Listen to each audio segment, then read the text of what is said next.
Alright, test. We should be nice, live, good and ready to go. So let me know if the audio doesn't sound all that well. Sadly, I do need to keep a window open and I do need to keep my fan on. Cause it's pretty damn hot in here.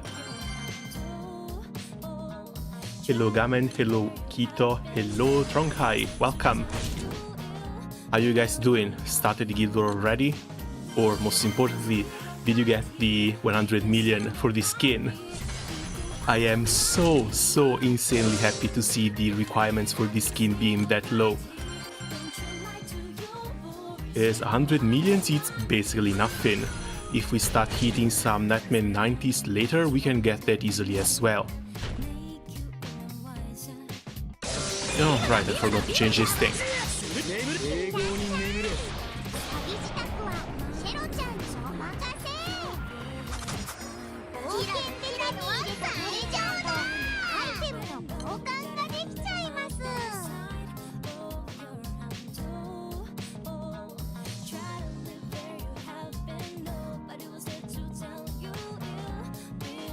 Yeah, sadly when it comes to the guild war preparation, it turns out I didn't manage to farm basically anything.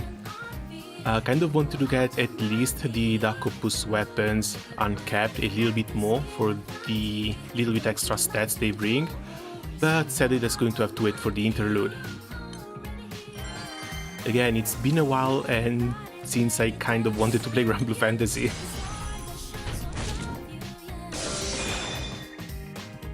Oh, come on, don't do me like this. Everyone looks like they're still alive at least, so it's a problem with damage. But back in testing, they were able to get down to 43–45% just with normal attacks. There we go, that's better. Yeah, 48% with Tira, the double attacking, not even a triple attack.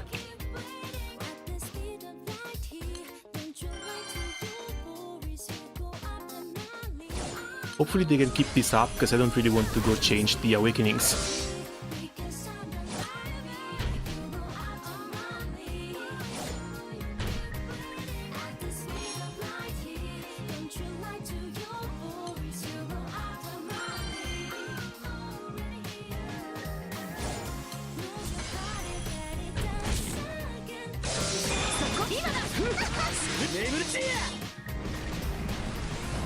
Tira, why must you single attack, Tira? She's on multi-attack already.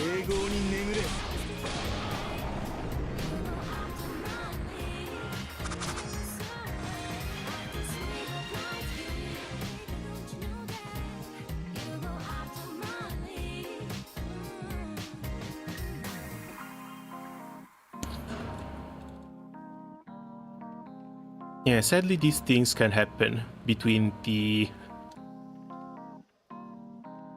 testing, the X+ testing, as well as the actual fight.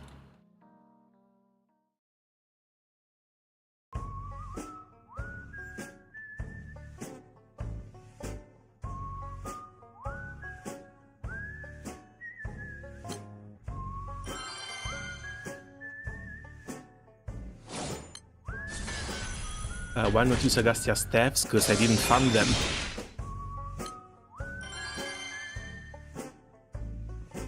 Always hated Agastya. If I can't farm that thing on full auto, I'm not really touching it.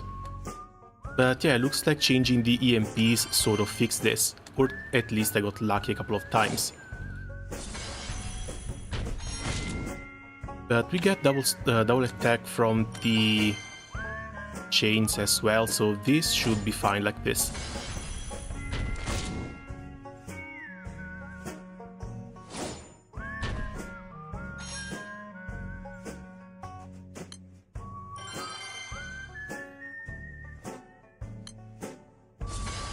Farm 30k big chunks already.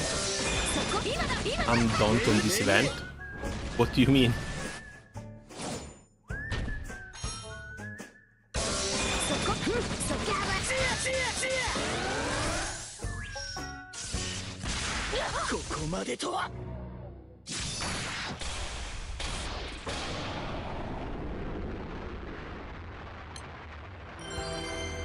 I'm afraid I'm going to have to swap tier out if it continues like this. Hey post, late to join. Hey, enjoy your welcome, how are things going? Now I basically just started the Ardent fight. Again, 129 meat is basically nothing, especially considering that I want to go for like 20k.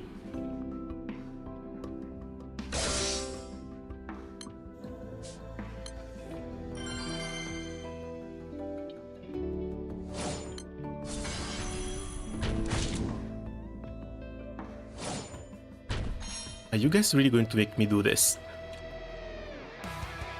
Again, this worked perfectly fine in testing, I have no idea what's wrong right now.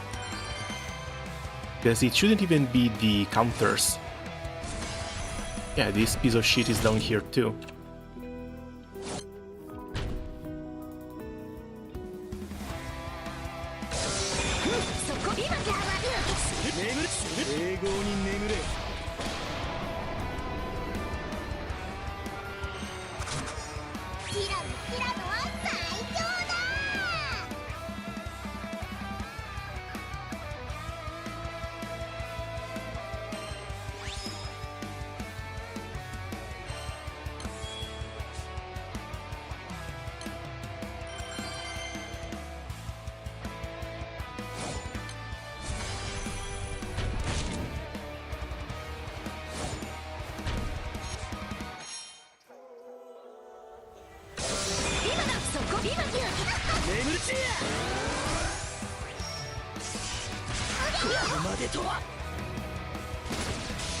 Don't you just love it when the tests work out just fine, but then you go in the actual fight and things stop working?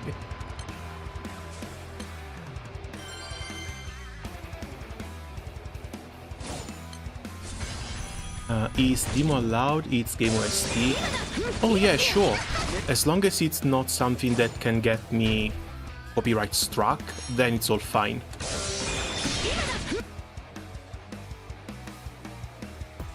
Right now I just want to try and fix this OTK. Because the axes I need for Apsaras, so MC does a little bit of damage. Ilsa and Six cannot be swapped out. And I'm afraid this really just falls down to Tira, because Dark doesn't really have anything cool from the backline that helps.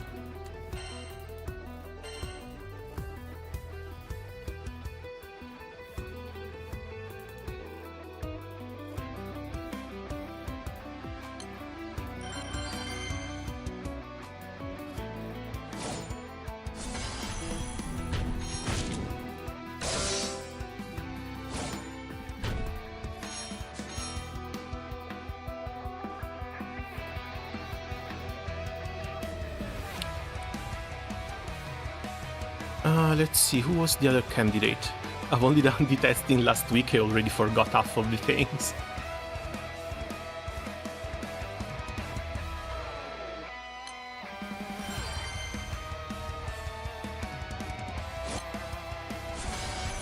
How about Wolf and Rini? Wolf and Rini don't have the skill damage required afterwards.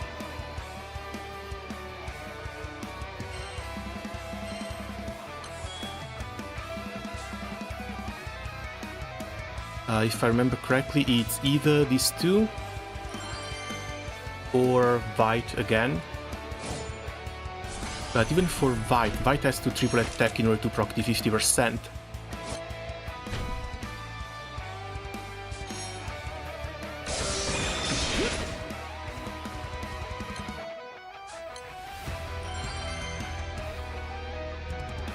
Any celestial weapon you're looking to complete this run? Mostly Feast and Staff.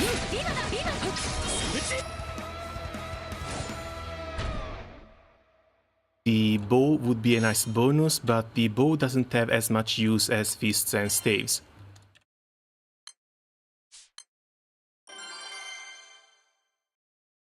I know, this one was a 000 setup, it was working fine with that, I have no idea why it's not working anymore.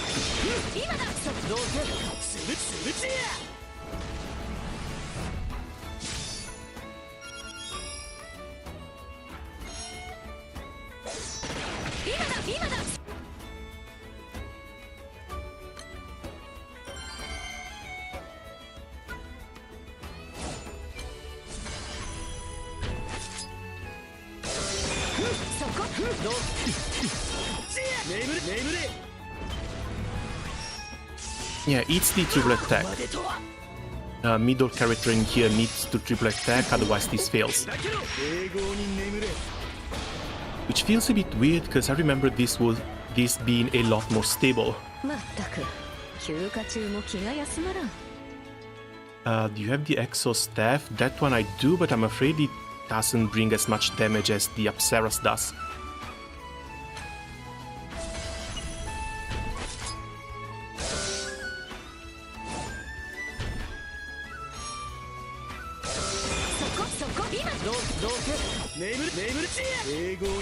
I mean, we can always try it. No harm in trying it.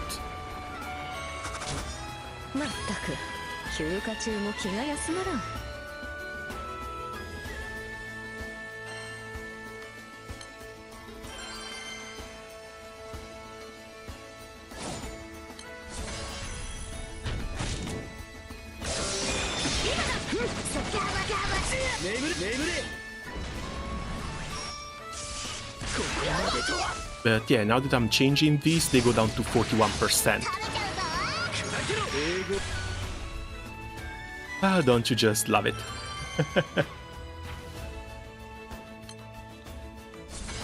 Maybe I should have used Zero Tix Yukata Ilsa. She's a really good character, but I'm not sure if it's Zero Tix worthy. Because again, if you've got 150 gold moons, those are better spent on weapons. And would you look at that?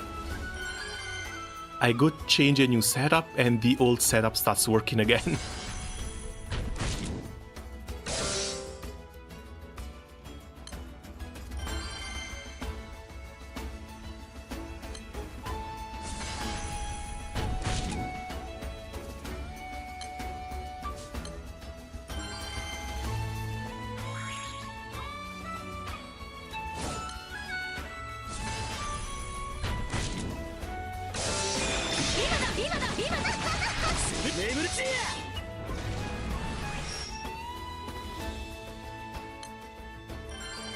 Sometimes the math just doesn't math. I will never understand how this works.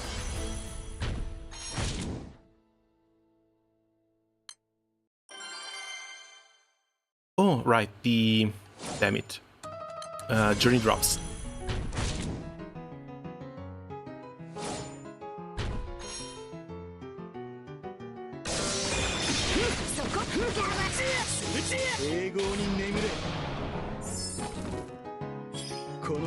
Oh, buffs should be fine. They've done an update, now every ship gives all of the buffs. So we should be fine on that regard.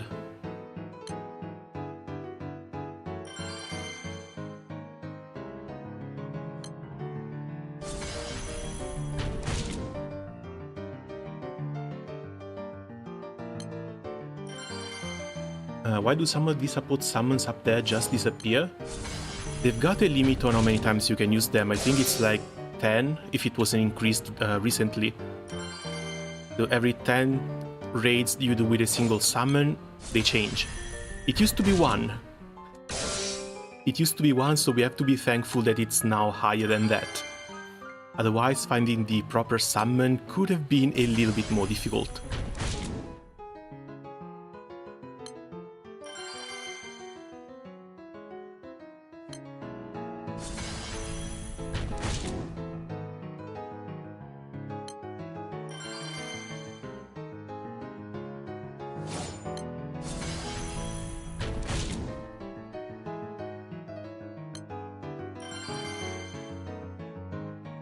And I was just about to complain. Yeah, I'm a lot more grateful. Oh, you have no idea the amount of quality of life improvements that they've been doing to Granblue Fantasy throughout the years. Like, this is basically a completely different game from the one I've started playing back in 2017. Like, back then we didn't even have the chalices to upgrade the weapons fast. So, leveling up a weapon skill, it was a matter of using weapon fodder that you needed to skill up with more weapon fodder, and then use the new weapons with higher skill levels to feed to the weapon that you needed to properly skill up. It was an insanely long process, and that's something that I've done for like 5 Baja weapon plus 6 Ultima.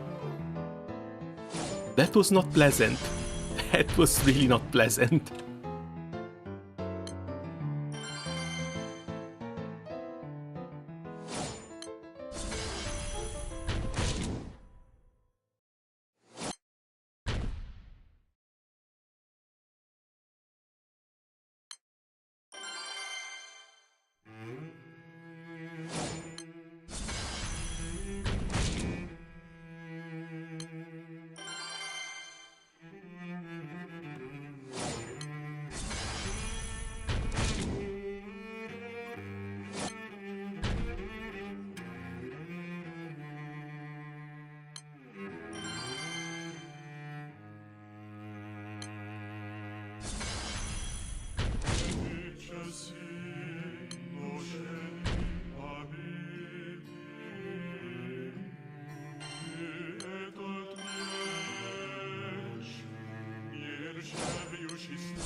Oh, right, speaking of Arcanites, anyone knows if the new event is level already? I think they should have been... There's a Legend Branch and release. Did you guys stop at 3%? Now that's a new one. Because usually if they can't do it, they stop before 50.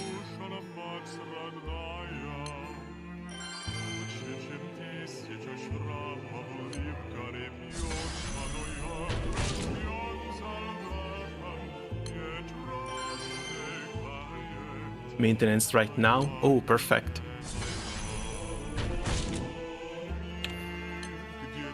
The new Kierag event is another one I've been looking forward to for a pretty long time too. Mostly because this means that the new W is also approaching.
Yeah, it looks like Mana Diver with the Exo Staff is doing a very similar thing.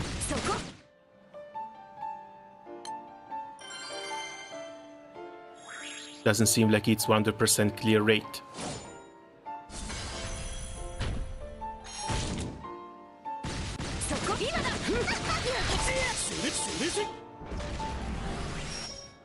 Should be fairly high still, or maybe I'm just being dumb and I didn't pick the proper Manatura.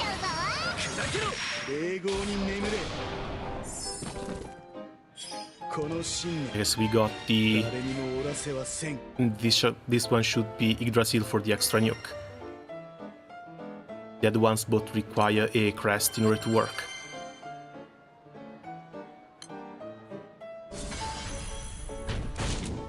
But they still need to hit the 50%, otherwise, yeah, 52, they stop like that.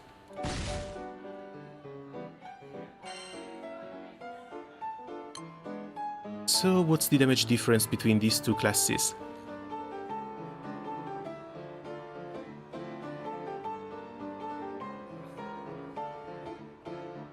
Alright, they don't even show it like this. Why can't we get a proper breakdown on these raids? Ig doesn't need crest to nuke. No, Ig only needs you to be attacked in order to nuke. Both Leviathan and the other Mino, the Cagliostro Mino, need crests in order to work.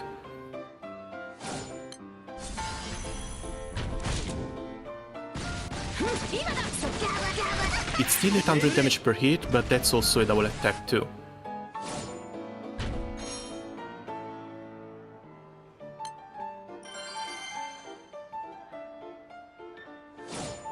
Oh, there, and Guild War is up. Sorry, you had to find out this way. Yeah, that was a triple attack, down to 49%.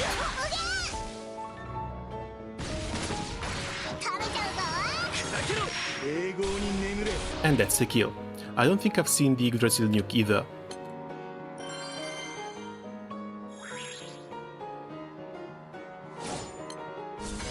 To BC railing. Yeah, new patch has been really great. I haven't played the side quests yet, but I'm waiting for the Jotun fight to finish before doing so. You using Kaguya summon? No, not yet. I don't think Magna can get by with a Kaguya summon on this thing. I do need the extra boost in here for the base stats.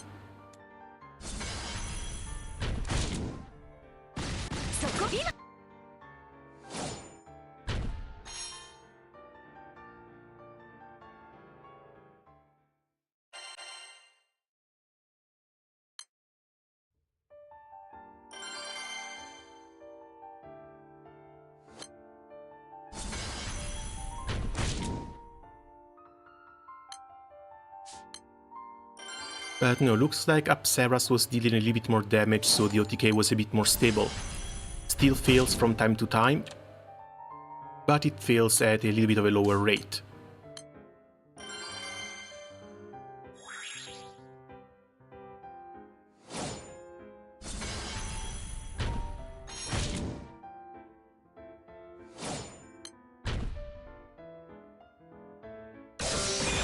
Have you seen the preview for the Guild Wars skin? Dear Lord, Jita looks amazing.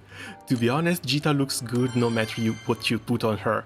But yeah, I'm trying to unlock that as fast as possible. Really glad to see it only takes like 100 million honors to get it.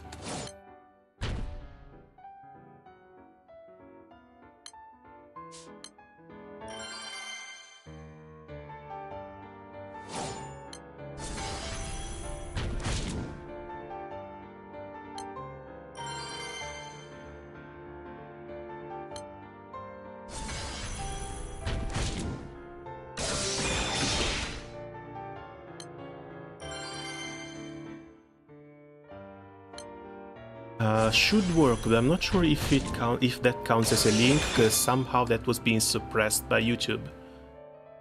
Oh, no, it works. Fantastic.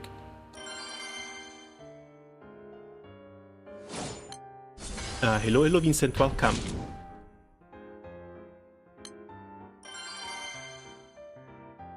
Yeah, NM90s, I think it should work. I've done some prep for it.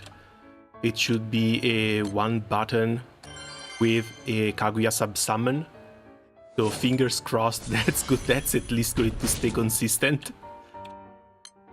Otherwise, yeah, I've got 250 gold moons, I'm just going to buy that Arash.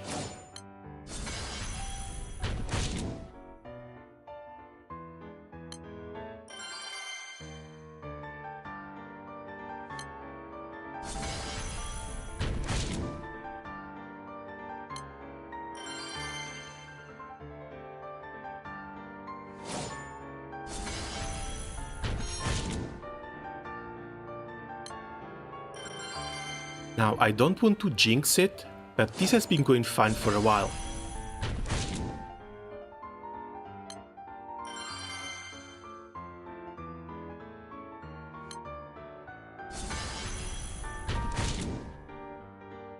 And there it fails, of course.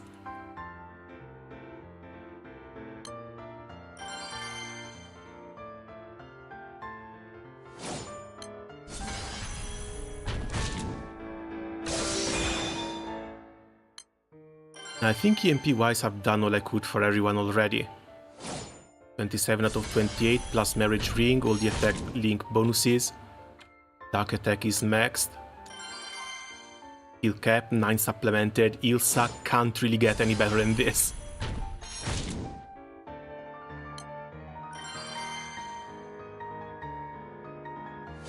Also, Ilsa should have the multi-attack awakening too for the extra damage amplified.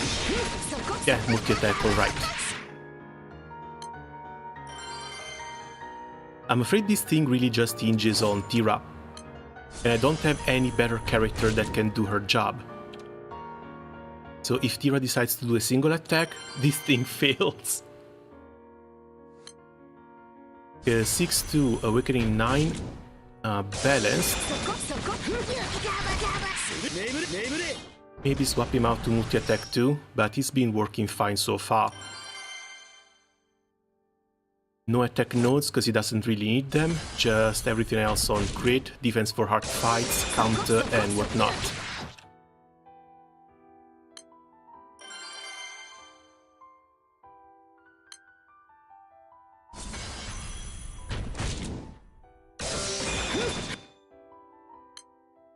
Yeah, Tira is on multi-attack as well. She's missing 1 awakening level. But I did pick the double attack, so hopefully this stops happening. Otherwise, skill cap, dodge rate. I don't really want to change the stamina with more multi-attack. That would feel really, really bad.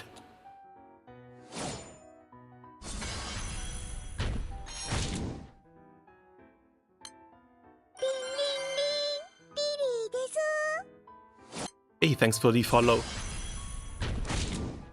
Still, it's doing fine. I think they're feeling like 1 in 10.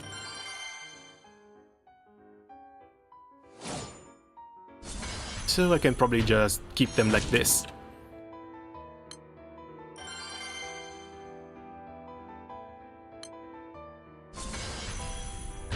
What if you replace one of the fists with a Halmal dagger?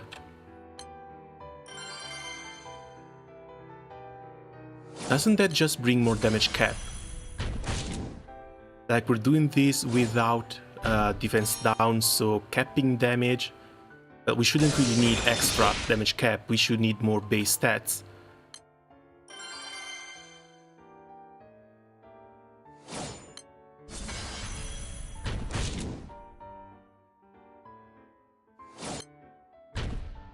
Takes about 1k meat on 990 to get 50 million. Not that I did that. Just get a drop and the Revenant weapons instead. I think by the time we're done farming meat, we should be at 100 millions already. Last time I farmed like 10k, no, 7 to 8k meat. 7 to 8k meat is already around 100 million honors. I'm going to farm as much this time around too, at least before going back to hit the NM90s.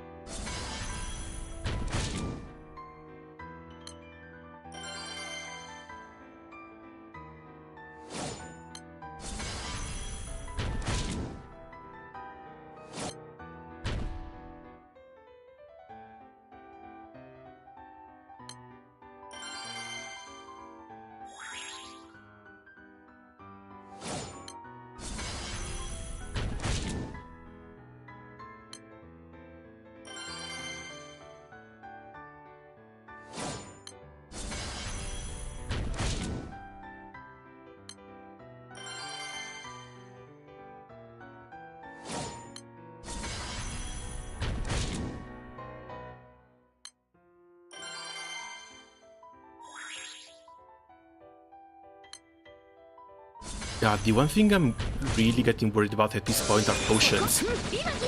Only got 4k left, and I'm afraid they're all going to be gone by the time the guild war is over. Yeah, not really aiming for top 2k, but I do want to try and farm all the weapons I can this time. Thought you'd have Harash. At this point I thought I would have two.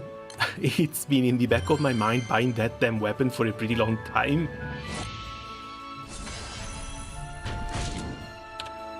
I just never got around to it. Might do it for the Nightmare 95 though. Nightmare 90s, Nightmare 95.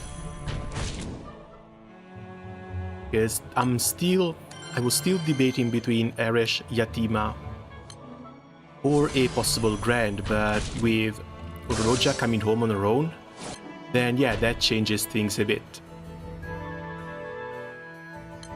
Still, Eresh in here would still be a one chain. Probably faster, probably safer than whatever I'm doing, but still.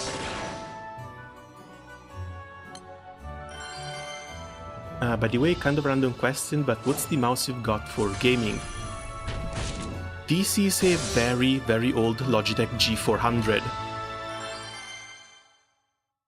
It's been serving me well for years, and it's just so damn big and comfortable that I'm finding a really hard time replacing it. Did you get this skin yet? I want to see the Ogi. Not yet, but it shouldn't be that long. Well, maybe. 10% there.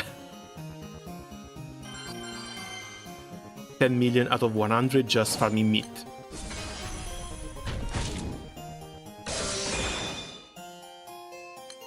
This does look kind of insane though. I really wonder what they're going to do with the alternatives. If it's just going to be color palettes, or if it's just going to be complete different skins. Because I think they teased a second one with a greatsword, but that's not this one.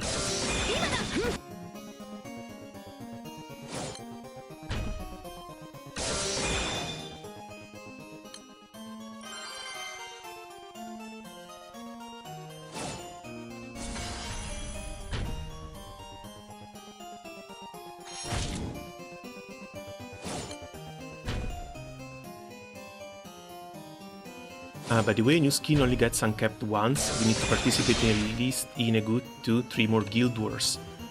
Oh, what's the honor threshold for the uncapped?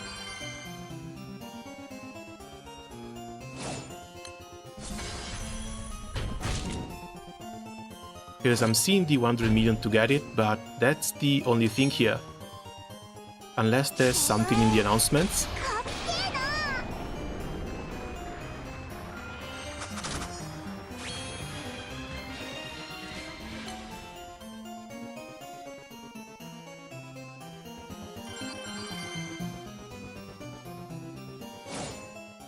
No, it's still the same thing, how to unlock. Doesn't mention anything about an uncap or a second skin.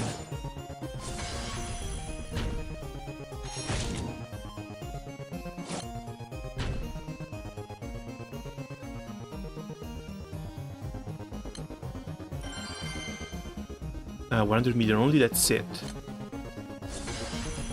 Yeah, so we should be seeing a second skin coming with the next Jordan fight, and hopefully they stop delaying the color palettes.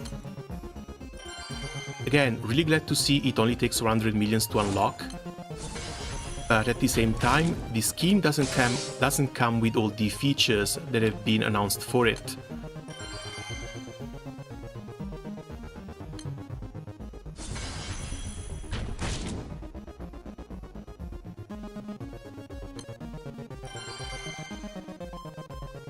Just got a new skin at 11.5k meat. Hey, congrats!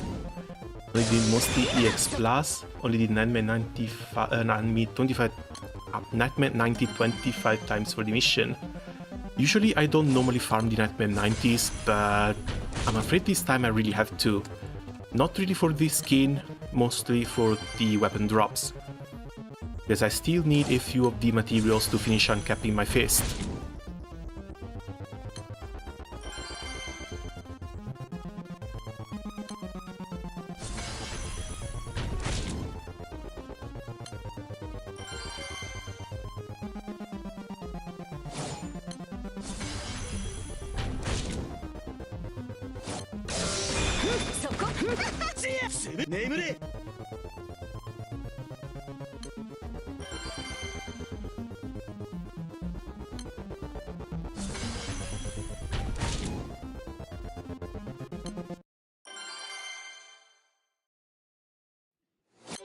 No Ilsa means no zero button Nightmare 90.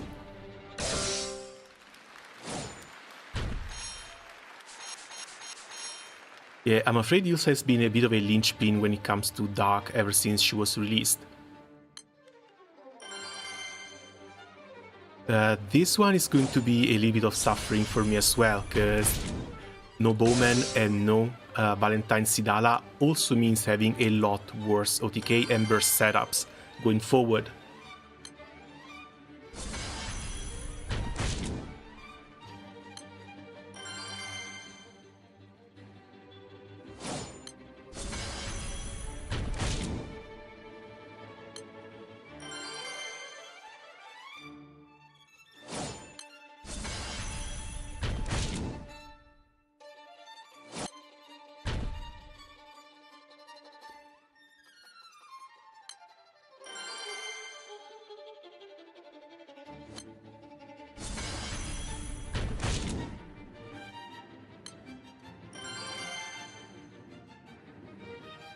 Had a discussion with someone in Discord about the weapon class focus boosts versus all effects plus voltage, and what came out of it.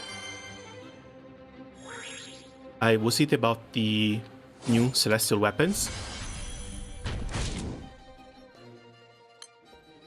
Meet, good morning everyone. Hey Gmast, welcome.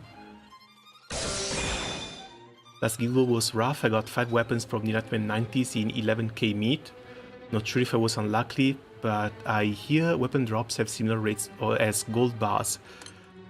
They should. It's like 1% rates for weapon drops. And yeah, it looks like Nightmare 90 is mandatory to grind if you want those weapons.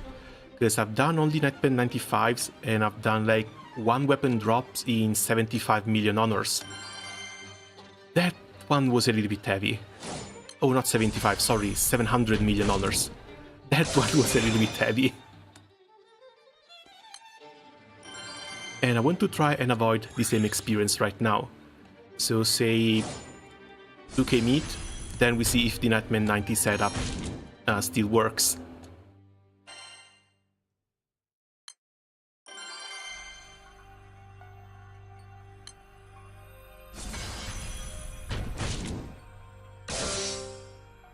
Isn't Celestial only dropped from the Nightmare 95? No, the Celestial weapon drops are from everything. What is not from everything are the weapon chests.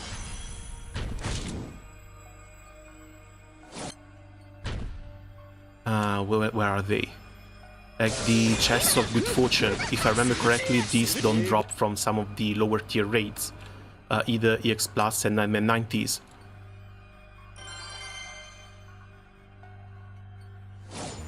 You get these from missions mostly.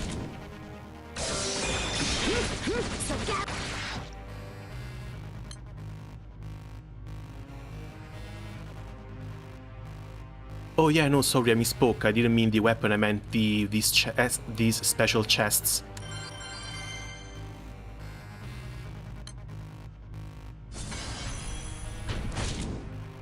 The first ones you get are mostly from missions, then you start getting them from Nightmare 95, if I remember correctly.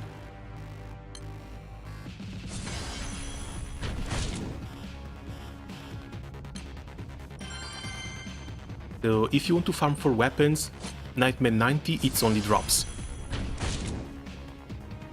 As well as a little bit of honors if you want to rush the skin.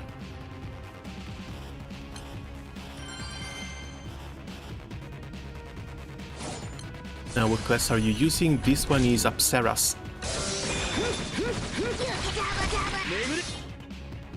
It gets a few passive buffs from using multiple axes and spears.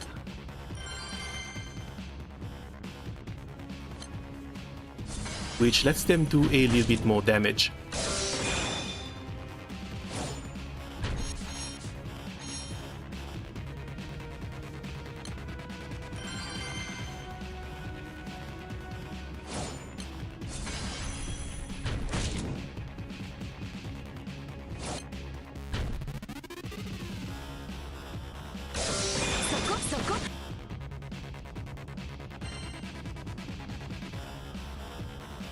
Swear to God, Tira.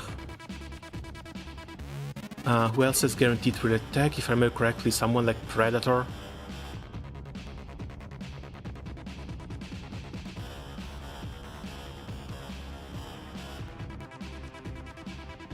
This is going to suck a bit for skill damage though, but it should be fine as long as they triple attack.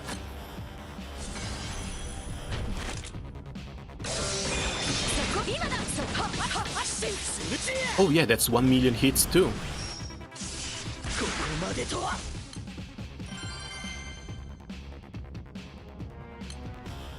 Still haven't gotten Run May. Keep trying. Keep trying because Run May is really freaking good. I've been talking to Potato a little bit because he was unsure which teams to use as well. And that damn thing basically goes in 95% of the teams he's using. 85k.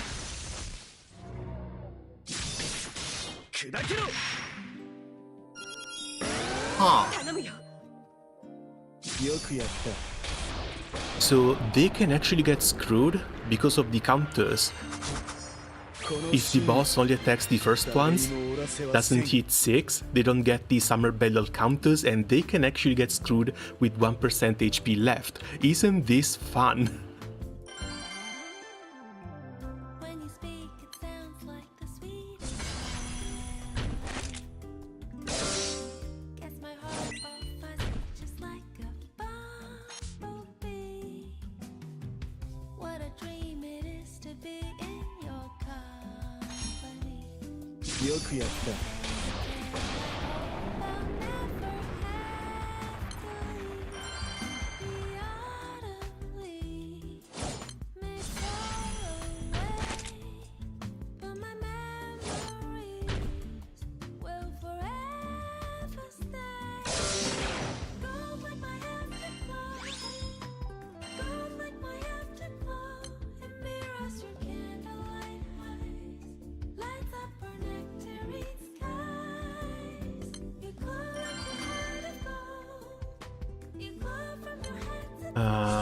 Please invest some attack on your Predator. Her damage is impulse with that ring. She doesn't need dodge, she died.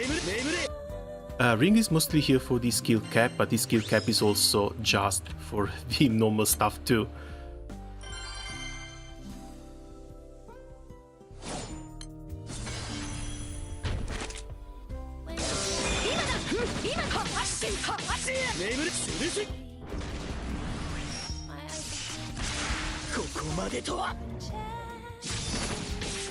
CA cap she's not doing.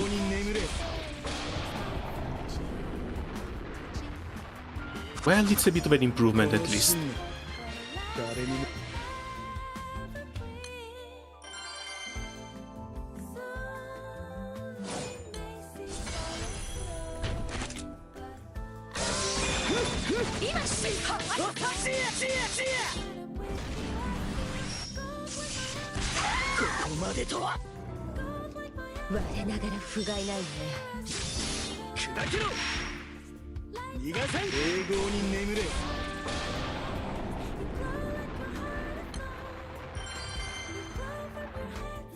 But yeah, it's either her or Wolf and Rini, but I'm sure Wolf and Rini's damage is a little bit lower, because I did try them out a bit.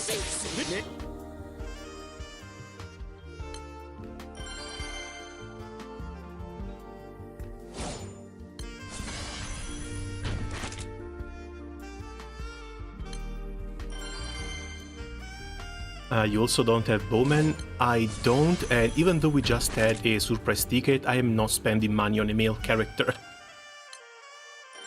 If I were to buy that surprise ticket, it would probably be for Earth Olivia.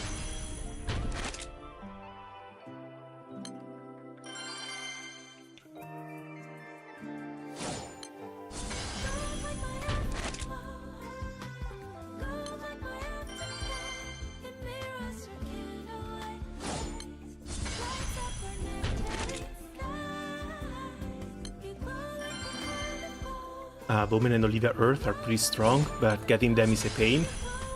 Well, you can get them by swiping the card a little bit.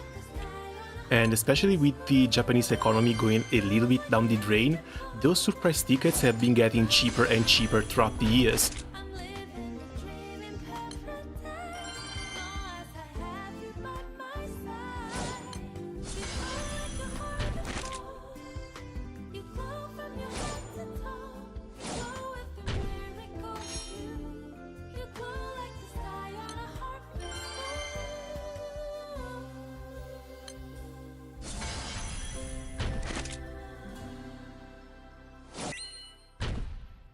This is some skill damage missing. This is the skill damage that Tira was doing that's missing. Either that or they're not hitting 6.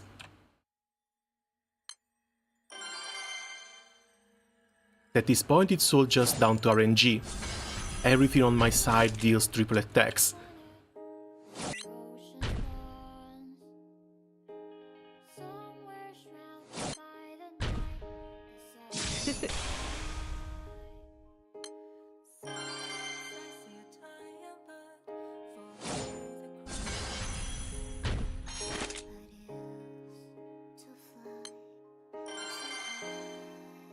I love how you started after me, but you already have 3 times as much meat. What sort of setup are you on? Because even if you're doing 3 chains, I don't think the lockout is going to impact things too much, especially if your ping doesn't really allow it to.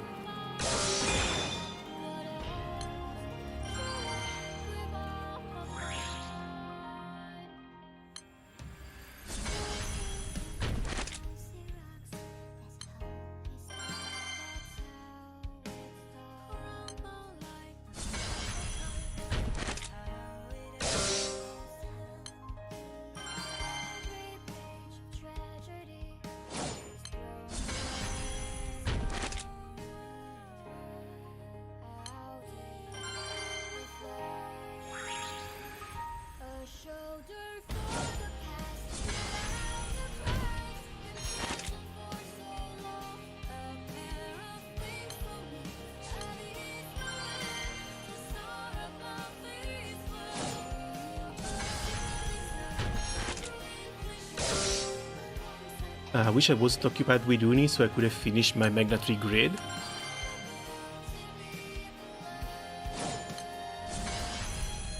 Well, how far along are you with it? Because Magna 3, again, if any of my tests were relevant, you only really need like 2 and 2 of the weapons. Like slotting in a 3rd fist against some of the low defense fights was actually worse than slotting in stamina weapons for some reason.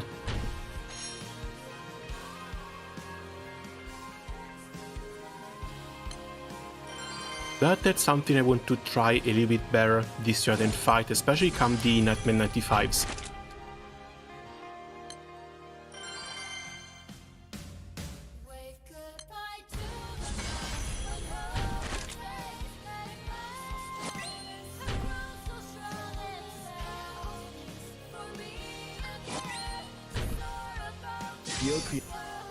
Still don't have a 4-star fist, I almost finished my 2nd katana. Yeah, that looks like a little bit of a bad luck with drops too.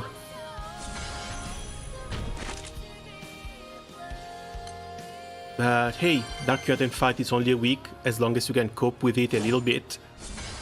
Then you're going to have 2 more months to fix whatever new Magna grid is going to be required for the next Curtain fight. And 2 months for a few Magna 3 weapons should be more than enough, even if you can just do your daily hosts. And looks like Predator really isn't enough.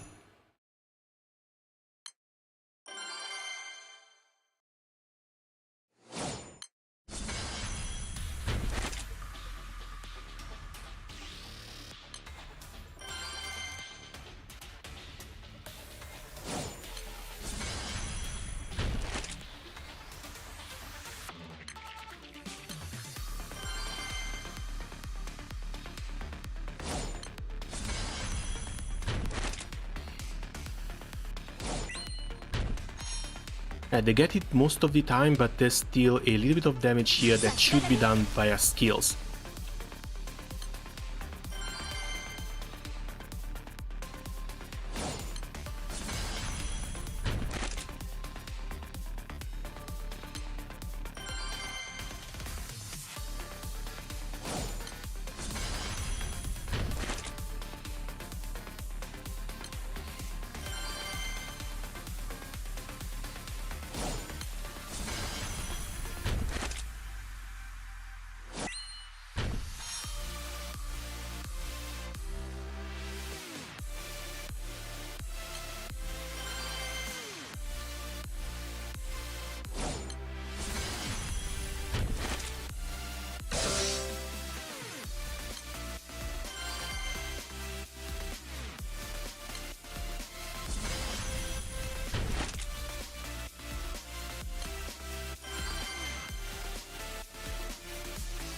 Are you using falsehood key? No, I'm using the buffing one. Falsehood may give echo, but I'm pretty sure with Magna I still need the base stats from the buffs here.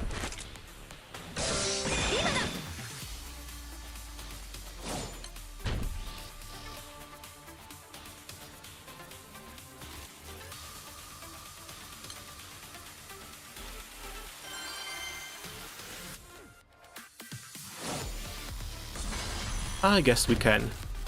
I will need to use it for the Nightmare 90s anyway.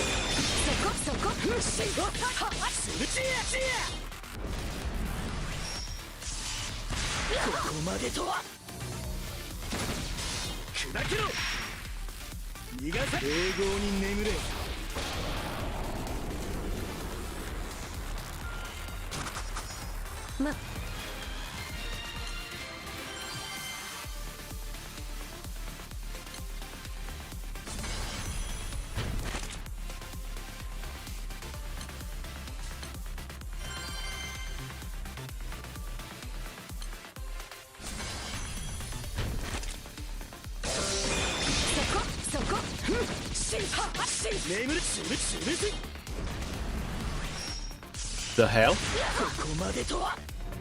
Like, normal attack damage went down by quite a bit. MC went from 1.3 millions down to 1 million only. But looks like this is going a little bit better. I thought I actually needed the extra buffs from the chain.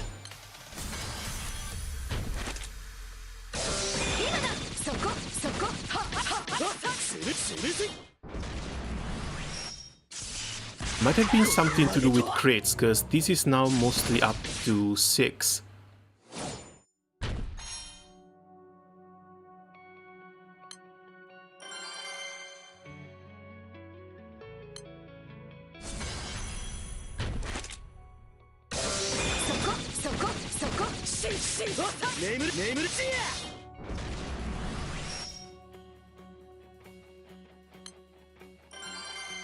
Well, that's a nice 39% at least.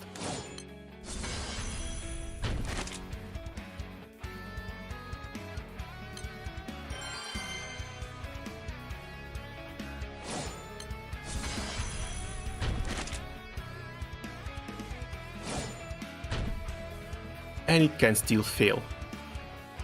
She got shadowed.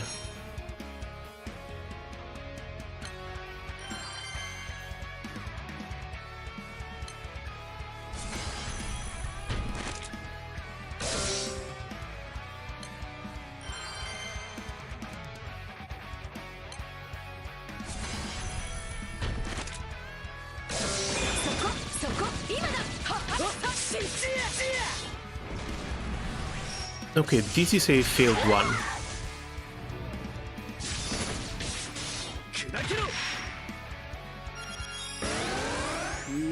Everyone got hit, but 6 didn't activate the second nuke. Weird.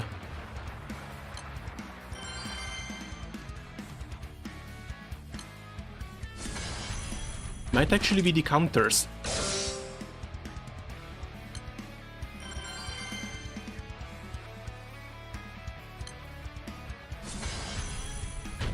Double Celeste try, I guess I could, but then again, it's working fine most of the time. Good time now to test that. Damn it, I can't read. Did you go to ring 6 by any chance? Oh yeah. Yes or no? No, 6 doesn't have the marriage ring. I know I probably should, especially considering I'm a dark main. But at the same time, I don't really ring male characters.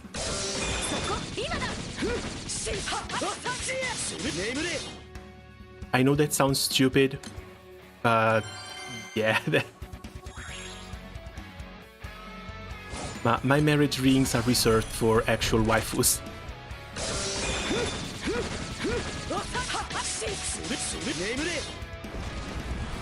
I still have a few to give, but I'm not sure I want to put one on 6, even though I know that extra stats and that extra 10% cap is going to go a really, really long way when it comes to him.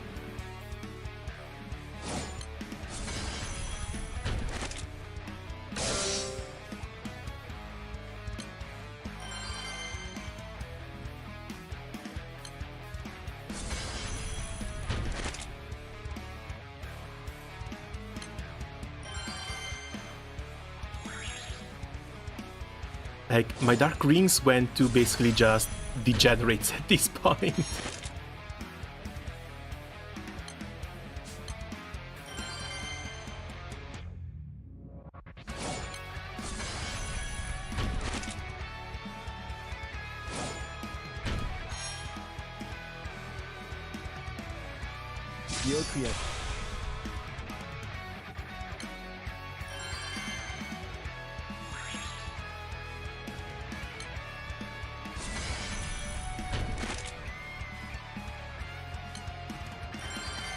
Okay, that's 2k meat done already.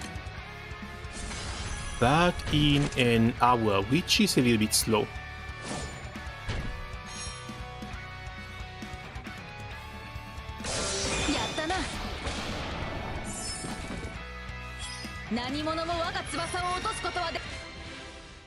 Okay, so let's give a look at the new boss.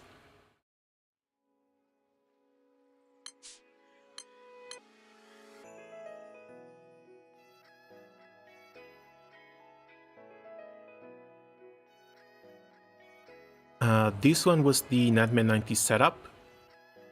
3 Sour, again 6 and Tira, with the 000 here. This one might want to change it. I do have the Hades for the extra 10% attack in here, but let's see if it still works fine at base.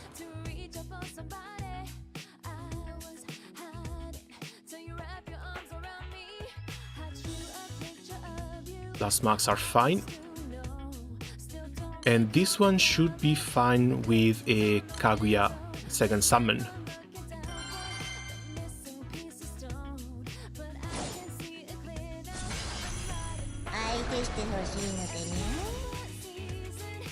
Ooh, Bastet! And she comes with a real nice cat too.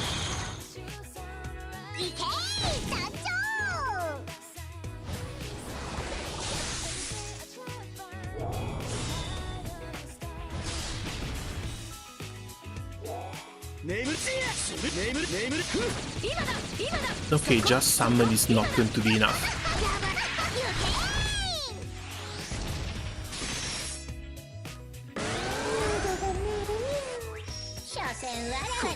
But we're down to 23%, so maybe one extra button?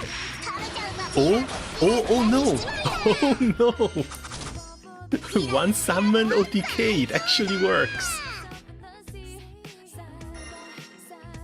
Not sure how stable that's going to be, but that was a pretty nice surprise.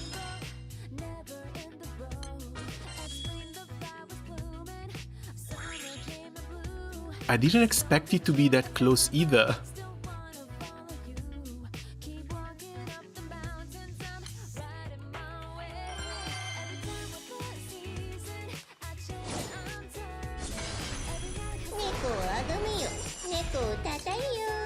Because yeah, it all comes down to the counters and Tira's skill too.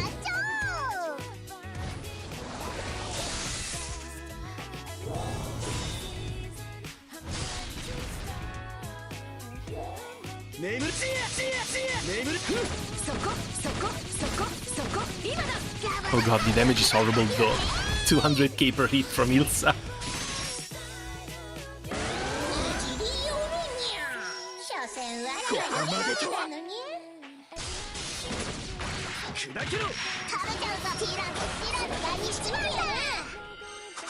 Very big fan of the voice too. Sounds a little bit like a hag, but at the same time it kind of fits the theme.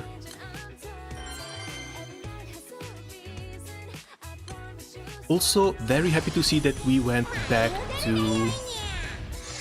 Stop. Damn it. No auto setting, should be semi with full auto quick summon being on top.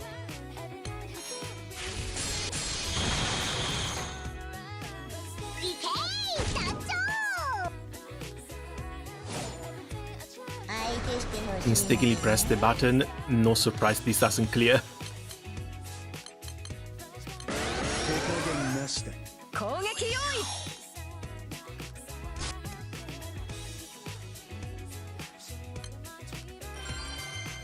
And now we need to start praying for those weapon drops.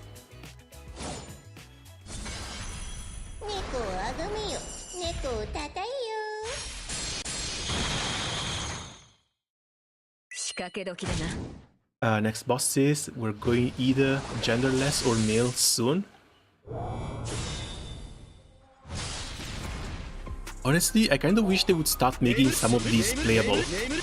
Also, add those abs.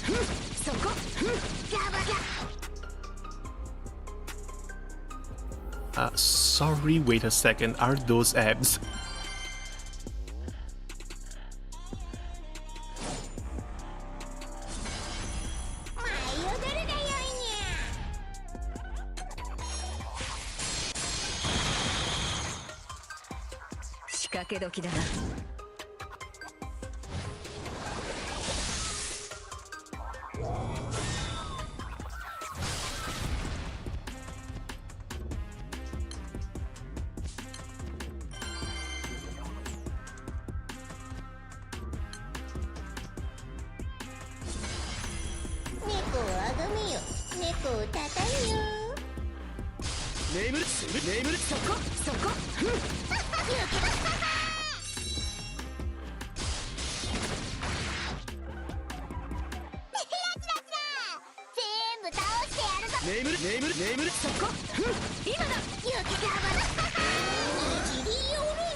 Oh, they might not be abs, but at the same time, holy hell is this hot!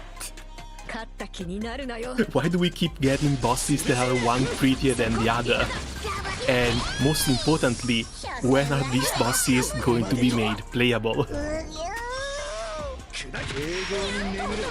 Nani? I want to save a spark for her. Oh, right, she's got some Egyptian themes too. She might be one of the Eneds and we might not even know it.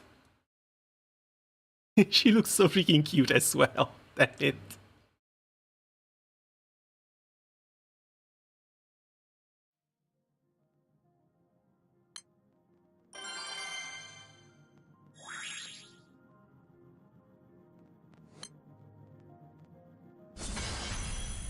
Pardo? Oh god, I wish.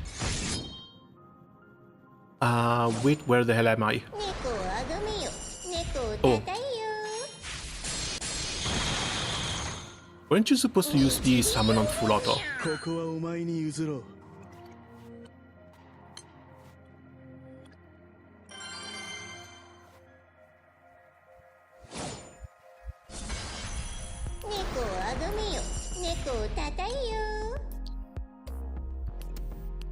I'm afraid it has to stay on full auto, but if it's staying on full auto I need to turn off every... Oh, damn it.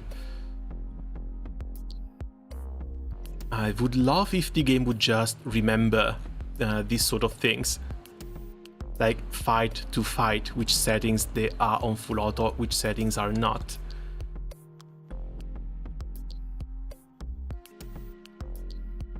Yes, yeah, some of these skills will have to be turned on again for the 95s. ここはお前に譲ろう。猫をあがめよ、猫をたたえよ。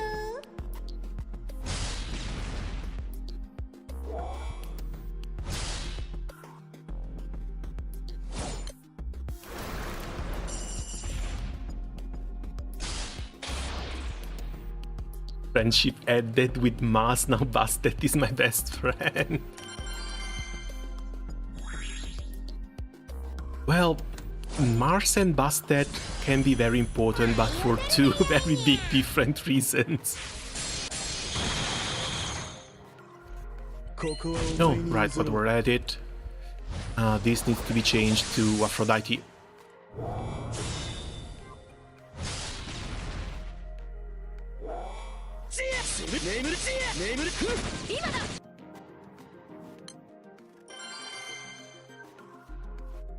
There we go. Not sure if I want to consume all 2000, but I'm going to have to check on both honor gains as well as weapon drops in a while.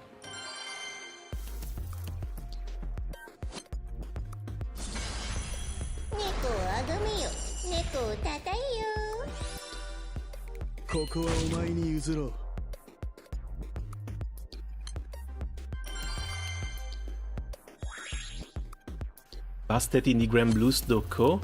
If she wasn't released already, I'm afraid it's going to have to be either tonight or tomorrow.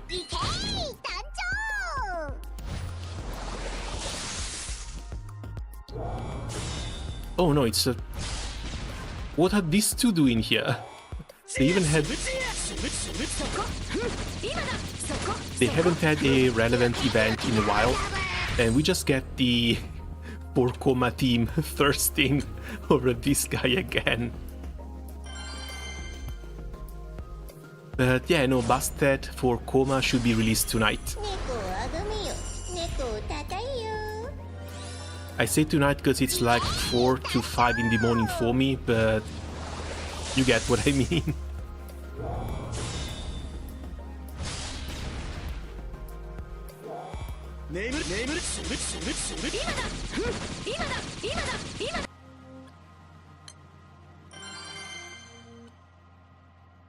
Thank you, Meatfarming goal, and I sleep.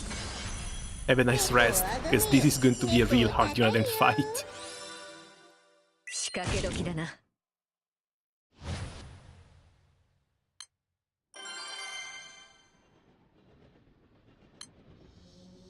How much honor now? I'm pretty sure I'm still very early for this skin. Yeah, 22 million. That one button Nightmare 90 should push me fast enough, hopefully.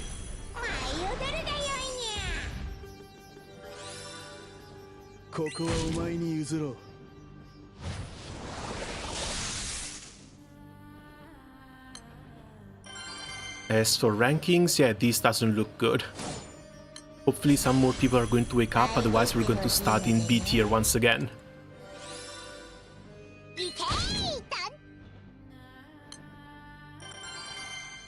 $120k rank at 16 million. I guess I did wake up a little bit later compared to the usual. But yeah, I don't think I'm going anywhere without like 5 hours of grinding.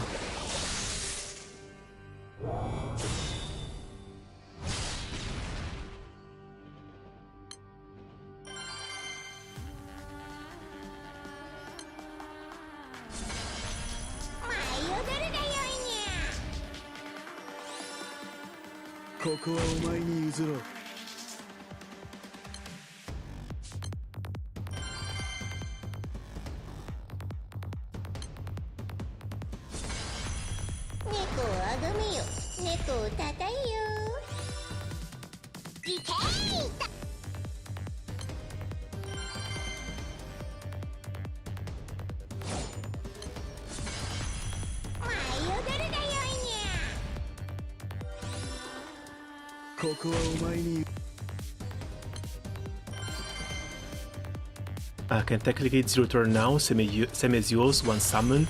Nice, congrats. Yes, for this sort of thing, I think it's either 000 call or Erish.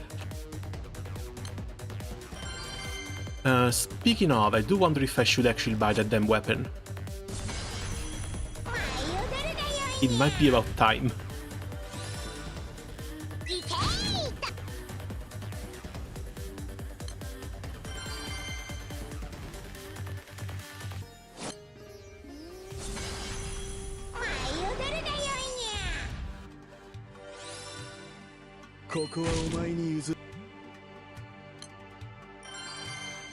Buy it, very worth. Yeah, but here's the thing. Even if I do buy the Erish, I don't have Yatima and I don't have Zirnitra. So I can't even do the proper Erish burst with Dub's Call plus Yatima so that you can call Zirnitra as well for the extra echo. Or the death combo with Nier. At the same time though, Yatima is still a summon, you can always get her from the gacha, but you just need to get really damn lucky.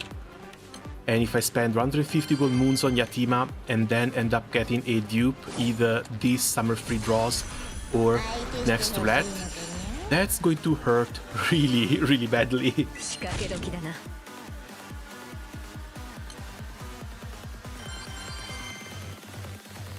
I'm just afraid that Yatima might be a bit more helpful when it comes to getting into proper endgame content.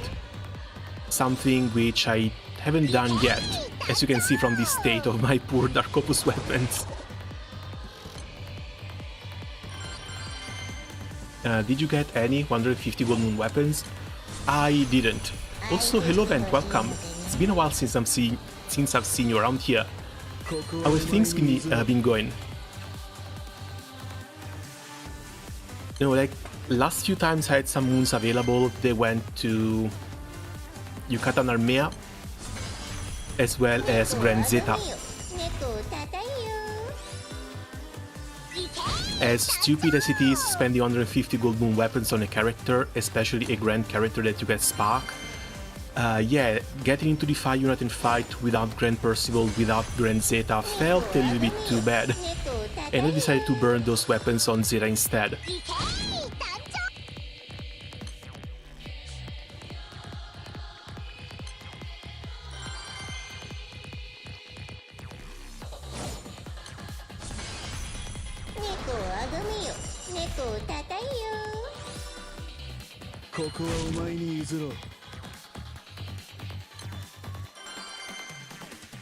Mew got both Zeta and Percy, congrats. Now, I had to get Percival from the roulette. I had a few choices when it came to the anniversary ticket. In the end, I used the anniversary ticket on Percival. Because even if I get a dupe of his weapon, the second load of flames is always going to be useful too.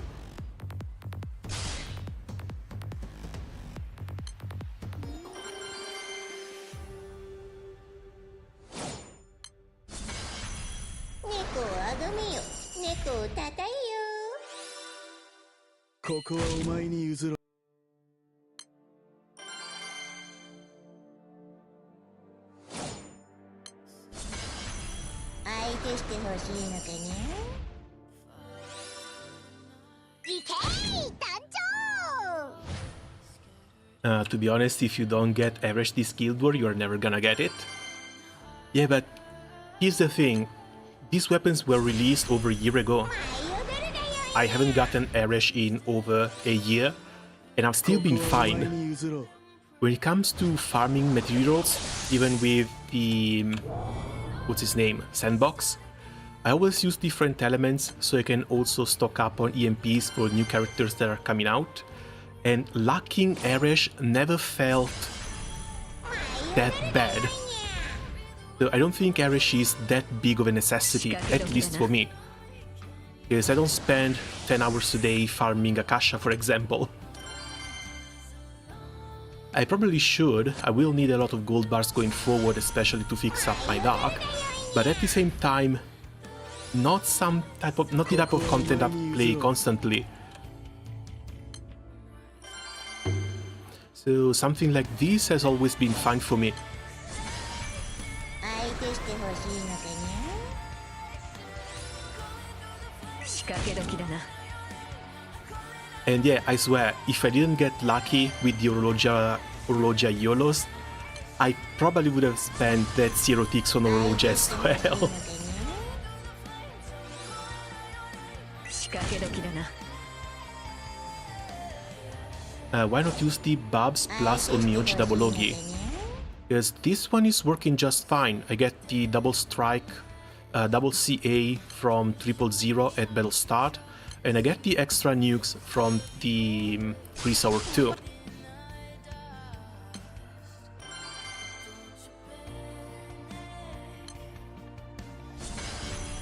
舞い踊るがよいに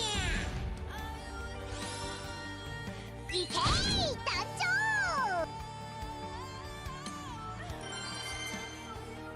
It's one less click. That's mostly it too. 舞い踊るがよいにゃ。ここはお前に譲ろう。 I think you're suffering from the death down lacking. That's possible, but at the same time they've been clearing just fine most of the time. 猫高いよ。 仕掛け時だな。 I think we're like 30 runs in, 30, 40 runs in. And while there's been a few failures, they've been doing fine so far. 舞い踊るがよいにゃ。 仕掛け時だな。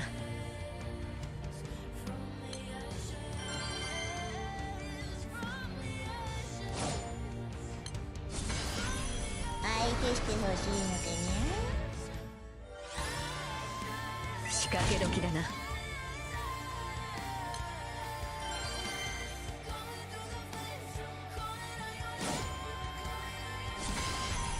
相手してほしいのかにゃ。 仕掛け時だ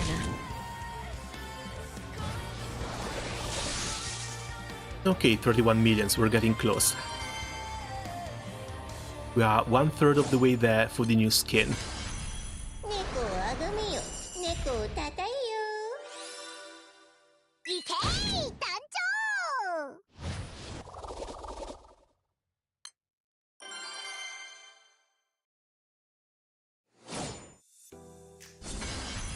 相手してほしいのかにゃ。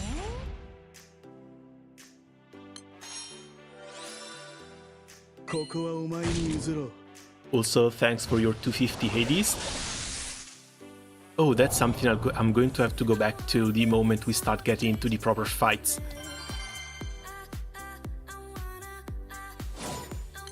Yes, I did manage to get my hands on the MK2 Agassia staves, so I'm pretty sure I have to upgrade to Hades starting with the Nutman 95s.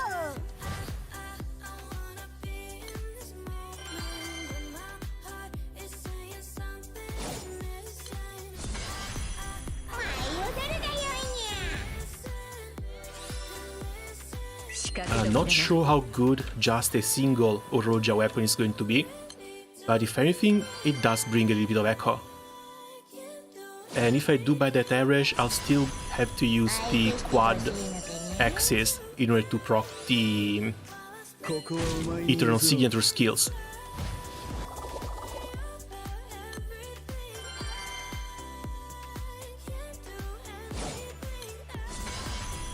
猫をあがめよ。猫をたたえよ。 ここはお前に譲ろう。 舞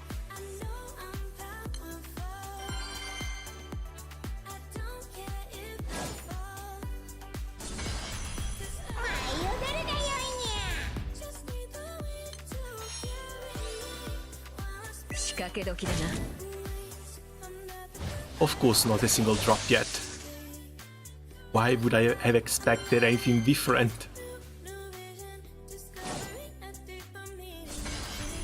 舞い踊るがよいにゃ。 And 40 out of 45, we are almost there for uncapping the fist.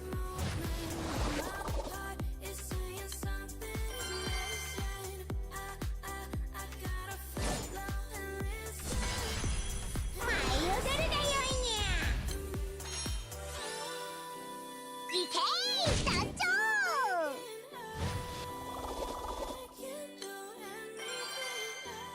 cheating my farming right now to get the 100 billion skin. 相手して Oh, ほ good しい luck if you の want か to ね keep going for it. Like, I think I'm going to have to farm the NM90s for points as well. Because we've had a couple of people quitting the game from our crew. So, someone has to pick up that slack. 舞い踊るがよいにゃ Again, if I can do something to avoid us starting in B tier for the third Guild War in a row, I'm going to try and push a little bit faster. 舞い踊るがよいに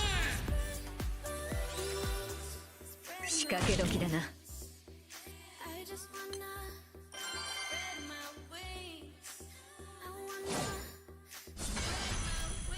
踊るがよいにゃいけー団長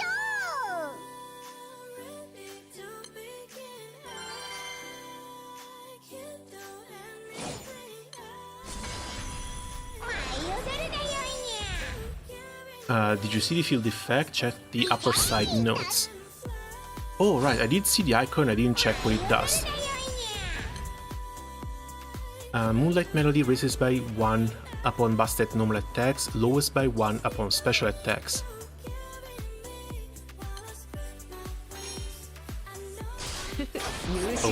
Okay. Doesn't really explain anything though.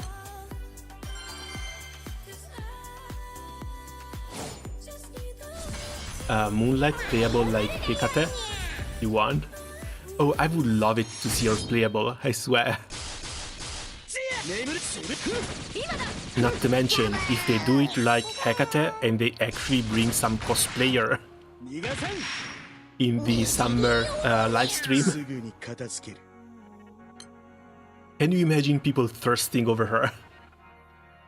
Moonlight Melody raises by 1 upon normal attacks, lowered by 1 upon special attacks. Attack, multi-attack rate, and the number of normal attack hits are boosted based on level. Can be removed maximum of 3. Number of normal attack hits? So this is not Echo.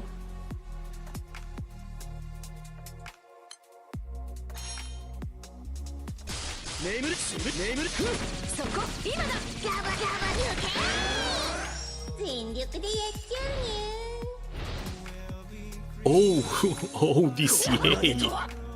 Okay. 勝った気になるなよ。 Yeah, but I'm afraid we can't really see what this buff is, at least not now. We do a little bit too much damage. We're going to have to wait for the 95s to start looking at the mechanics.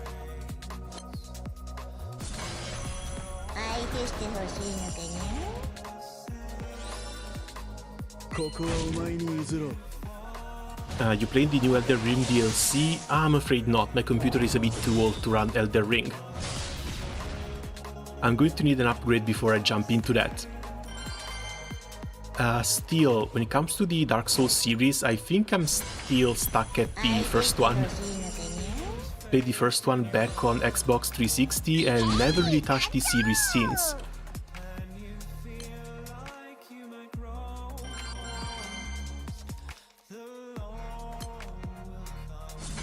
Let's go boss with Flurry. I am not looking forward to that. But still, if she gets Flurry, it means that every single hit is going to deal very little damage, and you can mitigate that little damage even further with defense buffs. So stacking up defense buffs is going to help survive a little bit longer when it comes to stuff like the Nightmare 200s.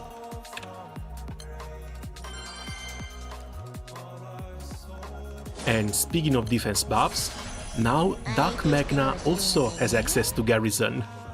So even if she stacks that thing up to level 3, maybe you can get down to 20% HP or something, but then her damage is going completely through the floor. 相手してほしいのかにゃいけー団長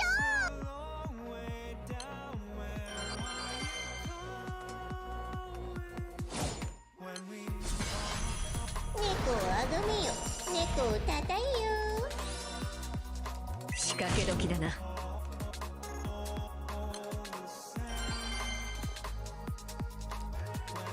Without knowing them, imagine the flurry from a fast 0 level damage. Oh, come on, they can't go that hard for a United fight. They need to have a little bit of mercy for the players. Especially considering that there's been a bit of an influx of new players with the anniversary. And now that summer is coming, pretty sure we can expect someone new to come and try and check the game out. Because they've also been doing a lot of advertising when it comes from Relink as well as Versus.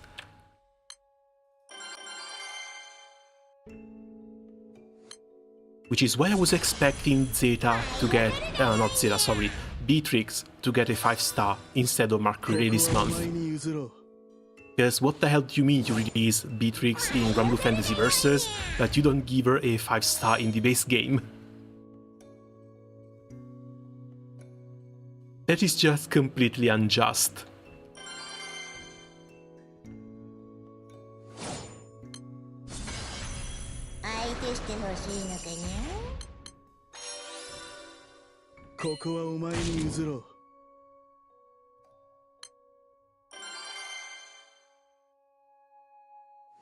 Relink is a honey trap to suck new buys into GDF?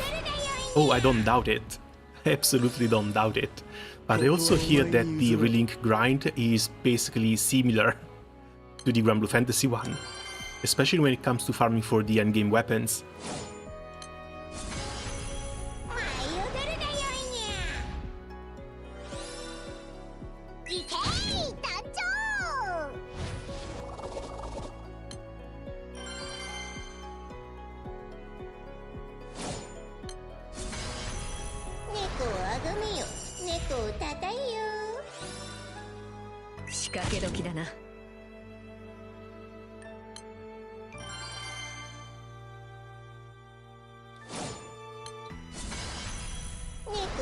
Can't escape the grind.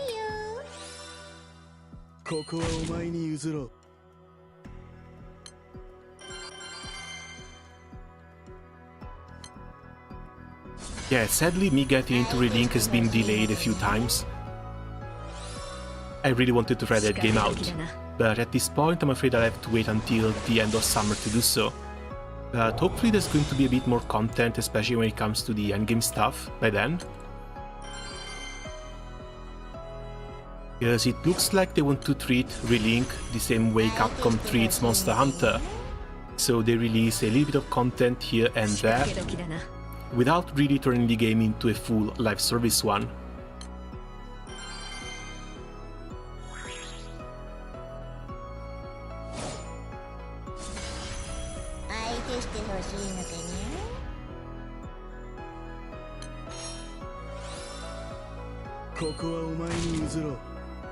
Waiting for Sandy in Rising. Oh right, he should be coming out pretty soon too, right? If he wasn't straight up announced, he was at least in the leaked characters for the ones that were coming out.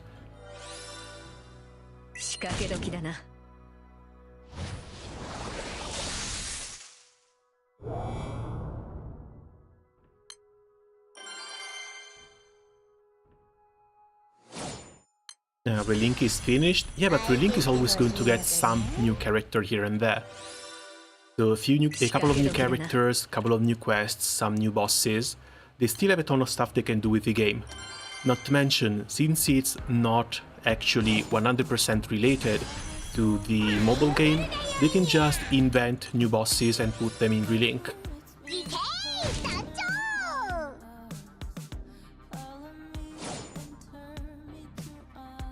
Oh, that I don't.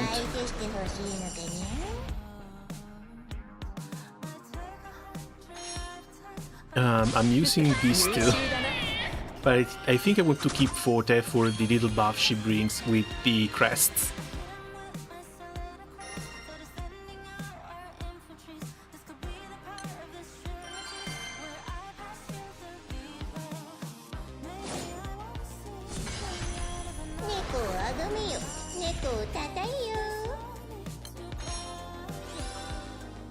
ここはお前に譲ろう。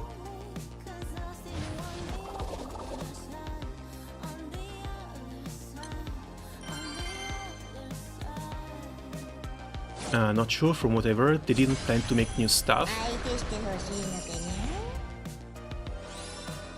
ゃ。 I don't know, I haven't heard anything about the progression plans when it comes to Relink. They've been adding some new characters as DLC, and I'm pretty sure they will continue doing this way to try and keep the interest in the game alive, at least until they can come up with the sequel. Because the game did sell pretty well, pretty sure they will be working on a sequel, even if that's not going to be coming out for the next 3 to 4 years. I really don't expect them to come out with a new Granblue Fantasy action game every couple of years, even if the engine is ready.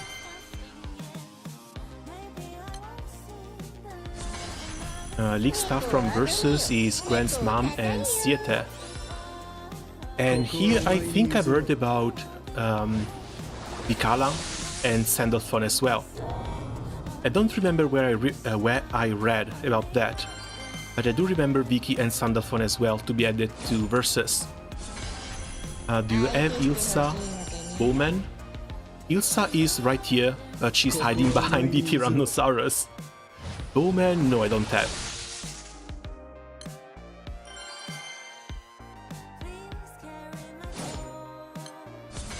So for low button setups, I'm afraid Tira is going to be the best option I have available for damage.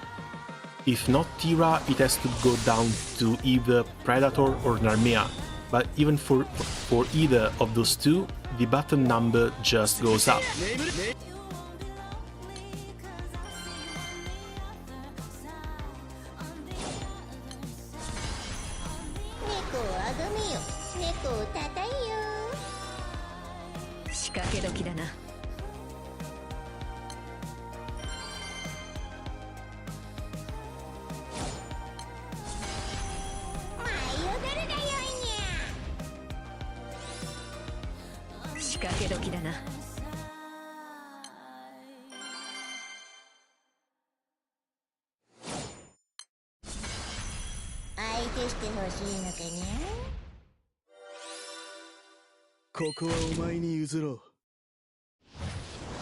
Okay, we're almost 500 meat down.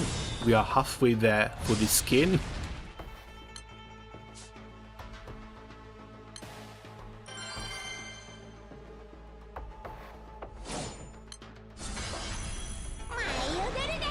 And hopefully we are... Oh god!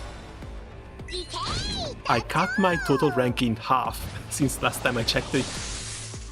I was in the 120k, now I'm up to 68k.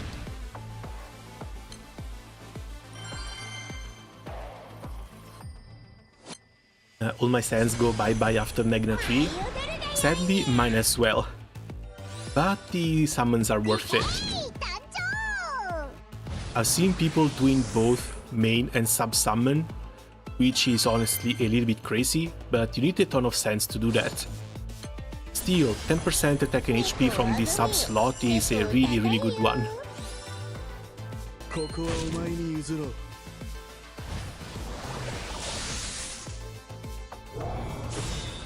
And of course, still no drops. Chests, I think we're done with the good fortune chests.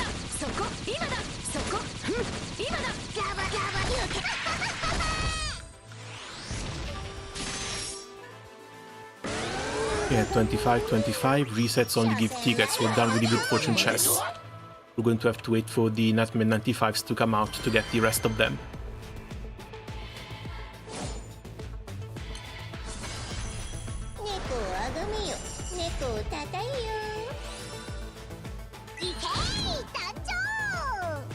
Until that happens, nothing to it but to just keep grinding. 2 cents short for Levy to fully 250 old Magna Sa. Ooh, dang, congrats! No, I haven't even done that yet. I've done like a couple. I was working on Colossus next, but I want to wait for the next Unite and Fight announcement before fully upgrading the next one. いけー団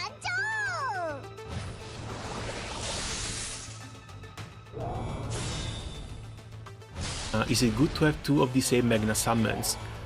It sort of is. So you can have one as your main summon, one as your sub-summon to get the extra passive from the sub-summons. But that also depends on the type of summons that you use. Because if you're using Beelzebub or 000 as your main one, then you only really need one to keep in your sub-summons. The other boost comes from the friend summon.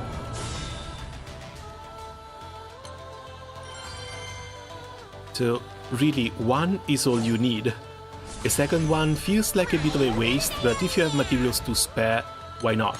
There might be a chance, that might be a case scenario in which you might want to use two of them.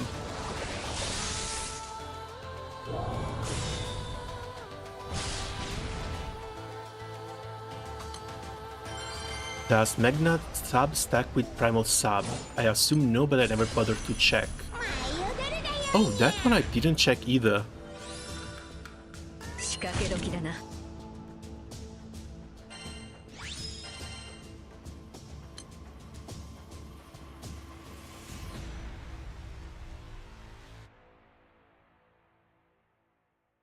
Let's see, out of pure curiosity.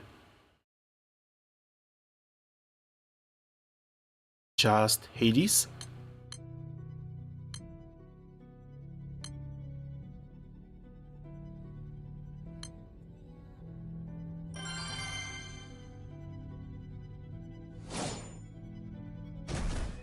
Uh, 30,000 on 6, 26, 27.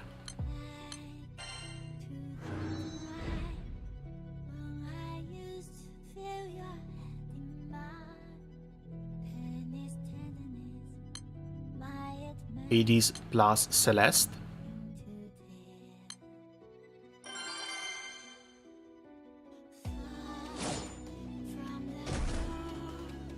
32, 30, 25, 26. Okay, no, they don't stack. It was expected, but this is just confirmation. They don't stack.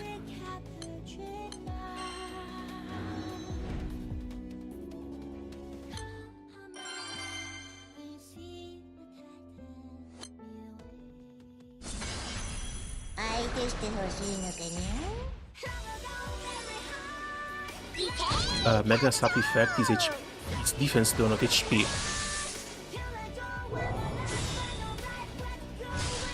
No, right, should have checked the attack.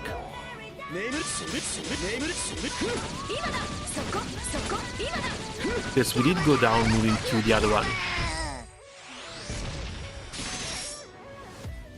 But are they even listed here?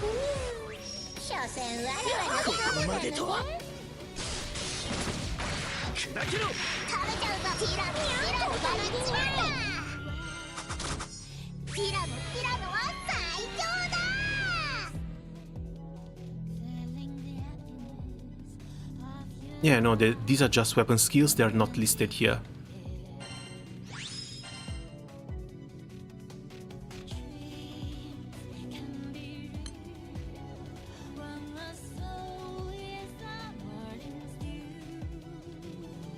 Still, sadly, there's no real place to run both, unless you want to replace like Summer Belial in here.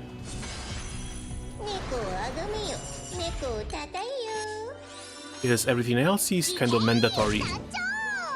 I'm afraid even the Ferial Summon, because the Ferial Summon still boosts these two things in here, plus the weapon there.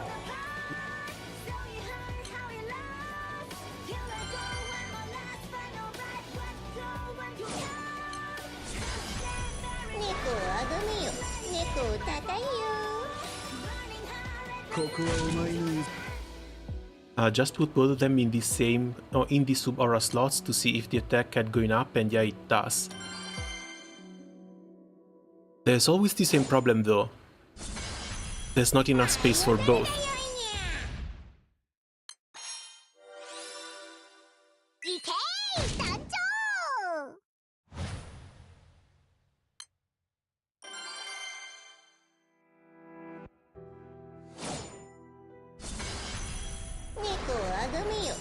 猫を叩いよ。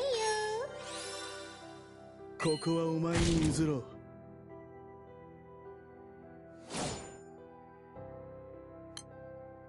猫をあがめよ。猫を叩 Because い even よ。 for something like this, supplemental damage is always needed. These two cannot go anywhere. PDL also helps. Another thing that might get changed would be Bobs, maybe. But for longer fights, as long as you can get to activating 000, pretty sure you still want 000 in a setup like this too.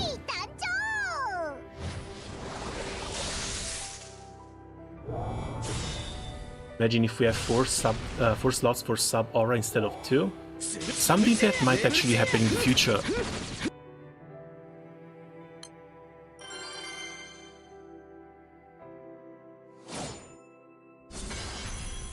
Because they just keep releasing new summons, and they keep giving sub effects to new summons too. So pretty sure, maybe not this year, maybe the next one, we might see these sub aura slots go up to 4.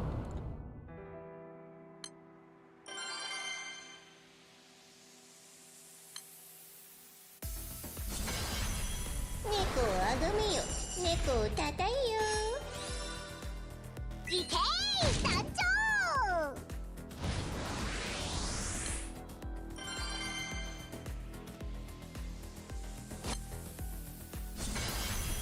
猫をあがめよ。猫を叩いよ。仕掛け時だな。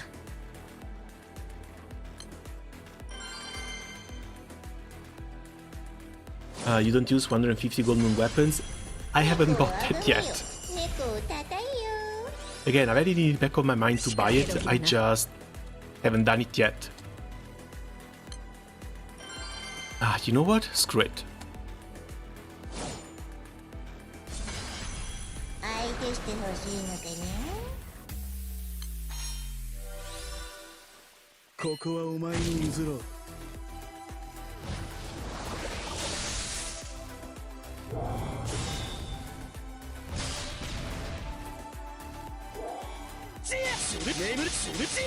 It's something I think I should have done a while ago. But yeah, it's either this or the Earth one, but I don't really play Earth. Or a Heretics. 全力でやっちゃうね。 And if I don't buy this now, I'm afraid I'm going to spend that on a dumb Heretics once again. Yeah, this has to be done.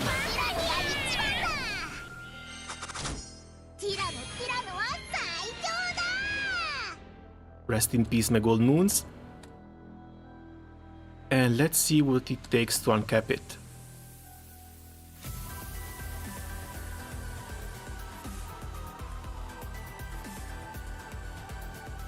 First thing first, favorite, even if I'm sure this cannot be reduced in any capacity.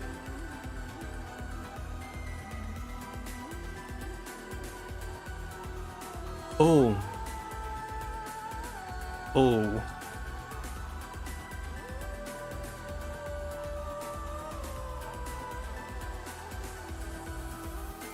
I'm not using these.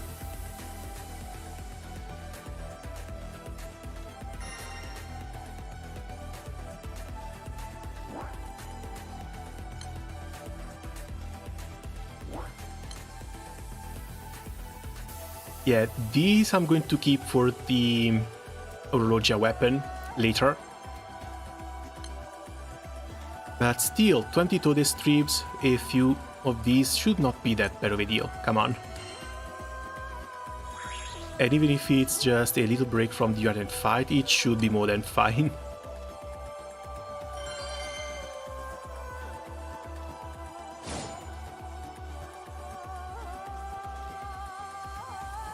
Again, it's something I should have done yesterday evening.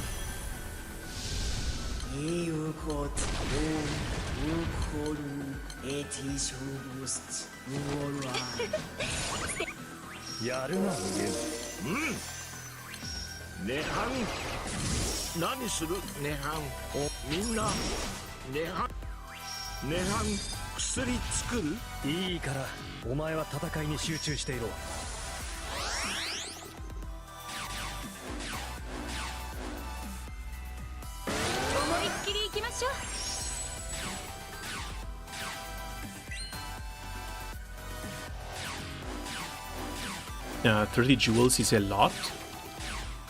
Ah, it's not 30, it's just 20.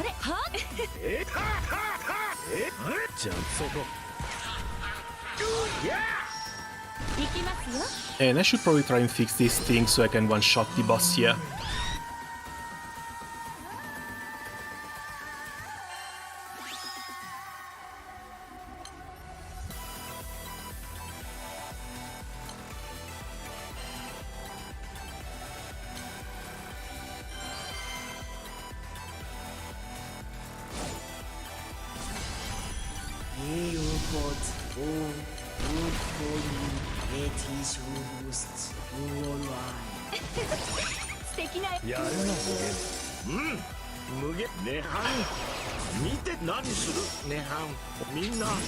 FMJ5, yeah, that's the new standard setup.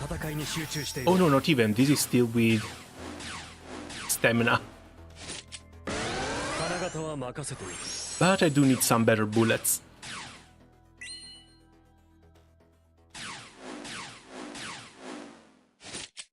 Is it possible to get the weapon from this raid? Been stuck farming Fedil for a long time and still don't have a full Fedil weapon. Oh, that's weird. Because I don't remember the Fedil spines being that hard to drop. Still, if you're having trouble, you can still buy them.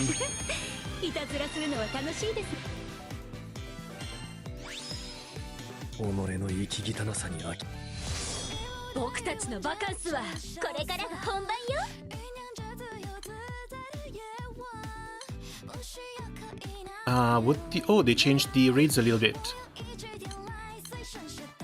Did they make it better to actually look for them? Oh god, what's with the UI? Not a fan of this thing. I liked it when they were all on the same screen.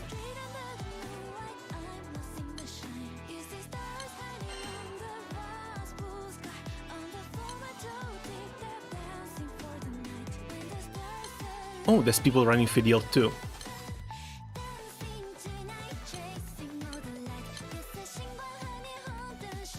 What can I do here? What can I do here? I think this one was the setup.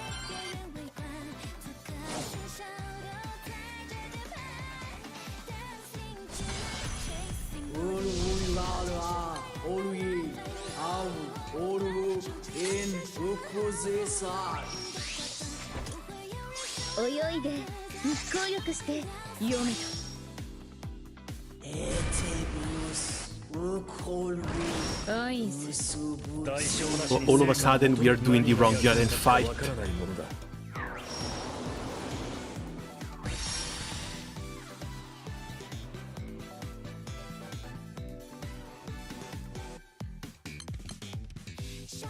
Why do you not remember the settings? Oh, we changed the first one.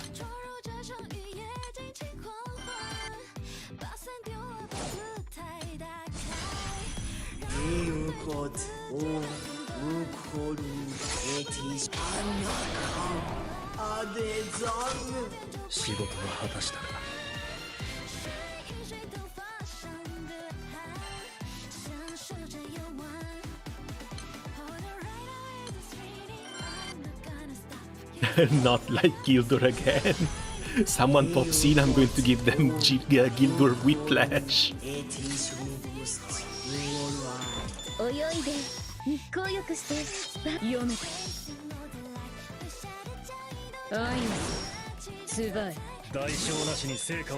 Should be fine like this. Maybe change the Manatura, since I did get the Uroboros.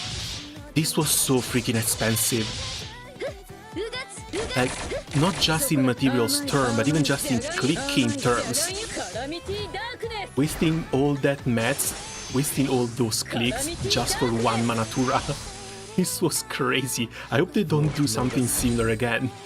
The next ones, I want them to be recruitable or in a different shop.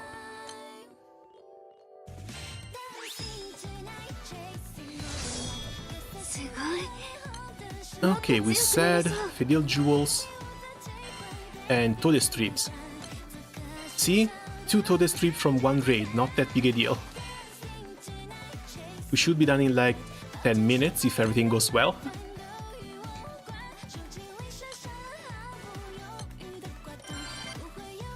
Yeah, that snake took everything out of me.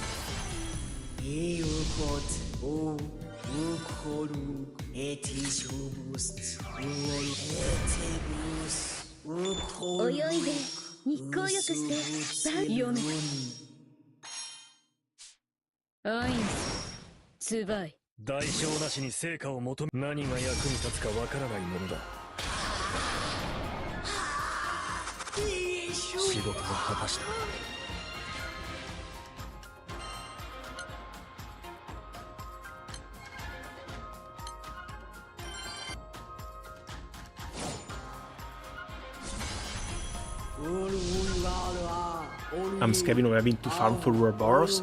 Oh, Ouroboros is not something you farm for. Mind you, Ouroboros is something that you waste materials on after you're done farming. Because the materials that are worth the most are materials from endgame raids. So once you're done with your Revan weapons mainly, then you can start putting the Revan weapons materials into that Ouroboros. Those or other endgame stuff. Before that, it's absolute insanity.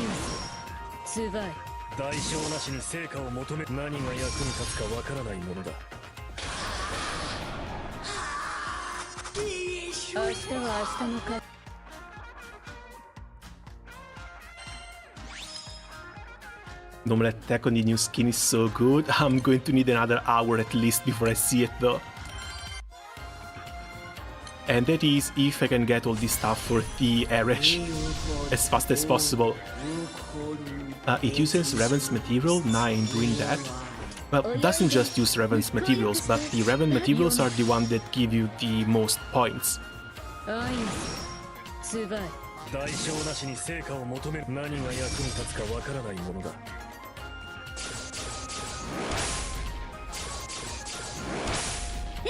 Where was that thing even?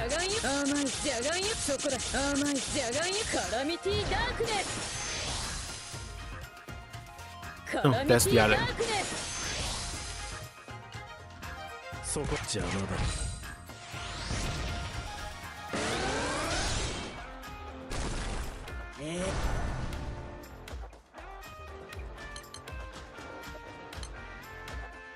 If the game ever decides to load my home.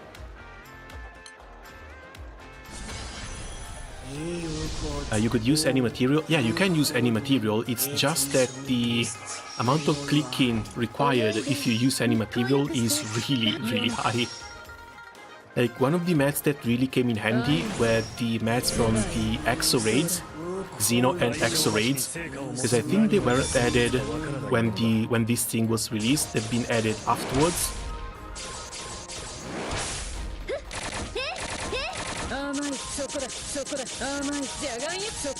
But yeah, the lower level extractions, you basically never want to do them.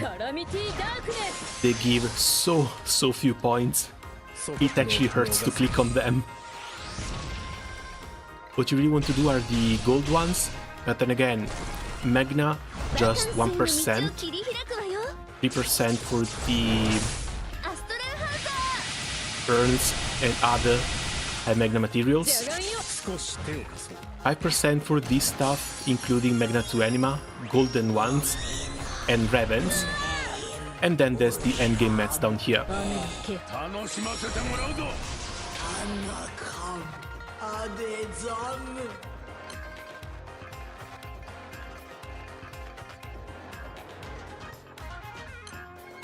Like, these give you the best bang for your buck, but otherwise you've got your 1% Goji increase for the silver ones from the materials that you normally use to recruit the Eternals, as well as these ones, the Ifrit materials, the showdowns. You get these with the normal daily pro skips, and this can be a real lifesaver, especially since you normally get a crap ton of them. These are like 15,000 Scorching Peaks from Ifrit.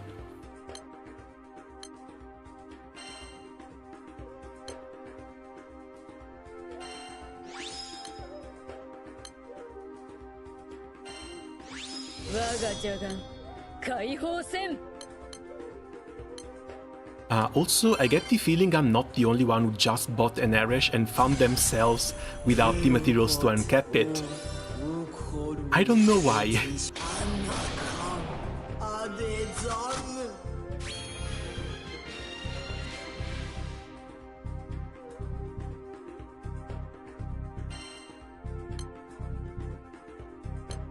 That's 27 jewels, 16 to the strip. Come on, we can do it.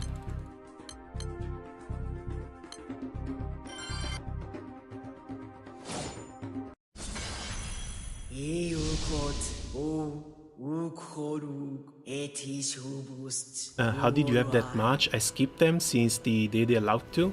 I only have 3k each. I have been playing the game since 2017, and those mats have been completely useless outside of the alchemy lab that was released this year. So that's like 6 years of saved up materials. 代償なしに成果を求め、何が役に立つかわからないものだ。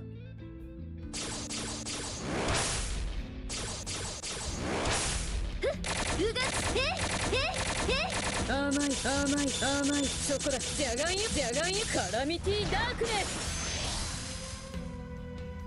カラミティダークネス。そこじゃ逃すか。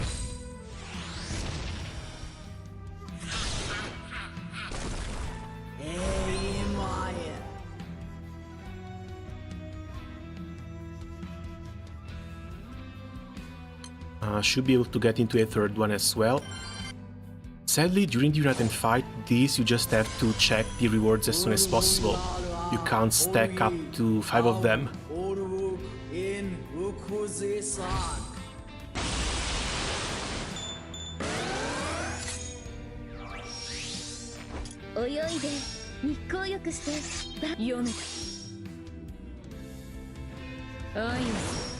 Survive.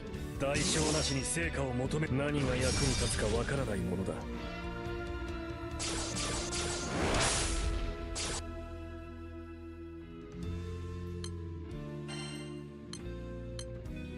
And yeah, case in point, they're all full.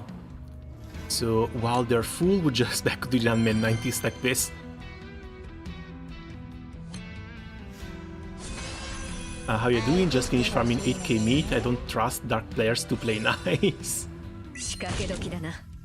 And you're right doing that. Congrats on the 8 meat. Now, meat-wise, I've done 2k. I'm farming a little bit of the NM90 because I want to unlock this skin. After I get this skin, I'll go back to meat farming, but I don't even know how far along I'll stop. Because last start and fight, I think I had to go and regrind meat in 2 different occasions. So something like 15k to 20k meat might actually be ideal this time around. I know it sounds like a lot, but yeah, I kind of want to be safe. Not just for top 2k, because I don't really care. As long as I can be in top 90k, that's fine. But mostly just for the weapon drops too. I don't want to fall too far behind with those.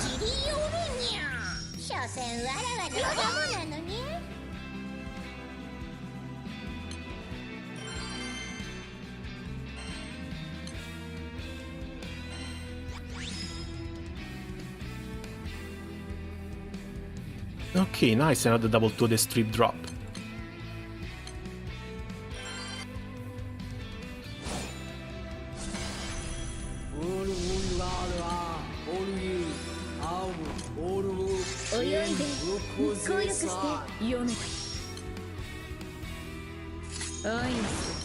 Survive. 何が役に立つかわからないものだ。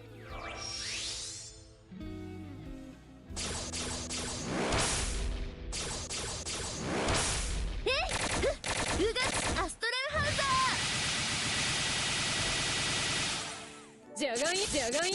甘いカラミティダークネス。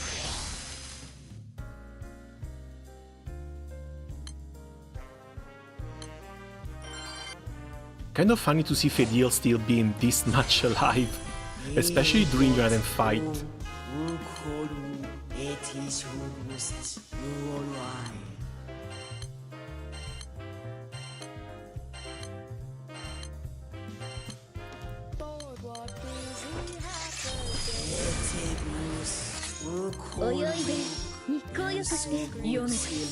Not sure how hard I will with this guild war. I'm at 10k mid so far. Last one I think ended up with 3.6 billions, but 3.6 billion also took like 15k mid out of me.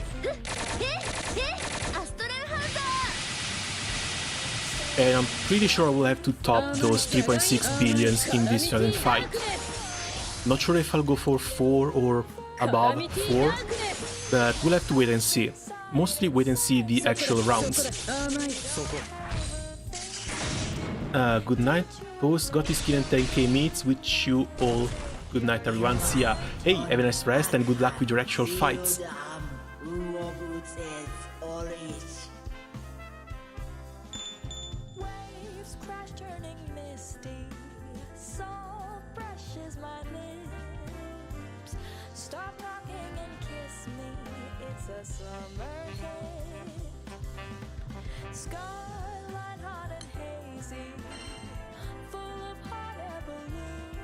Come on. How late is it for you people? Oh, for me it's basically just evening. It's 6:30 in the evening right now. If Guild Wars kept this sort of time, it would be perfect. But I know that 2 days from now I will have to wake up at like 11 PM if I want to do the entire fight. Which is basically the worst thing about this entire event.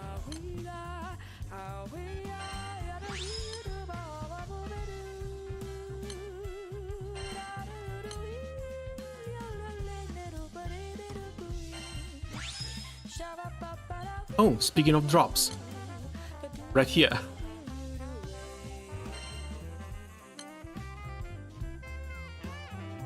Uh, 11:30 PM for me right now. Oh, that also hurts. At what time do the United fights start for you?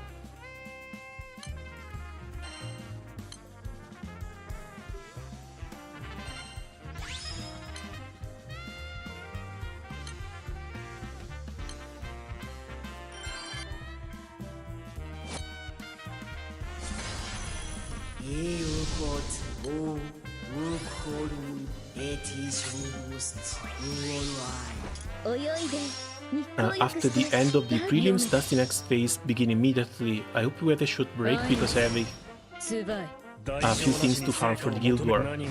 Oh yeah, no, we are the interlude.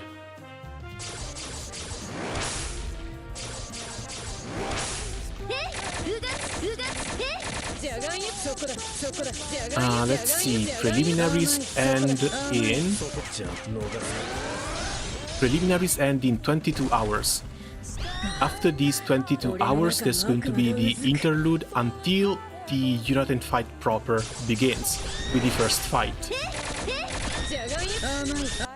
So if you have to run to the repairs for something, you still have a little bit of time.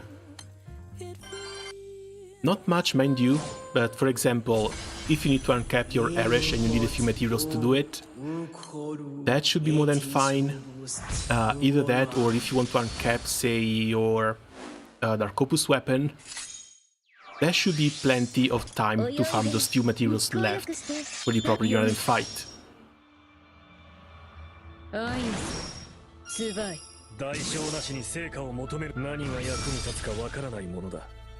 There we go.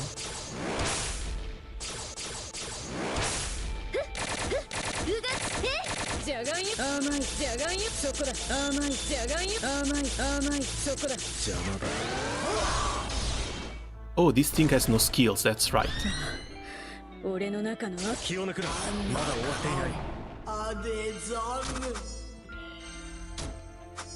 As for the Arish setup, I'm pretty sure I no longer care about 000. This has to be a Babs setup. So we're back to the Nightmare 95 similar setup. Let's save it for the 200, who cares? But for this one, then yeah, we're back to either Berserker or... I don't think Viking, not a fan of Viking. Either Berserker or Apsaras, but Apsaras shouldn't even be all that required, since you don't really get the passive buffs for it, right? All you need to do with MC is charge attacks.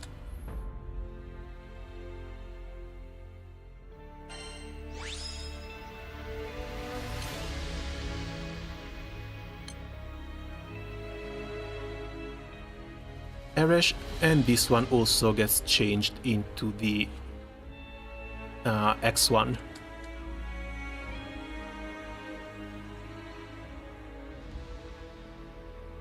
If I want to do something like this though, pretty sure I'll keep these two.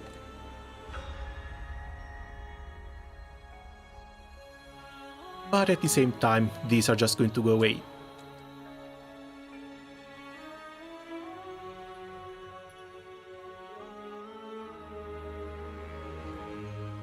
Rest in peace, Magna setup, you were fun to play around with. But it's time to leave the field to Hades.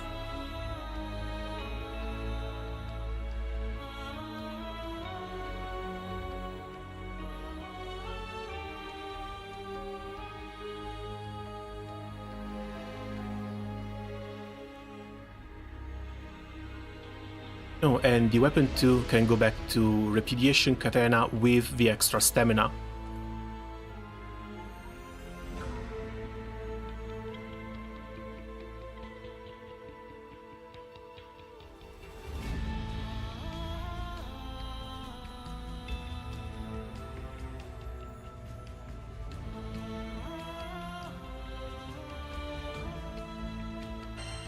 Yeah, there was a little bit of an upgrade in the past 2 minutes.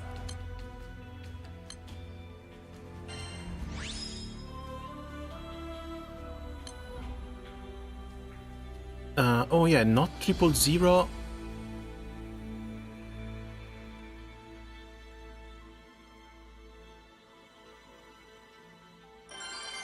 We start with 100% bar with this, right? So if anything, it's Bub's Call plus normal attack.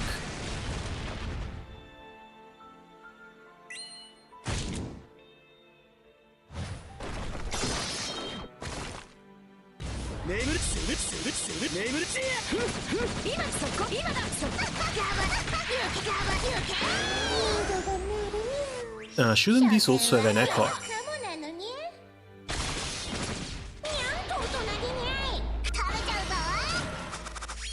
この信念誰にもおらせはせん Oh no, it's just the normal attack amplified.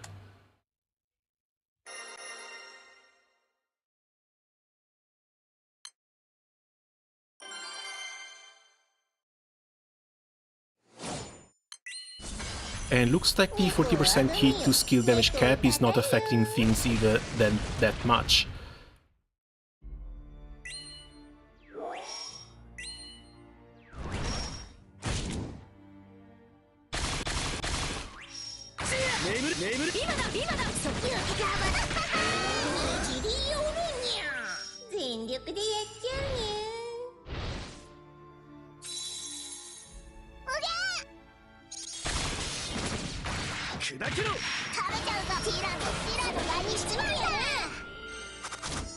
Still, at least for now, it looks like a pretty similar result compared to the Magna setup, with the 000 call, and that's it.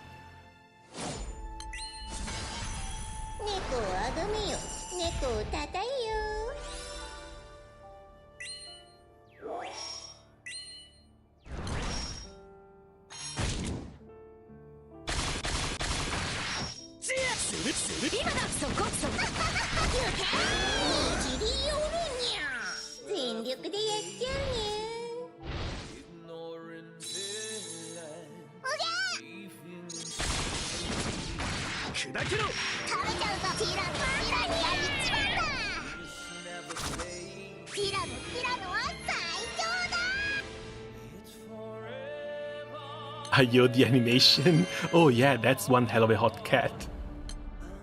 I'm almost at 150 gold moons. In fact, I could buy classic step up right now and probably going to have enough moon right away. But I stopped thinking about getting Eresh. I'm still not completely sold on it. I know it's a really big buff, but at least right now, we're doing the exact same thing we were doing with 000. 所詮わらわの子供なのに It may be a little bit safer, but we're still on one button OTK. キラのは最強だ If this is going to bring any difference, the difference is going to be for the NM90s.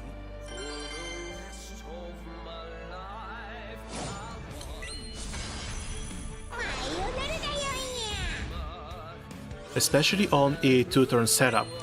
Because 2-turn setup without Eresh adds yet another button on top of the Myoji for the splitting spirit on turn 2.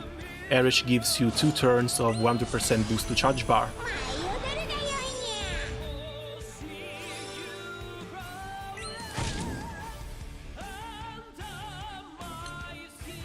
No Bowman or Sidala? Sadly, no. This is the best I can do. 猫をあがめよ猫をたたえよ Done a little bit of testing and it looks like little Tira in here is the character who brings the most damage out of my character box.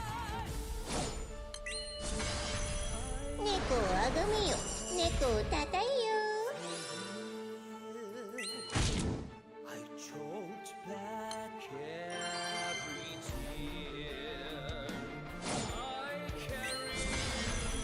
猫をあがめよ猫をたたえよ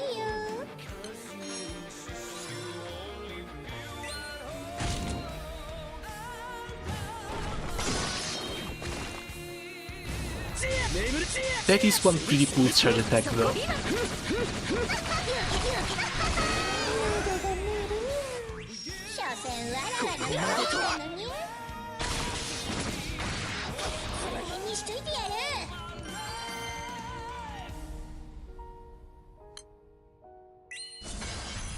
猫をあがめよ猫をたたえよ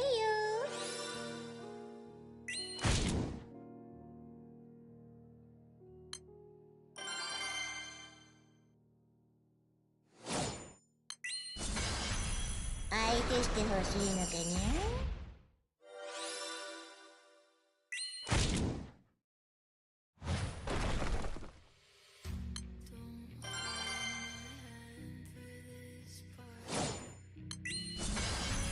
猫をあがめよ猫をたたえよ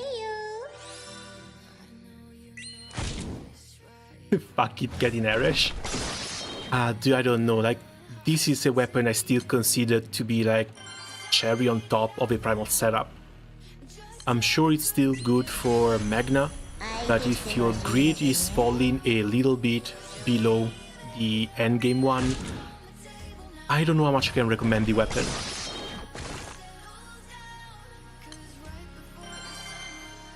Yes, you need to have the proper base stats in order to actually make good use of it. 相手してほしいのかにゃ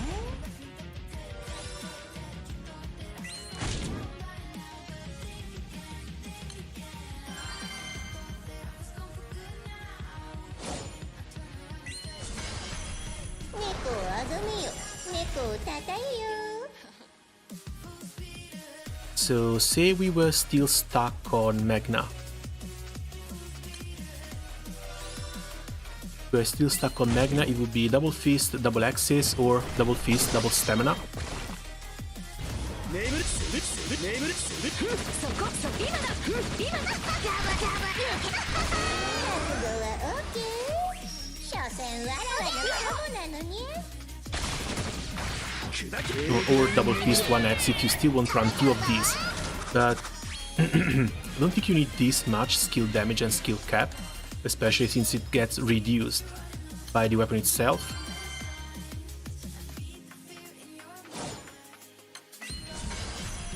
猫をあがめよ猫をたたえよ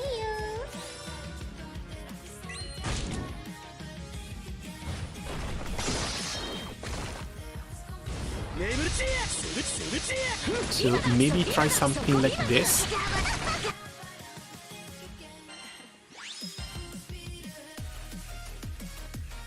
I don't know what to do. I would not suggest you buy it then. Like, if you know it can be a solid upgrade, then go for it.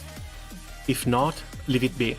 Keep your moons, wait until you're done farming a proper grid, then you drop it.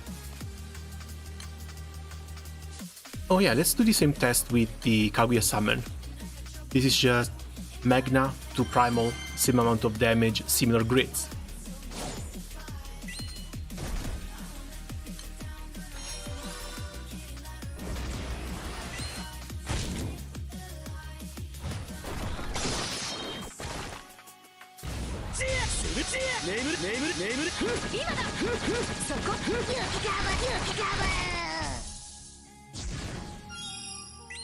Okay, that's 42 millions.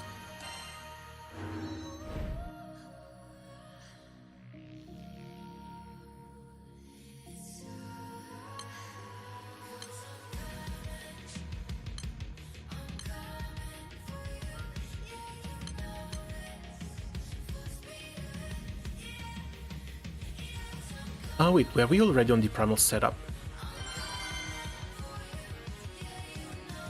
We might have been already on the primal setup.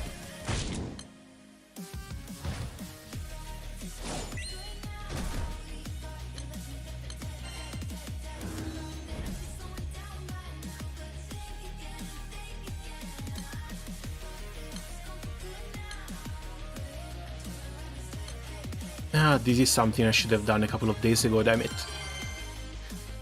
I just ended up being a bit too busy.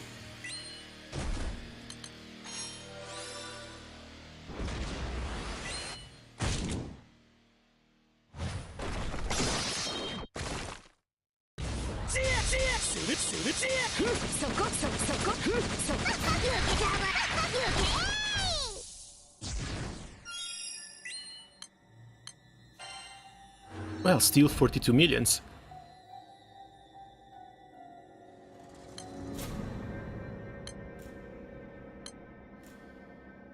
So maybe if you have the weapons, but that's full Magna 3, you can give it a shot.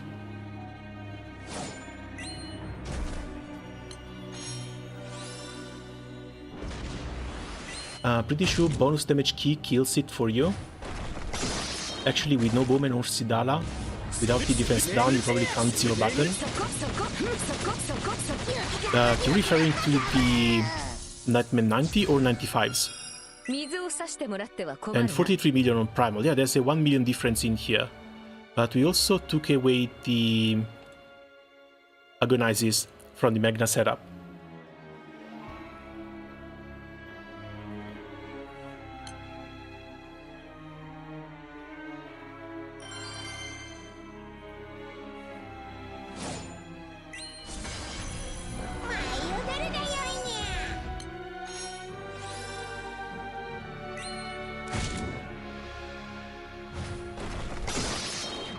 I think even on Magna they still clear. Damage is slightly lower, but the sheer amount of skill damage that 6150 brings should be more than enough to let us clear.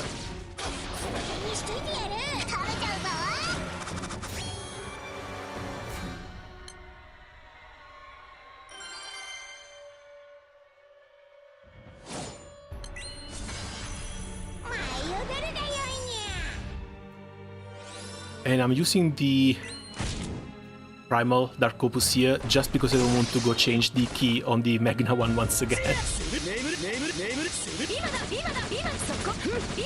Since we're not on Primal anymore, this can also be changed with another Fist, so that both Six and Tiwa can get bonuses from it.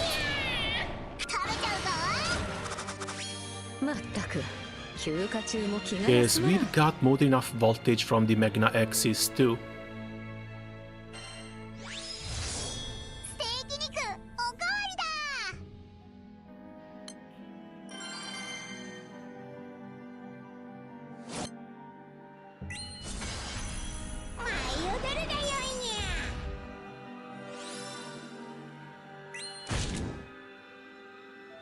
Yeah, they still reach the honors, they still clear.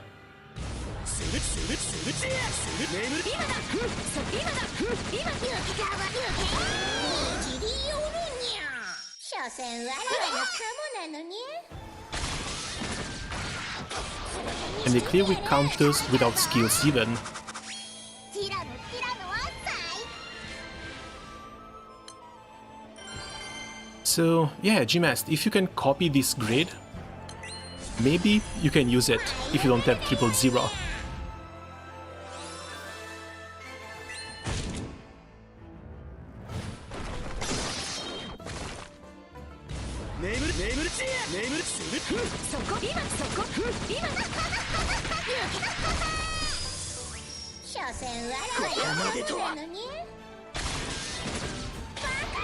I don't have double PNS.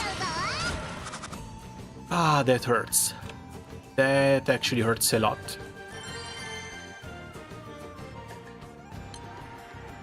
Because in that case, I don't know if I would recommend it.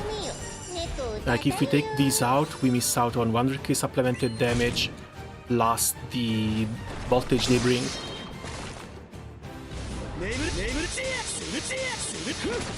And even if we wanted to replace this with some Magna options,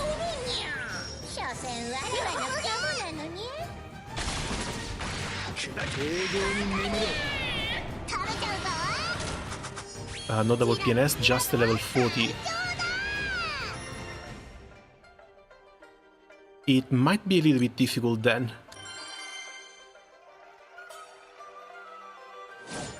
Yes, no, we are on double unboosted, so it should be double agonize in here.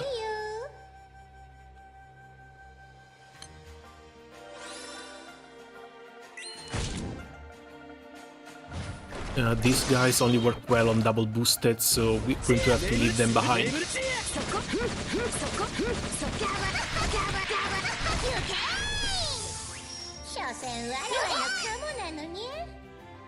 And I'm pretty sure giving up on the double PNS, it's going to hurt this thing a lot.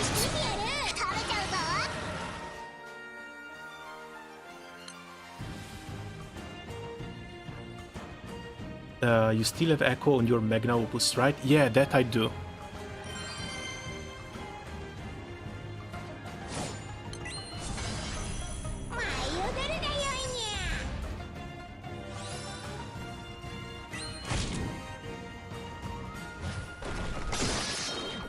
Hold on a second, because they seem to be clearing even without the double pain and suffering. Does Agastya stuff help, or are the Celestia X's more important for voltage?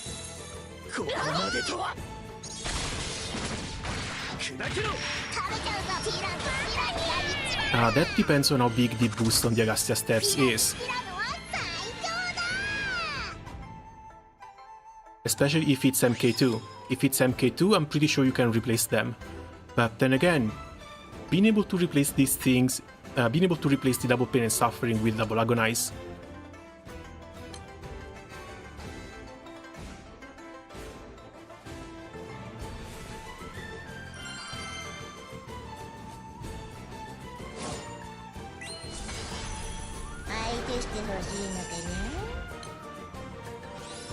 So we're basically checking out how low the requirements can be.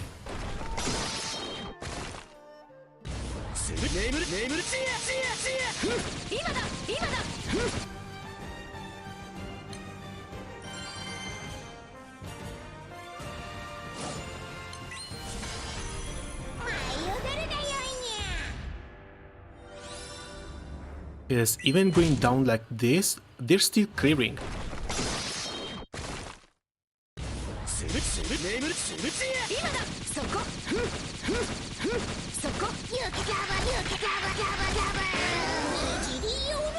So Echo or Stamina Chain on the Dark Crocus doesn't really make a difference.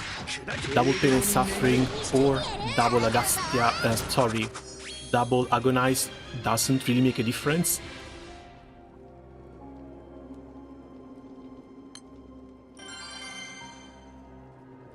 Wouldn't be worth it outside of the NM90s. We would have to check how big the damage difference is against the Mannequin.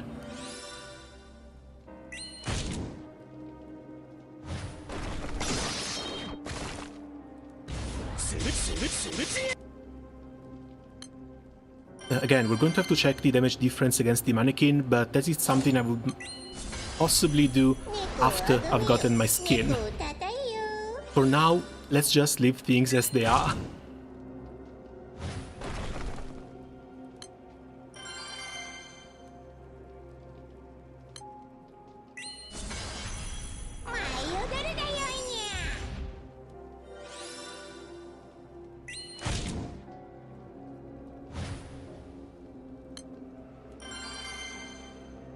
Honestly, really weird to see that this works without pain and sufferings too. 相手してほしいのかにゃ I thought we would be getting a lot closer to failure.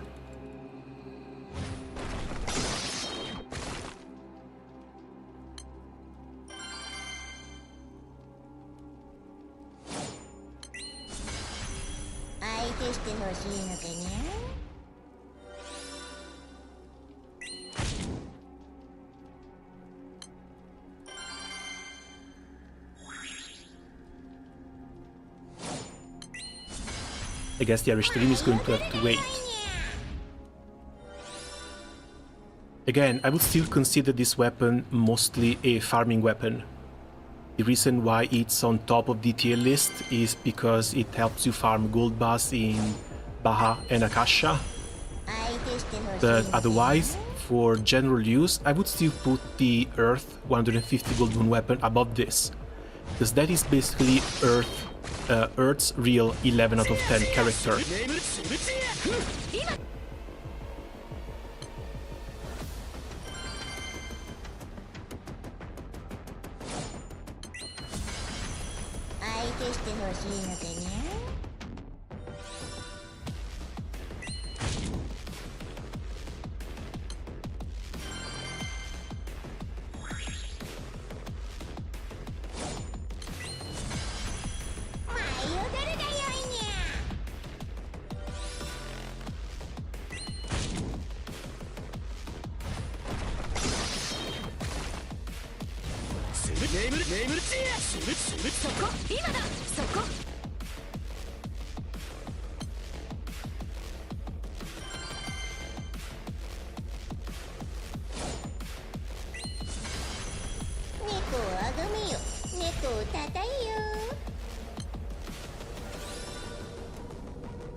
You know, if these aren't required, I guess this is some place I might want to try the Orologia weapon too.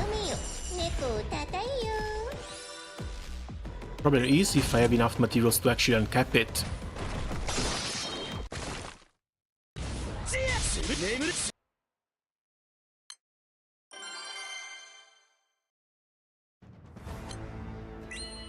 Because without skill damage, this would likely be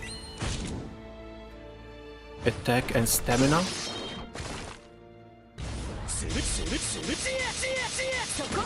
And the fallen sword.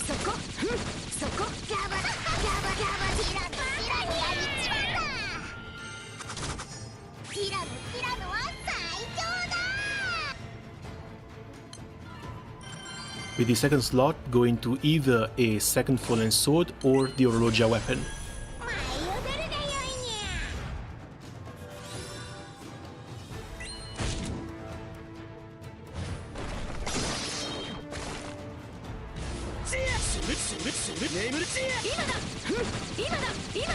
Would the Battlefield Grid work with double sub damage katanas and 3 M3 fists? If you want to do normal attacks with the Arish, I'm pretty sure you're not going to be using the supplemented damage katanas. Oh no, wait. Hold on a second. Because now we have multiple supplemented damage katanas. I was talking about the Fedial Spines, I'm pretty sure you were talking about the Magna ones. If you want to run the Magna ones, I'm pretty sure you're going to need to be using double Magna summons. It's not going to work on Babs plus Kaguya.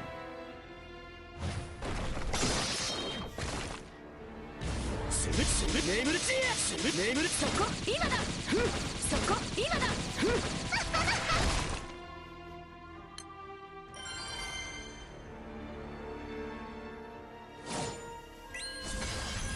相手してほしいのかにゃ。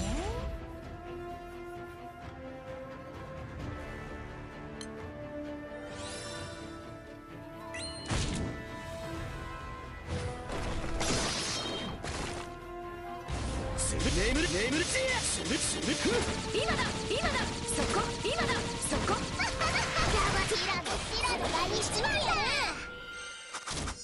まったく休暇中も気が休まらん。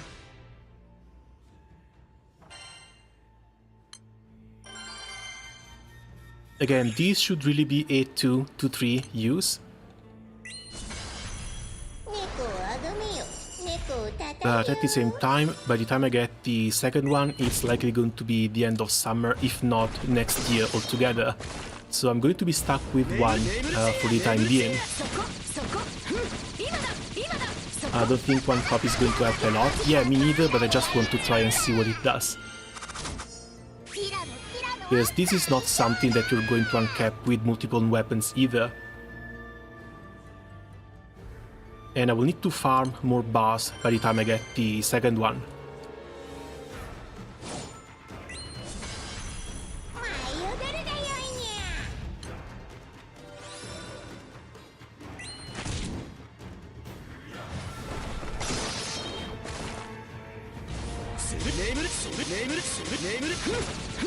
そこ今だそこ今だ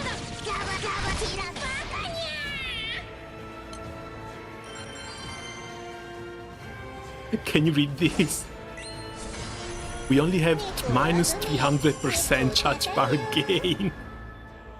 The hell? Went to the doctor and now I can't greasy foods. I am in absolute shambles. Ah, that sucks. Hopefully it's just something temporary. あいもない How many bars did you spend on the pain and sufferings? 3 each? Yeah, that's 3 bars on each pain and suffering. That's 3 bars on each of the eternal signatures as well. And I'm pretty sure I spent at least 2 more on this one. On the Fallen Sword. 猫をあがめよ。猫をたたえよ。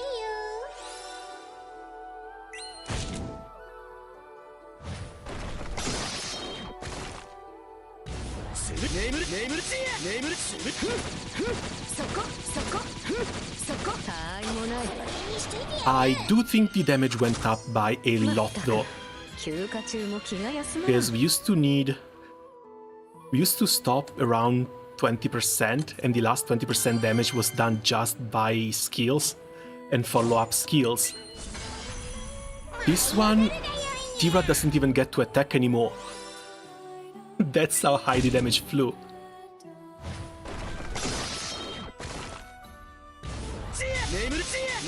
今だ今だそこそこ今だたいもない大人げにゃい。ピラム。舞い踊るがよいにゃ。 By using Levy, I'm not using Levy, I'm using Kaguya in the hopes of getting a few drops. But nothing yet. Of course, nothing yet.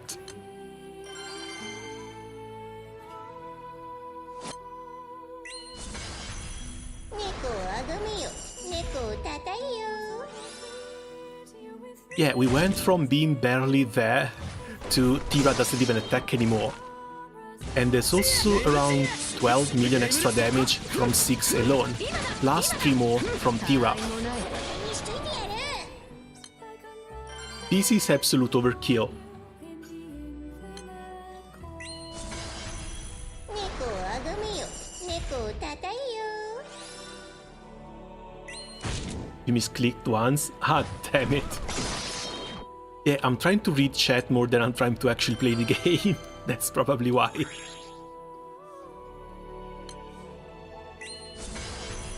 猫をあがめよ。猫をたたえよ。 So, any luck with drops so far?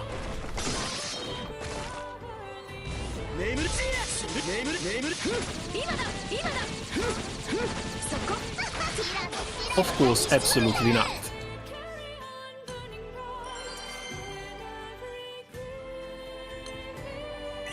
Can you make it 0 button now? I'm pretty sure I still need the Bob's Call. Again, defense down plus bow brings a crap ton of damage.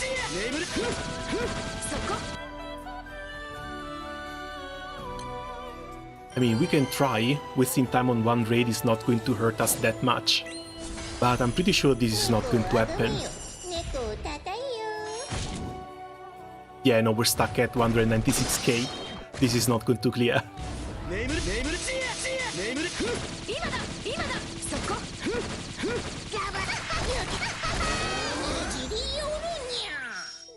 How much to uncap the Celestial Feast? That is another 5 mats. We'll probably get them from the chests.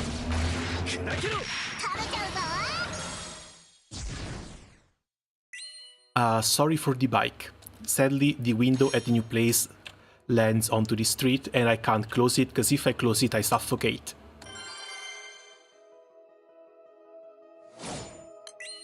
But yeah, 5 more mats for uncapping the feast.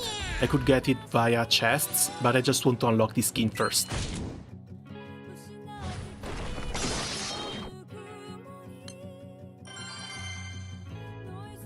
Speaking of, almost there. 37 more millions. 62 millions done already. Rank-wise, 8k. Crew-wise, we might make it into A tier, hopefully. And 50k personal ranking. Yeah, things are going fine.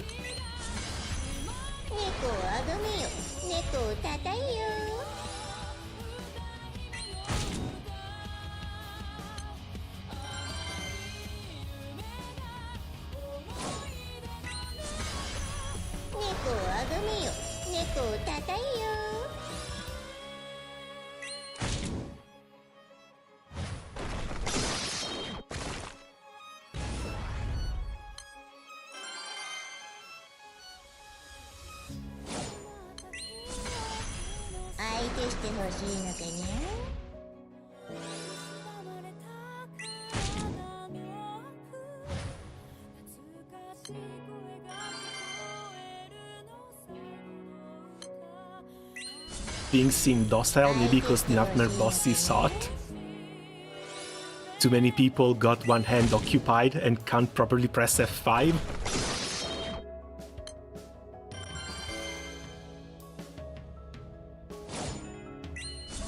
Now, I think if anything, it's because of the Elden Ring DLC release, plus the fact that it's summer. Temperatures are going up all across the globe.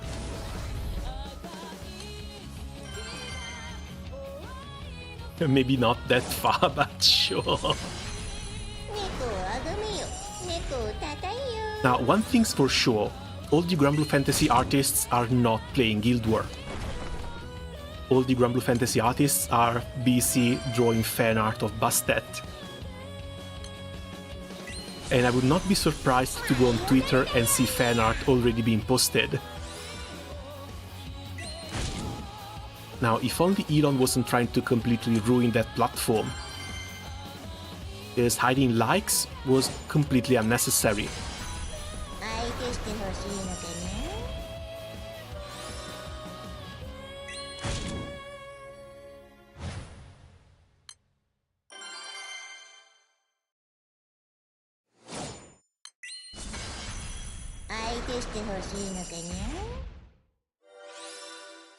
But no, like in the gacha world this week, we're also going to get a lot of other good news.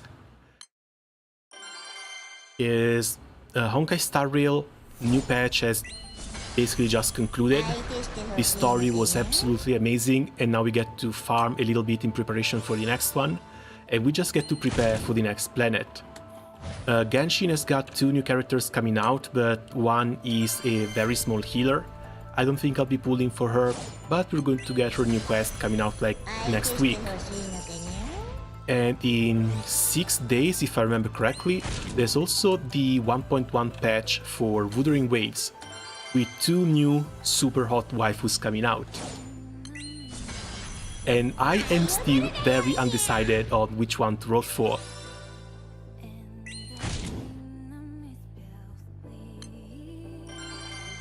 Oh, not to mention, early next month, there's also the release of Zenless Zone Zero. If they managed to fix up the system requirements a little bit, that one was pretty fun too. I really liked both of the animations as well as the in-game presentation for the story, because they went full comedy and they went full comic book style. That was really fun to see.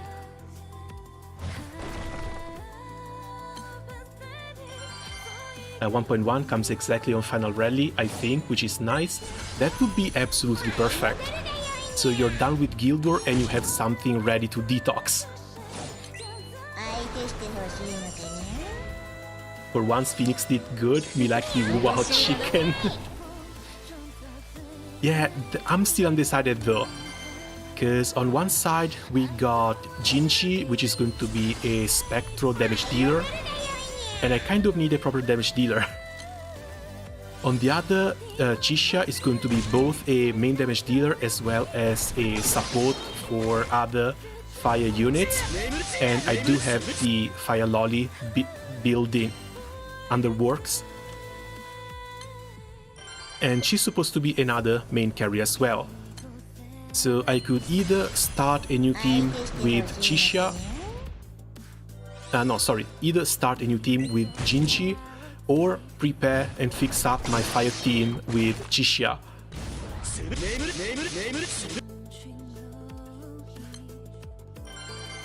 It's impressive that you can catch up with that many gacha games. What if I told you that these aren't even all the ones I play? Because Arknights also just released the new version with new big event with Legend Ranger coming out. And then there's the event from a half anniversary event from Reverse 1999. They also released the first limited character there too. Yeah, no, I had to set up bots on Discord for all of the news feeds, because otherwise I wouldn't be able to keep up with all of them. So I've got like bots and an event calendar on Discord. Gacha responsibly. Oh, just be free to play.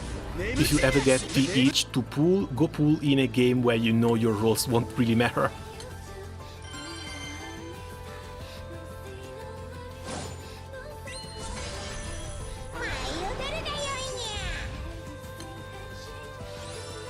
With your luck on recent gacha, I'm not surprised if you're a god. Yeah, sadly that is my only superpower.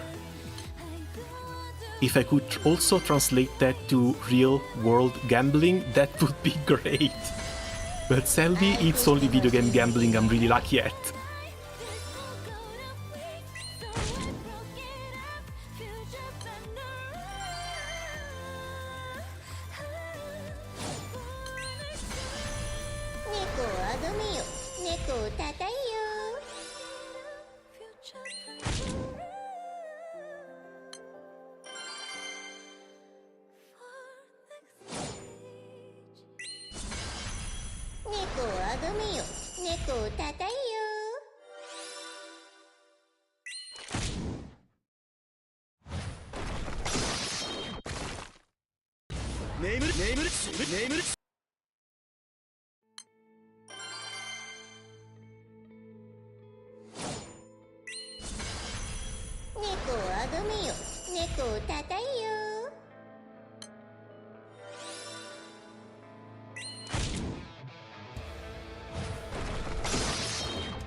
Gamba on Mooney, no. Gamba on waifus, yes.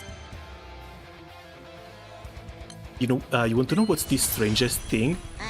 That so far, the luckiest I've ever gotten on a character has been Jing Yuan. because I managed to get 3 copies in less than 40 rolls. That is still my luckiest rolling session in Star Rail.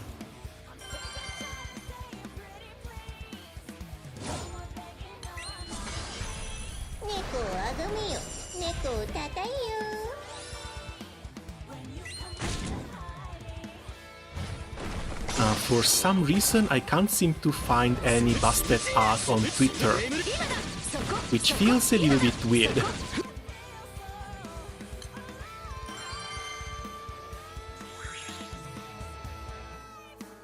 Holy Christ. Yeah, that little stunt actually put me in like top 3% luckiest player in Star Rail, and I'm pretty sure I'm still in the top 5 as far as winning 50-50s and luck with 5-star goes.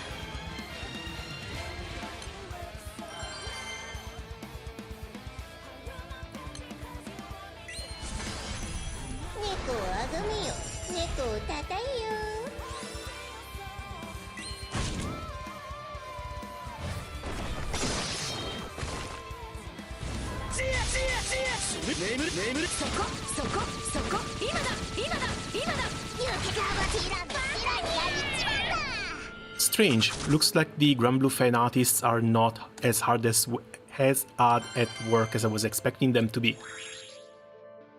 I haven't seen any busted fan art yet. Maybe it's a bit too early.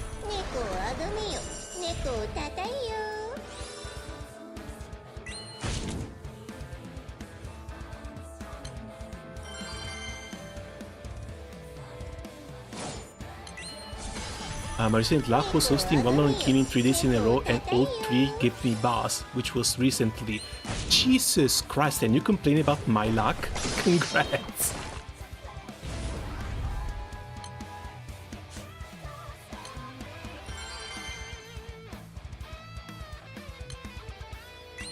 They can't draw well with only one hand.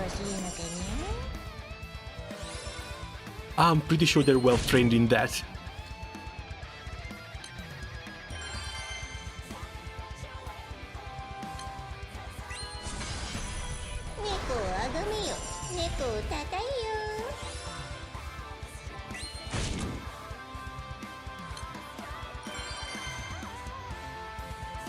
Okay, how are we doing on this front?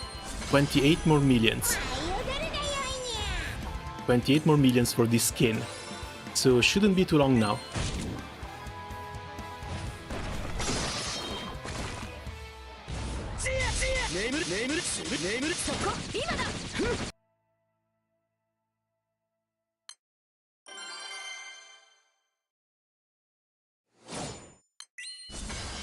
I found out why my recent sparks sucked. I got 4 bars this month from daily hosts. Well, luck has to go somewhere. Still, congrats. Also, when it comes to sparks, I'm pretty sure it's really hard to get one that's really bad. Usually I have a pretty long wish list, and as long as I can cross like 5 characters off of it, including the spark target, I call that a win. Because especially with how diluted the character pool has been getting, it's really difficult to get something you want.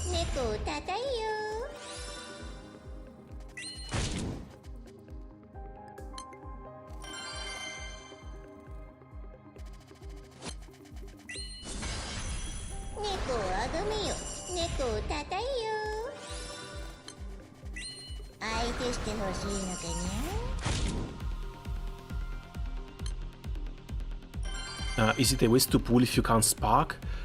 That too. Like, if you have some extra rolls and you want to try and YOLO see if you get lucky, maybe. But again, the safest way to get characters is always to spark. You wait for the free draws, you wait for the extra tickets, you wait for the roulettes, and you spark there. So at least you know you can always get at least one thing that you want.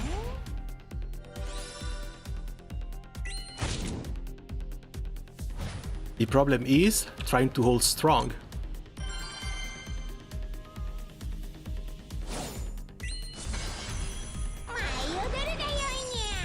Because they keep releasing some very tempting characters every now and then.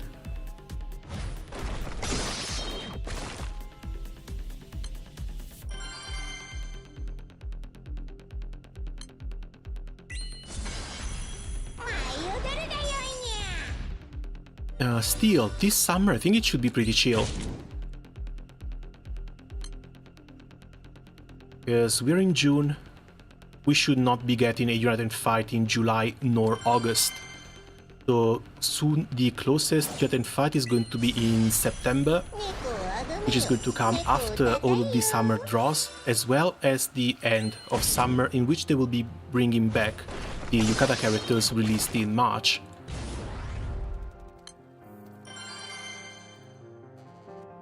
So we should be pretty chill until then.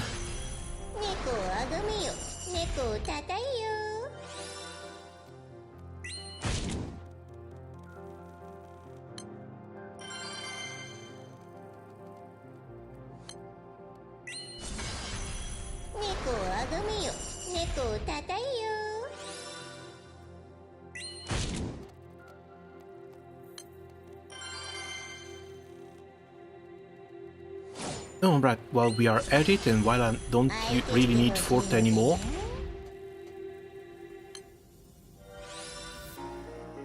let me bring Orlogia back in so she can get a few more EMPs.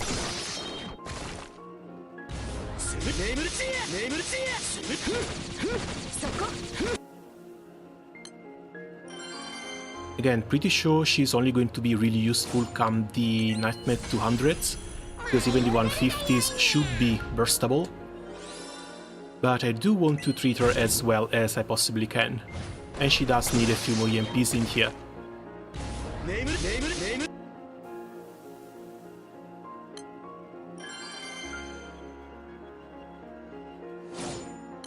And then it gets blazing hot because Summer Raziel and Tefnut.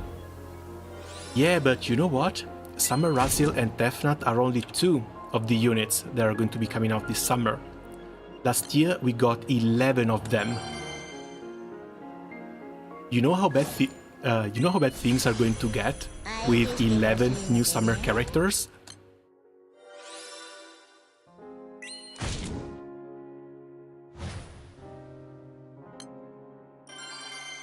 And not to mention, while they might all be in the pool until the end of summer, they removed this end of summer banner where all of them are on rate up.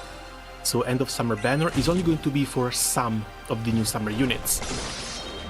There's going to be a few for which either you roll for on their release banner, or you're going to have to wait for their anniversary ticket. Which kind of sucks. They're going to try and make that up to us by giving us time-limited tickets, so an end of summer spark is going to be a lot easier to get through for most people. But at the same time, not having the units available is really going to hurt.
Damn it, Phoenix, no, never mind.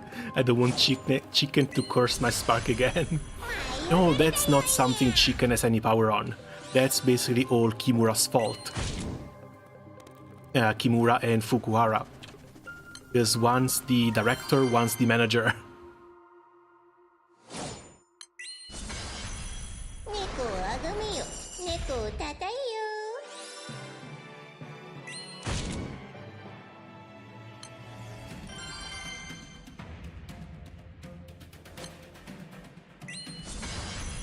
猫をあがめよ、猫をたたえよ。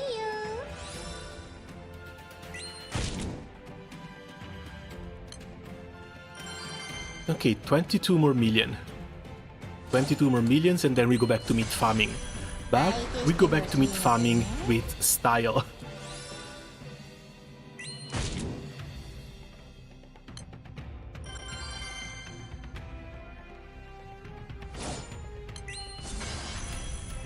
And I also managed to get back into the close to top 40k. If everything goes well, I might also get enough rank points this year and fight to hit the rank cap, 375. But that's likely going to be down to the nightmare 200s. How much meat you're going to farm? I'm not sure, especially if I'm running the nightmare 90s right now. I think it's still going to be in the 15 to 20k range though.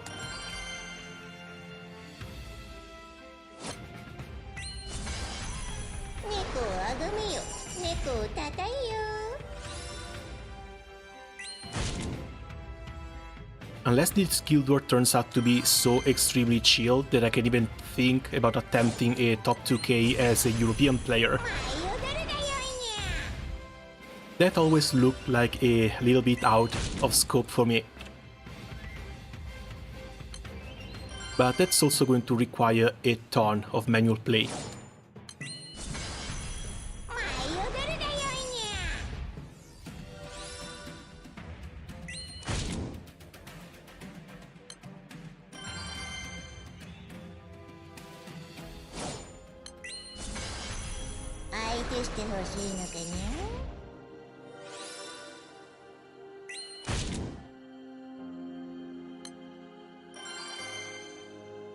You guys have any plans for how much meat you want to farm? Which goals you want to achieve this year and fight in terms of rank? Or maybe you just want to farm the boxes and weapons?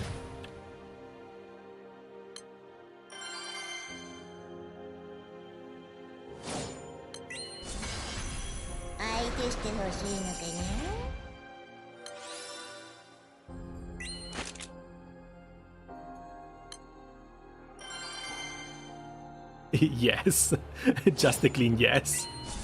Boxes and weapons are fine for me. I'm going to try 80 bucks again, see if I can get in top 90k. Hopefully top 90k is not going to get screwed too much.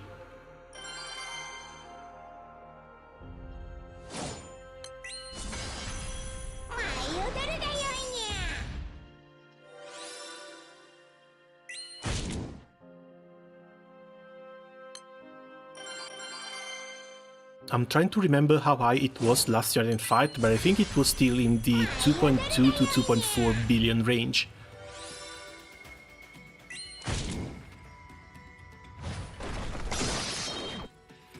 I'm farming celestial weapons, but somehow in top 50k individual. Oh yeah, that's normal. At least for day one. I think a lot of people are still trying to do point control.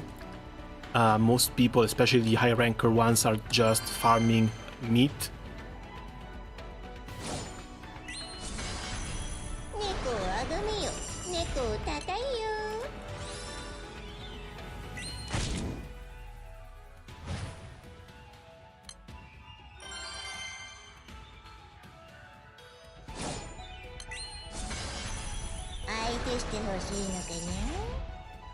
Main goal for me are the boxes and celestial weapon. If I can get the outfit too, it would be nice. Well, the outfit is only at 100 millions. If you're just farming for weapons and you're hitting the Nightmare 90s, 100 millions are not that difficult to get. Now, even if you leave this setup apart, and you can do something like 2 buttons, 3 buttons, it shouldn't really be all that bad. It's still going to take a few hours, but still. Well,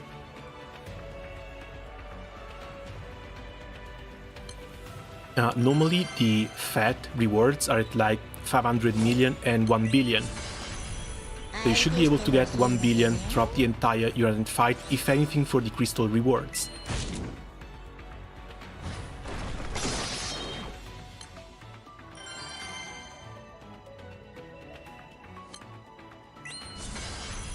I was prepared for a heavy grind for this game, but since it's a lot more easy than I thought, I guess I'll need another goal for this Uranus fight. Yeah, I think the weapons are just fine as a new goal, especially since it's 2.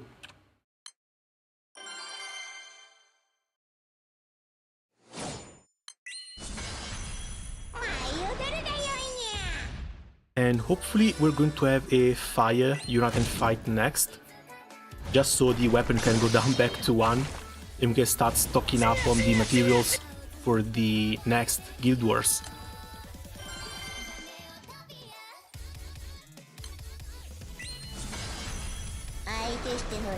Doesn't this skin have faces? 100 million is just for the base skin, no? It should be, but the faces, as you call them, I think they've been delayed. So right now, you get 100 million, you get the skin, but that's it. If they start releasing color palettes, if they start releasing a second phase or skin uncaps, that's going to be starting from the next Uranus fight, which again should be 3 months from now.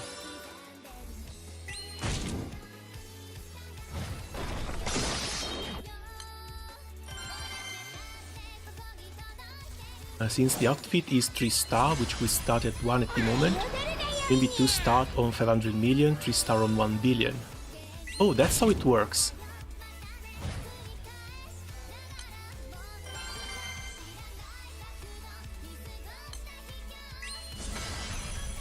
Might be, but then again, I heard nothing about the proper uncaps. So there's a really good chance that the next uncaps are going to be coming out with the next Uranus fights.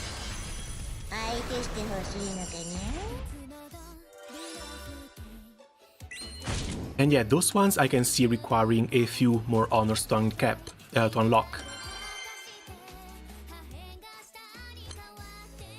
Still, this skin is permanent, it's very easy to unlock, and you can just get the upgrades throughout multiple Uranus fights, since it all counts as skin experience and it's all cumulative.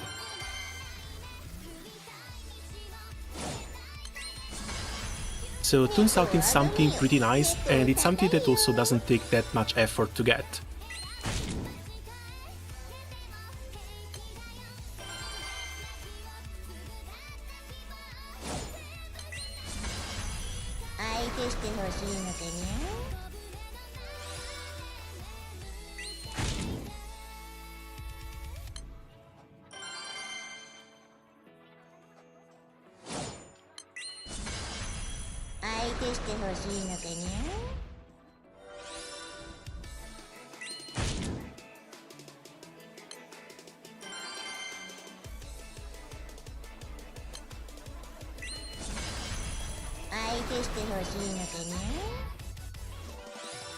Come on, 14 more.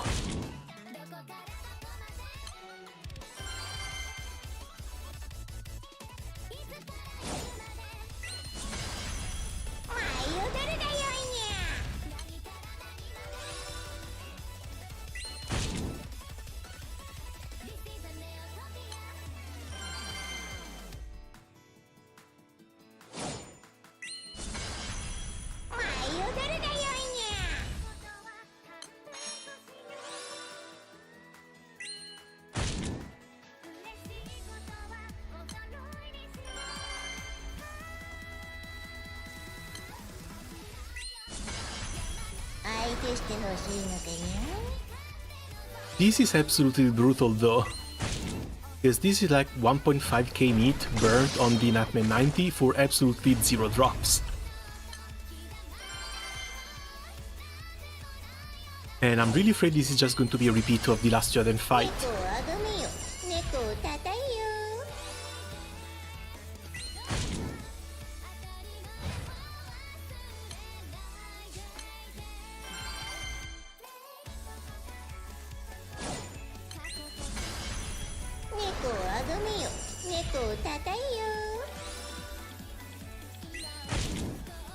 Crystallize Coal, New World Quartz, yeah, we're going to get the coals in here.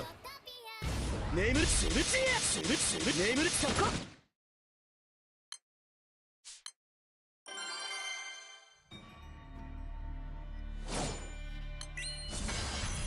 猫をあがめよ猫をたたえよ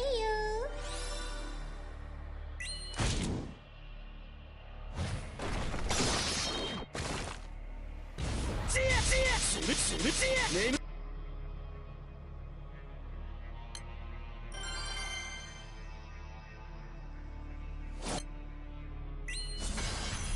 相手してほしいのかにゃ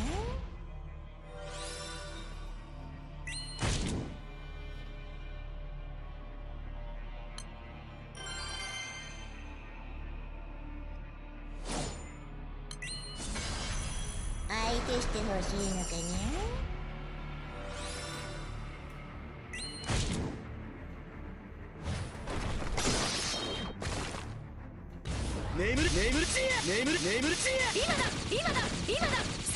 Wait, did I remember wrong or did you exchange Arish when I wasn't looking? Yeah, I did get that Arish. I also had to farm a little bit to uncap it because I didn't have the mats. Thankfully that was something that was done in like less than 10 minutes.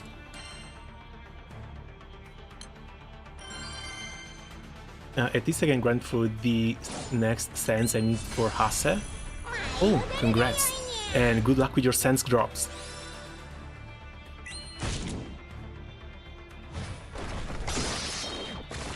I think after I'm done with Onkestar Rail for today, I will decide for which Eternal should I go next. Maybe Siete. Do you still need to recruit them, or are you talking about 5-star or Transcendence? It's getting late, so I'm off now. Happy grinding, everyone. Hey, thanks for coming by, and happy grinding for once you wake up too. Sadly, for this week, the grind never ends. Both, I guess. Oh, if you can start getting Seated Transcendence, then yeah, that's a pretty nice upgrade too. Especially since Wind has been going the charge attack route for a while now.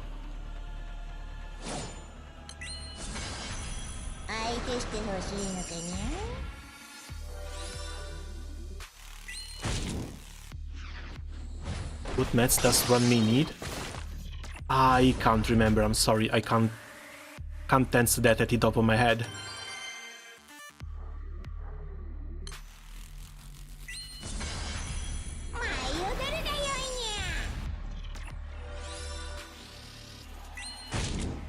Yeah, I'm afraid you have to go look it up.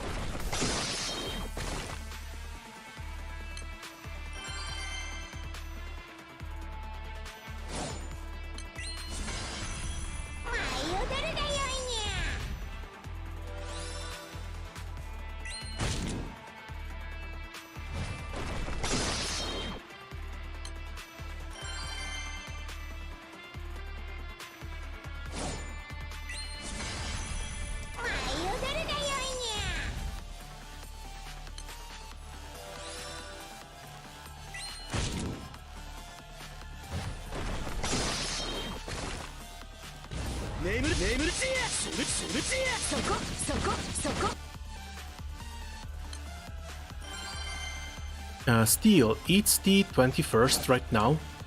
Once we hit July 1st, there's also going to be the shop reset. You should be able to buy 5 more tickets for her as well. So if you are somewhere over there on the way with your PT, it should be plenty possible to at least try for another 50-50 for Runmei.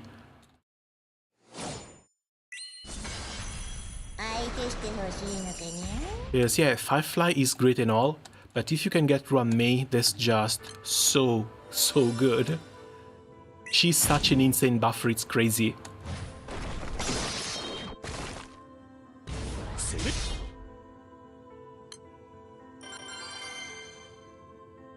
Got 3 or 40 weaponless Guild War, haven't 120 yet. Now aiming for 80 bucks for Uno and Fluent Weapon to 120 them.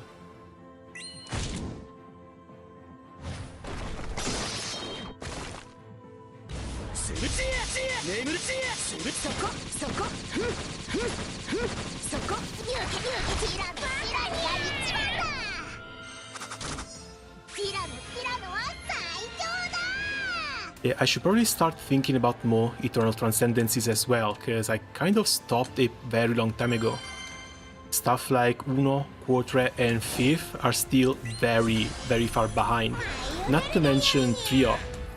Been promising myself to start working on Trio soon, but I've been a bit burnt out on Granblue Fantasy for the past couple of months, I can't lie.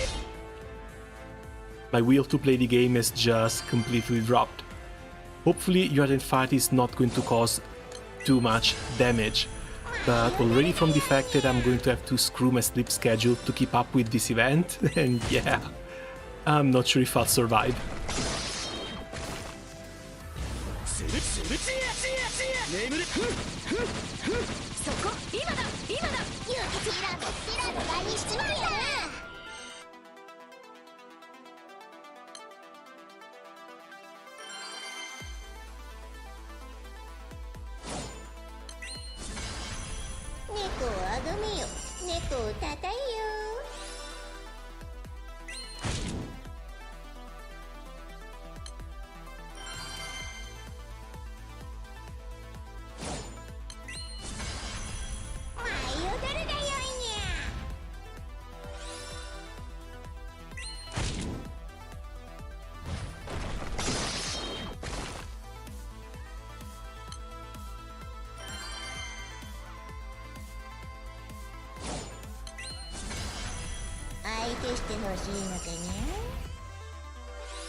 I might have been trying to talk with the microphone muted for a while.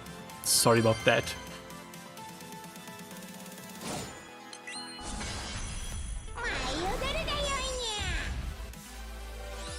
Still, if you're just on a guaranteed run May, then good luck with that. The drop rate is a bit low, it's like 0.6%, but some miracle can always happen. If not, again, we're getting a ton of rolls just from the events. There's the new one that was just released, the PvP one with the little birdies. And on top of that, the simulated universe.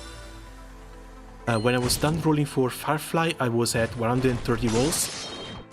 And yesterday, after I've done a few runs in the simulated universe, I figured I was already back up to 150.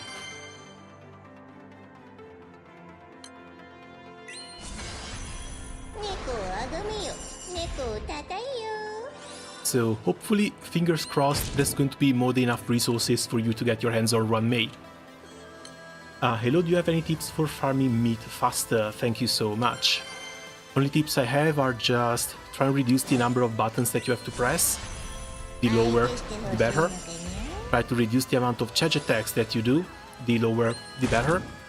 If not, do you have everything set up to farm things properly with the keyboard shortcut? Either keyboard shortcut or a proper double button press to go back and join the next raid a little bit faster than usual.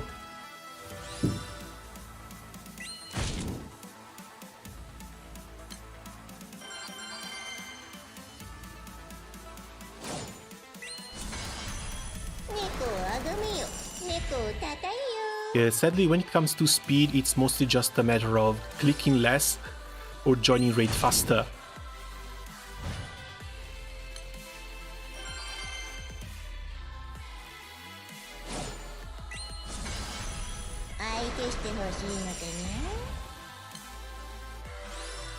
Wait, why reduce charge attack? Sorry, I'm new. Every charge attack you do puts you on a lockout timer. If you do too many charge attacks, once you get back into the raid, you're going to have a wait icon in here that's going to prevent you from attacking. If you're on like 4 charge attacks, this lockout is around 13 seconds. So the fastest you can go is 1 EX plus every 13 seconds. By reducing the amount of charge attacks that you do, you also reduce this lockout timer from 13 down to, if I remember correctly, 9, then down to 4. If you can do something with a 0 button, 0 chain, you basically have 0 lockout. It's somewhere in the range of like 1 second, 1.5 seconds. So you can spam raids faster, and you can farm meat more efficiently. 猫をあがめよ猫をたたえよ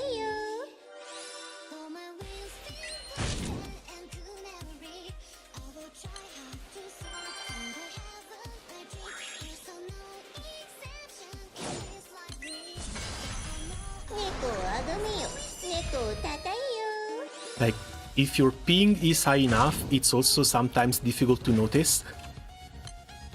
For example, I play from Europe, my ping is around 260 to 300, sometimes can get up to the 400 as well. So the only times in which I do see this lockout is when I go in with 3 chains. It's very rare that I see it on 2 chains, but already going down to a single charge attack makes it almost impossible to get it.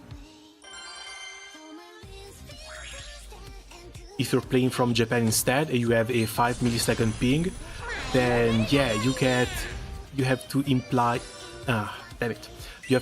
a lot of different strategies to try and reduce the lockout as much as possible, because that becomes your biggest hurdle when it comes to grinding.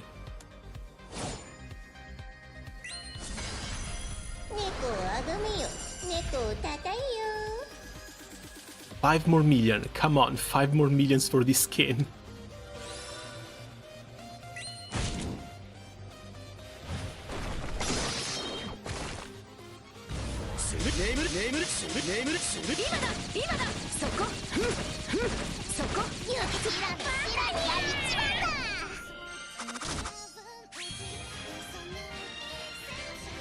Big brain strat is to go take a week off and go to Japan for a guild tour. Oh, that would be a dream. Like, when you see Japanese players playing the game, it's almost like a completely different thing. It is basically just a black screen, because they refresh absolutely everything, but it's just crazy the amount of stuff they get away with. Especially like skill casts. They can refresh skill casts and get back into the fight before the skill animation is done. That's insane.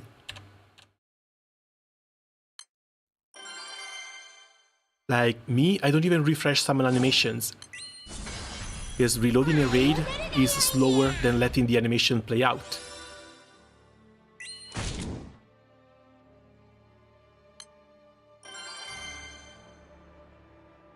Charge attacks are another thing though. Charge attacks are really too slow.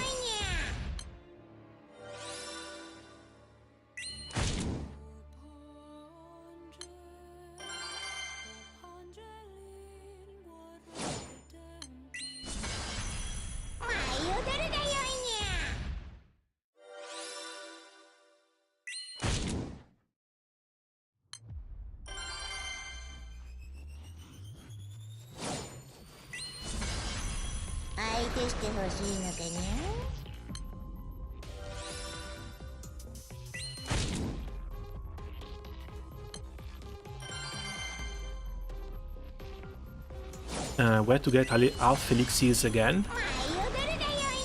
I think the most common source of Alpha Elixirs is from the shop. The Gold Moon shop. Sorry, Bronze Moon shop. It's still the same. Bronze Moons we get a ton of from just free draws and whatever. So this is the most common way you can buy pots in the game. If not this, you should probably check the other in-game shops. Where is it? Treasure Trade. Probably half elixirs. These you need to trade mats for though, and they have a monthly limit. Still, most of these mats you get from farming events, from 20 bucks in events, so you can always buy these every single month as well. It's going to increase the amount of pots you get by a little bit.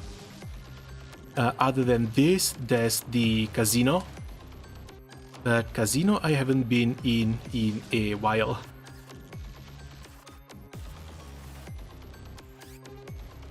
Casino Cage is also another shop that resets monthly, and in here you can buy another 100 pots every month.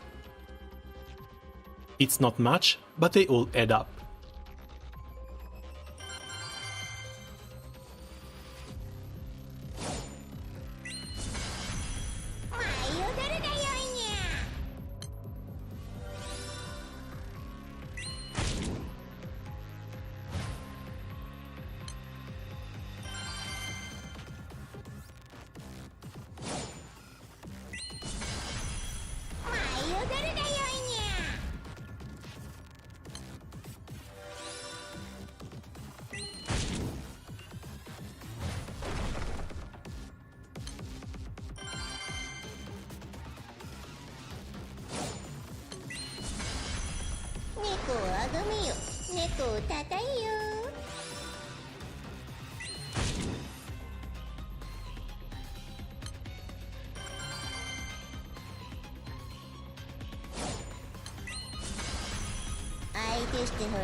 Come on, don't tell me it's going to take the entire 2k meat. Okay, no, 2 millions. 2 more millions for this kill.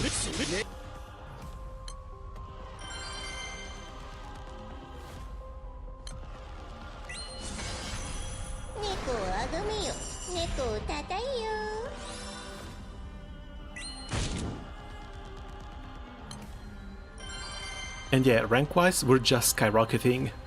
Started from 120,000, we're up to 32,000.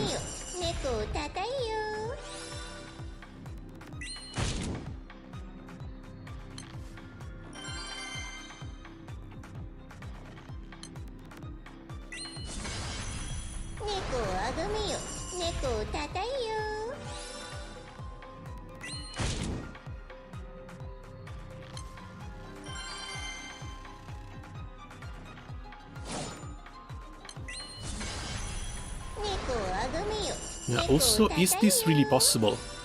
100 million honors for 0 drops.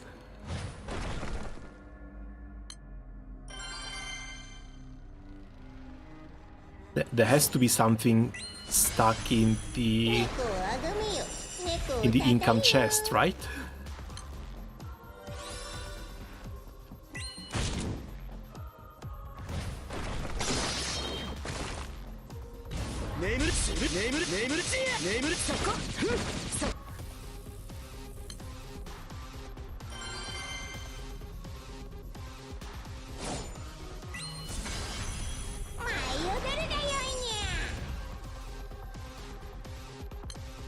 No, apparently not. 100 million honors, 0 drops.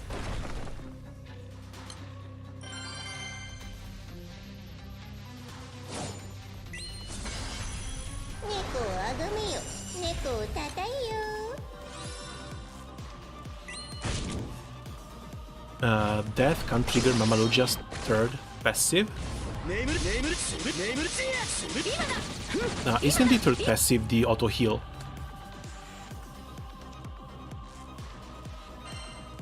But no, Death just kills someone.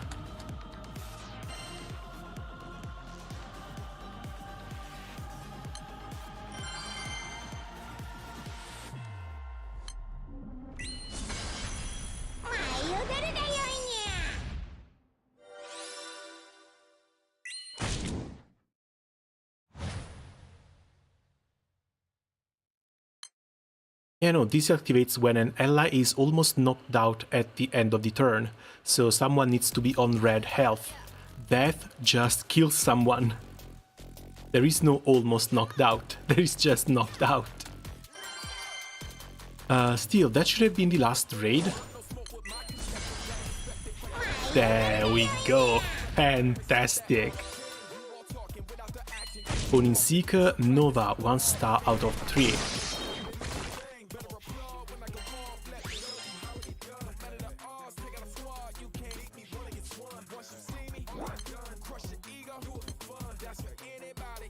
So, how does this work?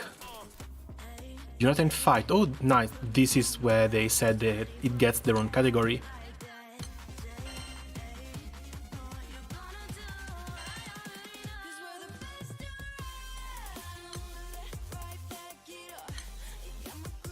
Yeah, but that seems to be it. They don't tease you a second outfit. And this is just Battlefront Gear completed with just a preview. Looks like this is it. Like, if it gets uncapped, it's going to be on the next Unite and Fight.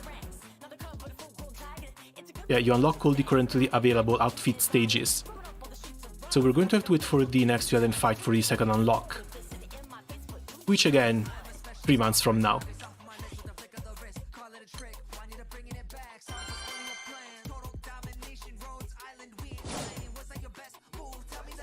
I don't think we also get a... T-Rap. T-Rap, damn it.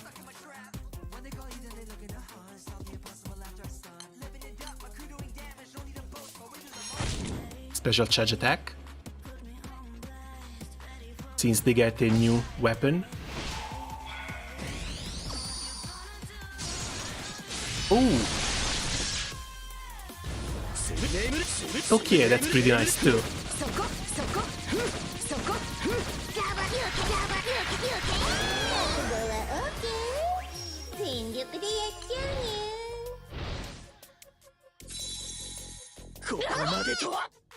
Yeah, looks like they went all out to the sex appeal this year and fight. Instant charge, but I want to see the normal attacks.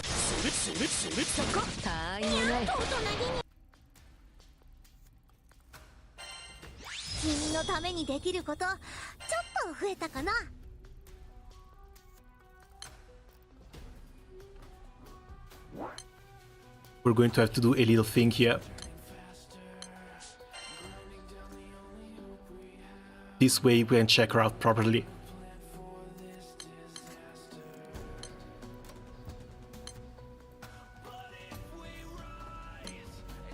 This doesn't really matter, we need to look at the animations. Yeah, Tira covering 75% of her wasn't great.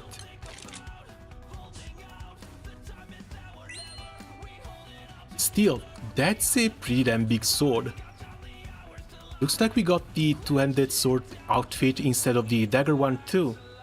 If I remember correctly, we had a dagger skin teased before.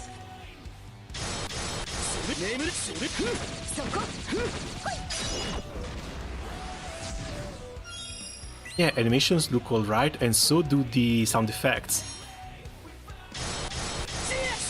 That is nice and meaty.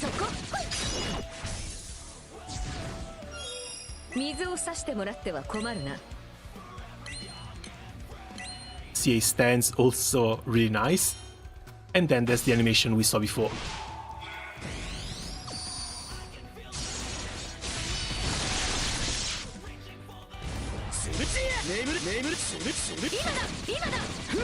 Pretty sure it's going to be the same thing for Gran as well.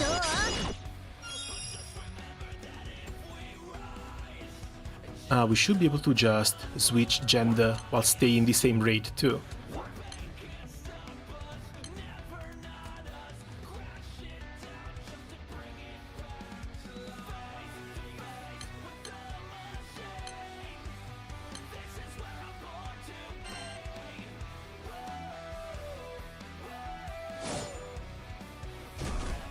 Oh yeah, we're back to Gran. Oh no, the poses are different.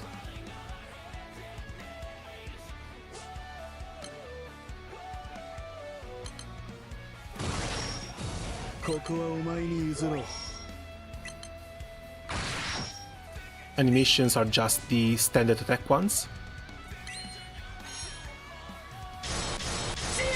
Attacks look similar.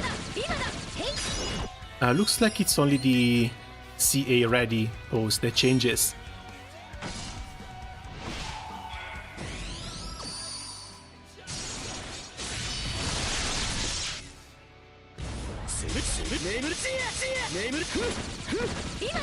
Granblue looks sick. Yeah, that's a really nice skin. すぐに片付ける And thankfully it comes very cheap as well. When do the level 100 and 200 raids usually come out? Right now we are in the preliminaries for the next 20 something hours. After the preliminaries there's going to be a bit of an off period with the interlude. After the interlude we're going to get the Nightmare 95s for one day. Then it's going to be Nightmare 100 and 150s. Then it's going to be Nightmare 200s for 2 days.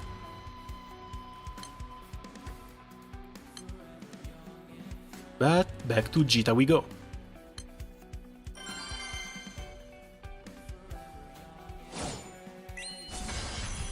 猫をあがめよ猫をたたえよ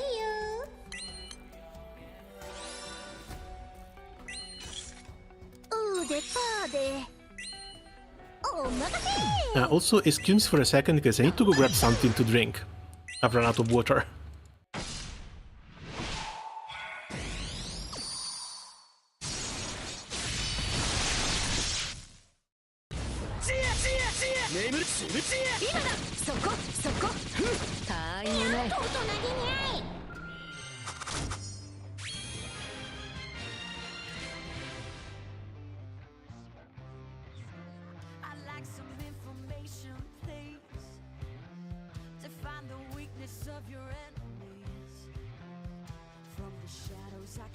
The breaks and take your failures as a front row seat to watch your knees shake, shake.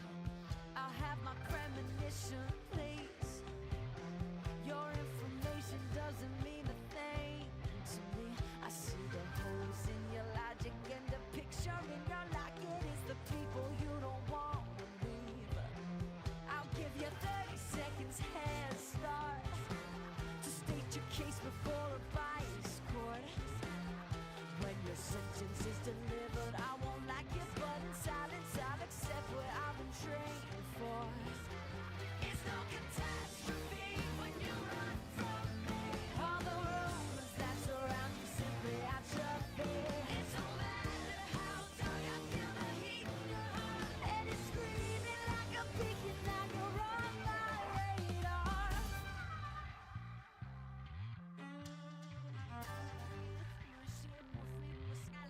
I've spelled it out in ways you understand. I'll simply simplify my master plan. Talking to myself, spinning shadows into spells is the surest way to make it land. You can keep your dirty devil's war. It's a rotten apple poison core. But if we come into the line, it's gonna be a break in silence, and you know what I'm there for. It's no catastrophe when you run from me. All the rumors that surround you simply atrophy. It don't matter how dark I feel the heat in your heart, and it's screaming like a beacon now you're on my radar.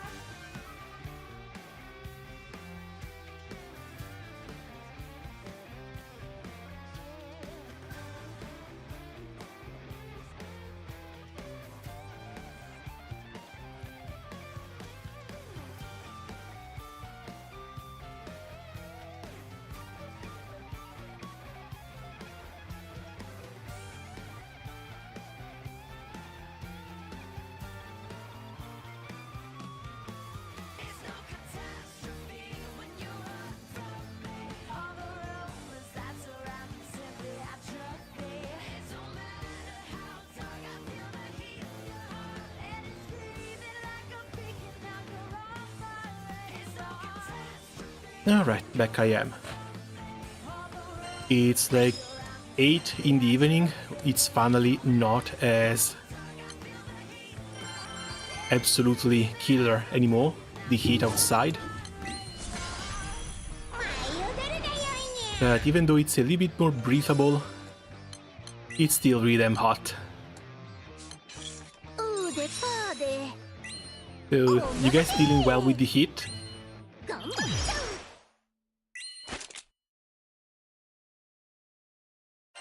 Alright, I forgot to swap the other one out.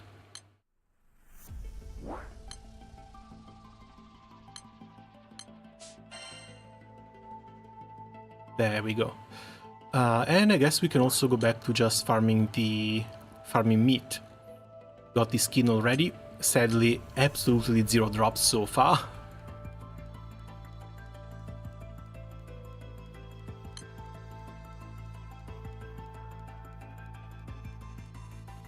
I might even just stick with this. Take off the auto summon.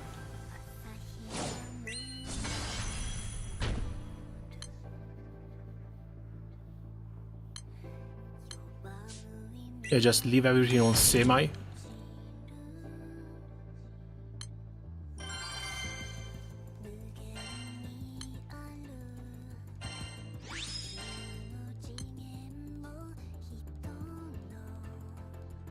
And I might be able to run this with Kaguya as well now. Mostly because Erish makes things really, really damn dumb. Got 2 fans pointing straight at me. Yeah, sadly I need to keep a fan on me as well as my window open. Which is why there were a couple of cars that I'm pretty sure you were able to hear too.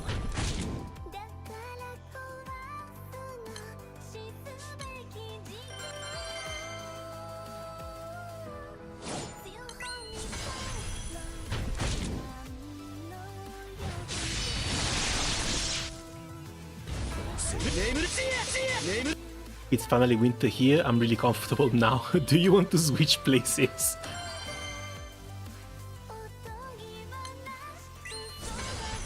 Because before the real summer starts and we start getting into the 39 to 42 degrees Celsius, yeah, I would gladly take a plane ticket and go somewhere colder.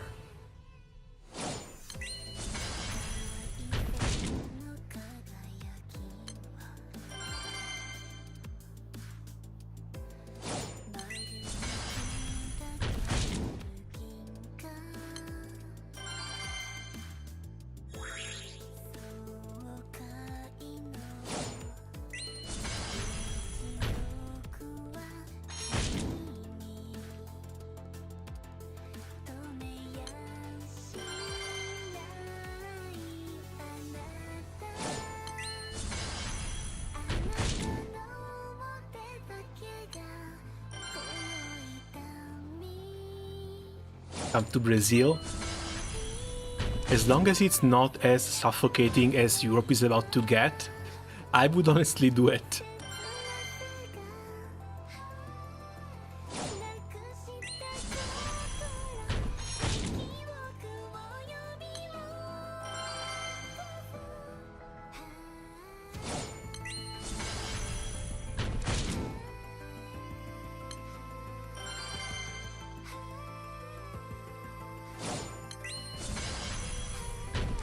It's way worse, trust.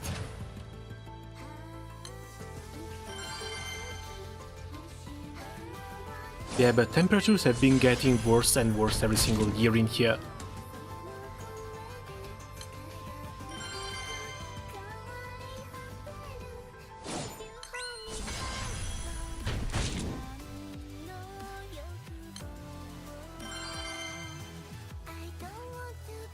And I think what's worse is just the complete psyop.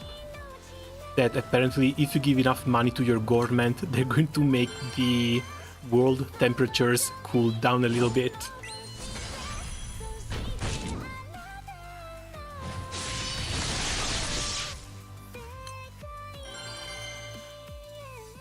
As if anyone should ever believe a single word out of a politician's mouth.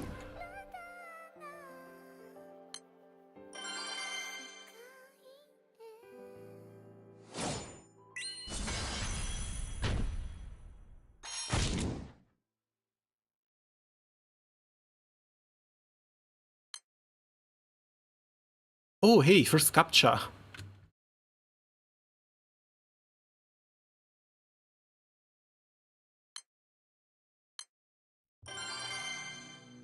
These I can't say I've seen one in a while.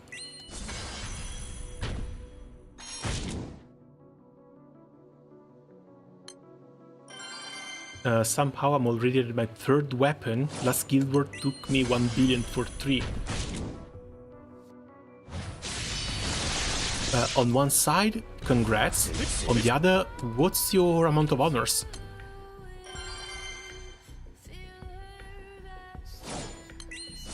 Yes, again, I'm at like 100 million for 0 drops. If I remember from the past few European fights, I managed to get 1 drop every 150 to 200 million honors. But at the same time, I also didn't farm the NM90s. I only started farming weapons from the 95.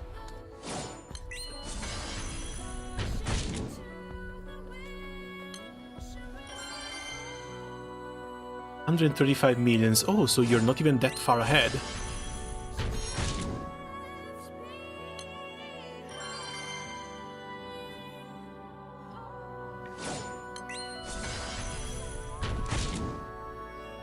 Oh well, not much you can do about it.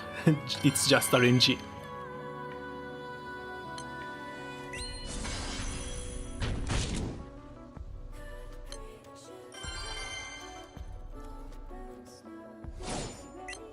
So far we've been lucky in southern France. We had like 1 or 2 hot days and now it's cooled down a bit again. Because we had a big thunderstorm the other night. God, I would dance for some rain at this point.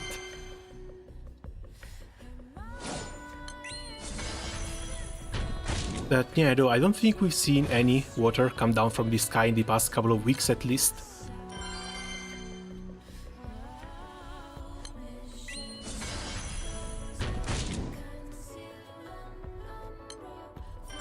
You know, not to mention staying inside while outside is raining, that is peak video game time.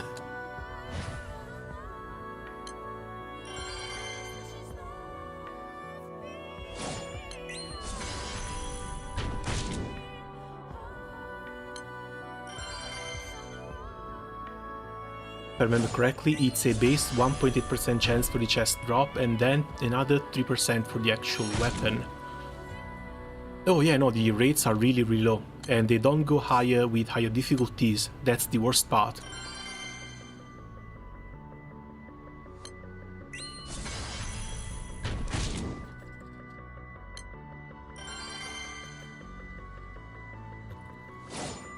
But like, with Arish, NM90s might be a bit too fast again.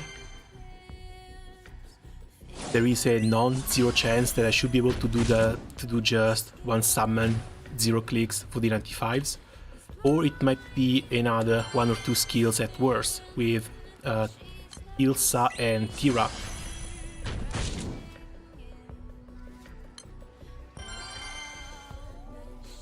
But I'll need to cross that bridge once I come to it.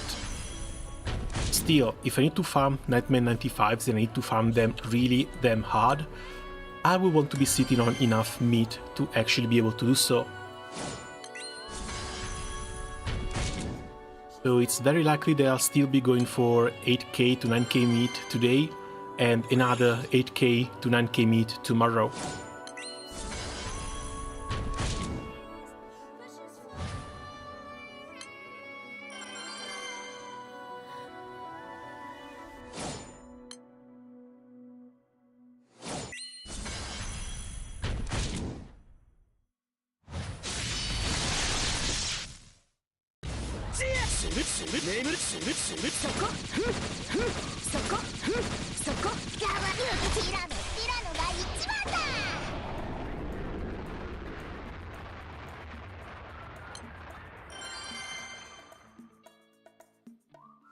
Got my first blow, yo, congrats!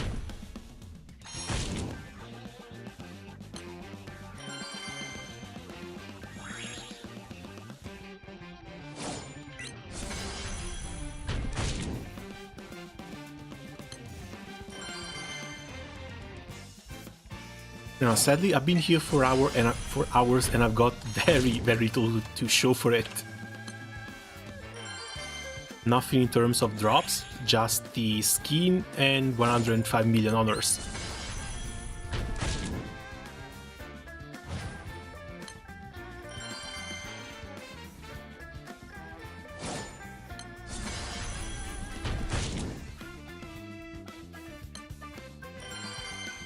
At least the crew ranks are going up, as well as my own. Top 30k.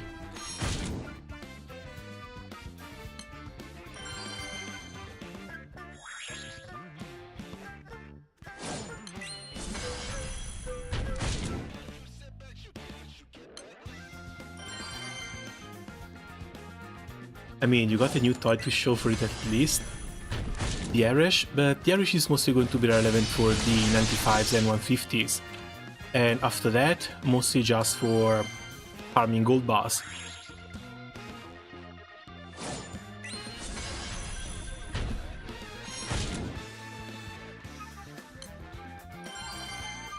Now, if anything, getting the Irish is going to put me on a... It's going to make me put my soul at rest when it comes to the summary characters.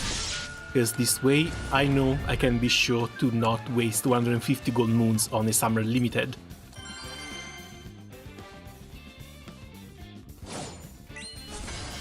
And since there are no grants that are that appetizing for me anymore, pretty sure the next anniversary ticket can just be put apart for one of the summer limiteds. Either those or one of the Valentines. Because Valentine Sidala is always there, always been very, very tempting.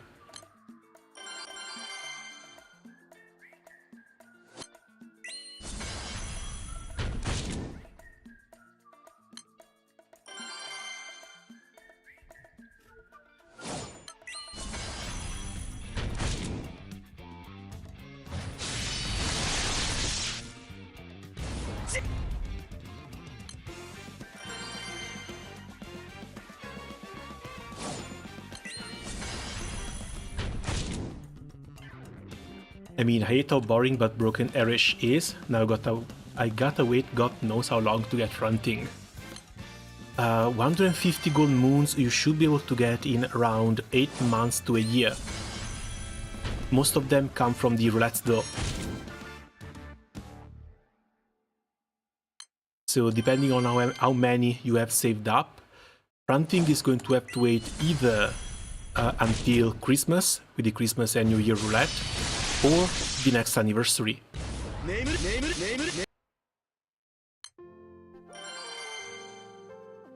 But also keep in mind that they're also going to come out with another one of those really, really broken summons come New Year.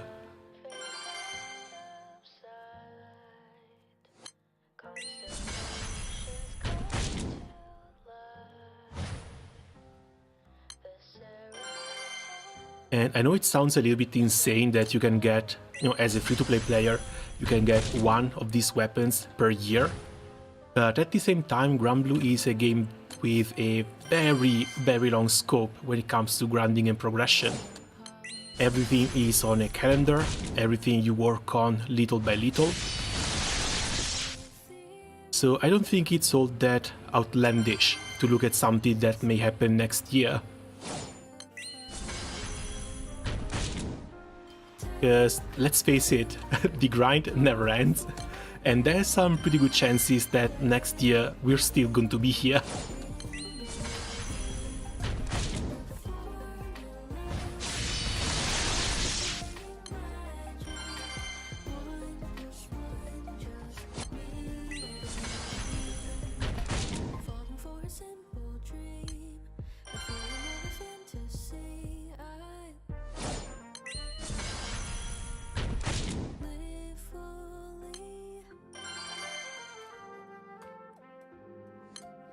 That doesn't sound as bad as I thought, actually.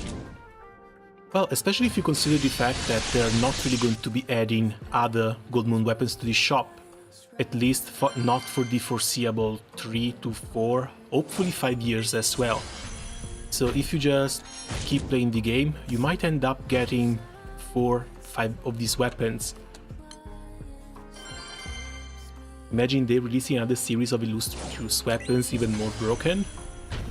Not anytime soon. Again, they might release one, but I would expect the closer release date for such a weapon series to be between 5 to 6 years since the current illustrious have been released. which means we still have around 3 years to go.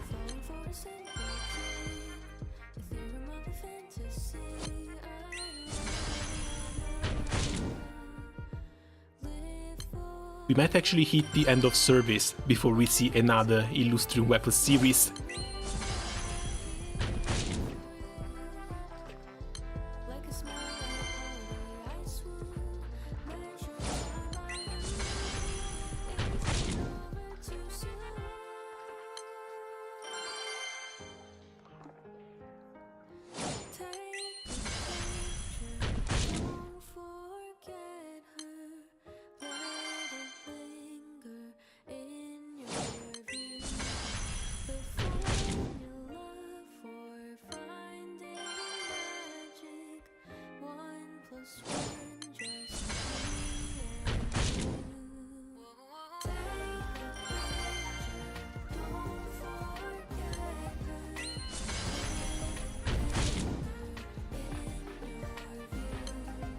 I'm calling it the friend summon filter is coming on the last anniversary. Don't say the next anniversary, don't say the last one.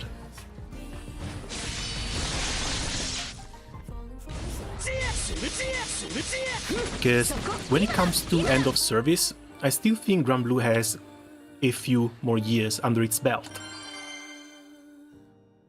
Like at least 3 to 4 more years.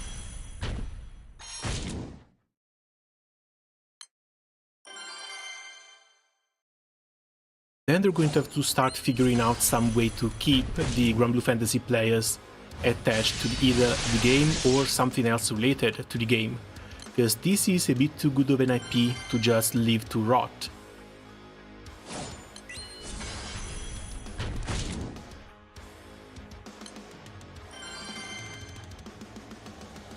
So either we're going to get more games in the guise of Granblue Fantasy Relink, or they might start working on something a little bit more multiplayer.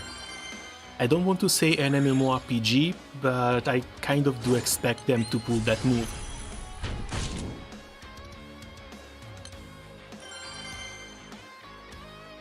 World of Warcraft is still somehow running.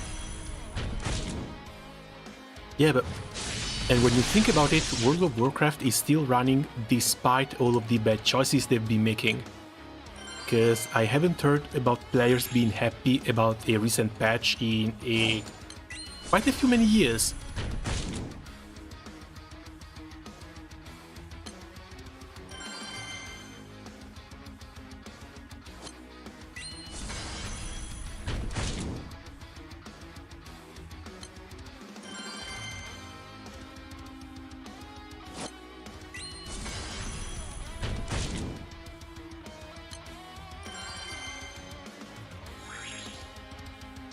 But yeah, no, last time I went to check World of Warcraft, it was with the first Dragon Riding Expedition.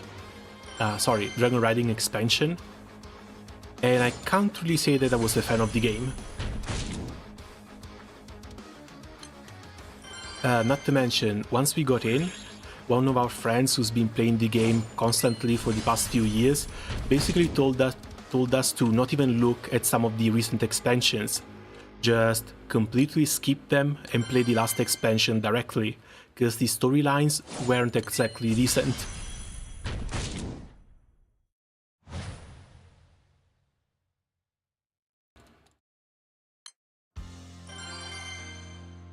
It would be nice if they kept the servers running though, even after they're done with the game. I don't see that happening though, because server cost is a thing. If they want to keep the servers running, they need to keep making money. And that money can't come from players who don't spend. So they still need to be releasing new weapons, new metas, surprise tickets, anniversary tickets, and so on. And at that point, there's no real difference between keeping the game up or just actually running the game and trying to keep the game profitable.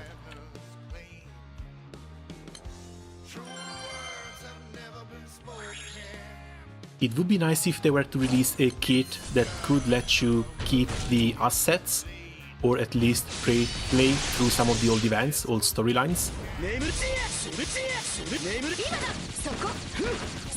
But I don't think I can see something like that happen either. Something like that happened to a little game already. It was Alchemy something. Oh, Little Noah, Shion of Paradise. Little Noah was apparently a Clash of Clans type game, which got turned into a little bit of an action side-scroller. They're using the same assets, they're using the same monsters, they're following the same story, but the gameplay kind of changed. And I guess that's something for the fan of the game to go back to.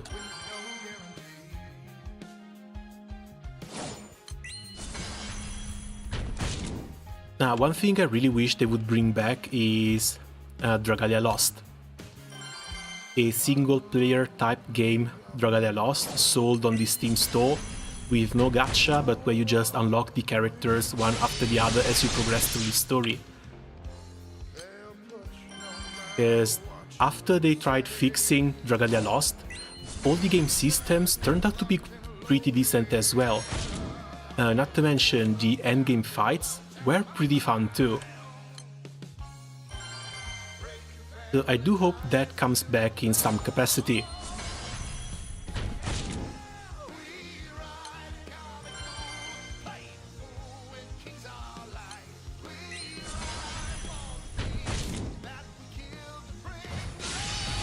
The main reason why that might not happen probably lies with Nintendo. Because Dragalia Lost was one of those games that was co-produced with Nintendo. And I think because of Nintendo they also made a couple of really bad choices, like taking the game out of emulators, making it harder to emulate, as well as now basically keeping the IP hostage.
GGBF is still the more popular than the other Sega games, right? I think it might be.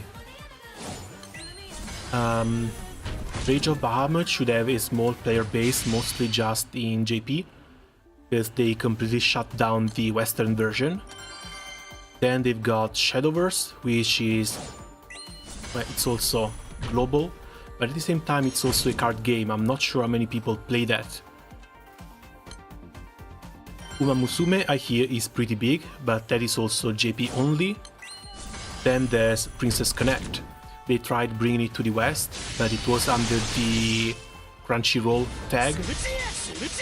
Not to mention, it was like 3 years late. So whatever was happening in the Crunchyroll Preconne already happened 3 years ago in the JP Preconne.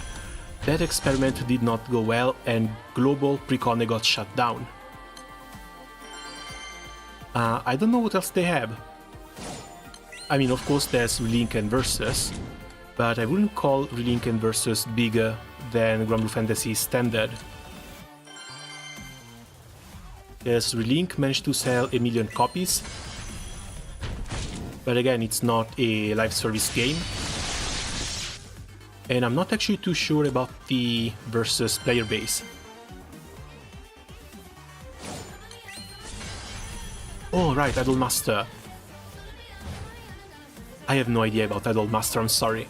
I was never really interested in it. The only thing I've been exposed to from Idolmaster were the Granblue Fantasy events.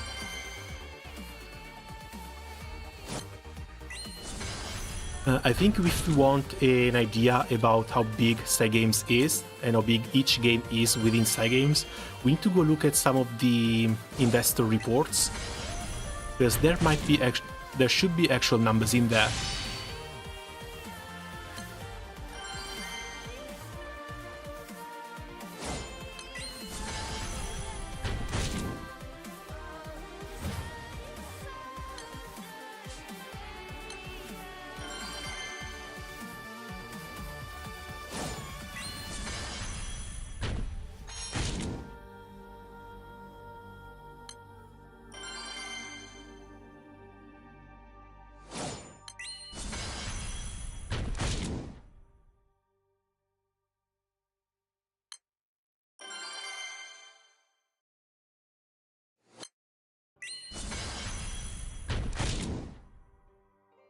But no, if I had to guess, it's probably Idolmaster or Granblue Fantasy at the top spot, with the other one following closely.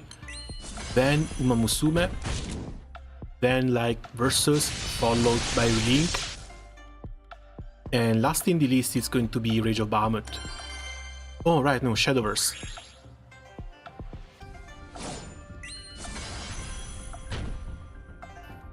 I don't know why, but I can't see Shadowverse being all that popular. I think Shadowverse is still below Granblue Fantasy Versus.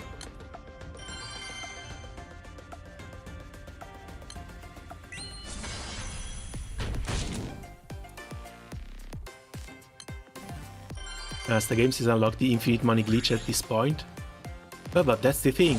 Cygames has been producing games that the player base likes. So of course they make good products and people buy them.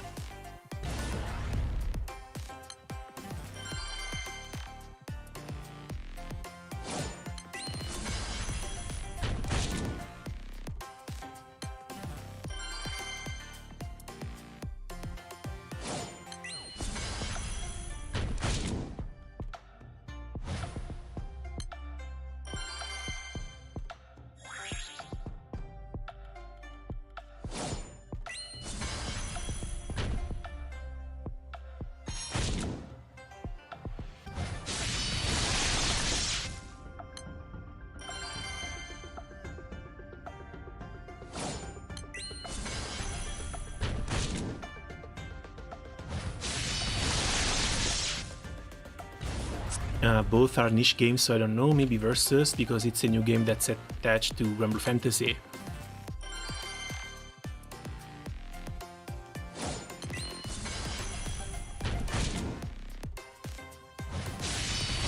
Yeah, no, I think so as well.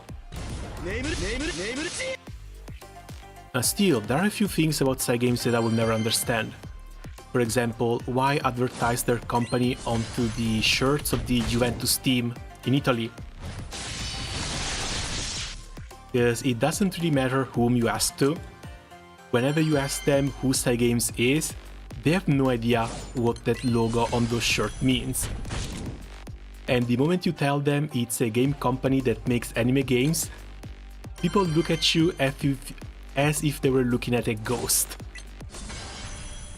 They won't believe it. They can't believe it. And I'm pretty sure that putting their logo on those shirts actually costs a lot.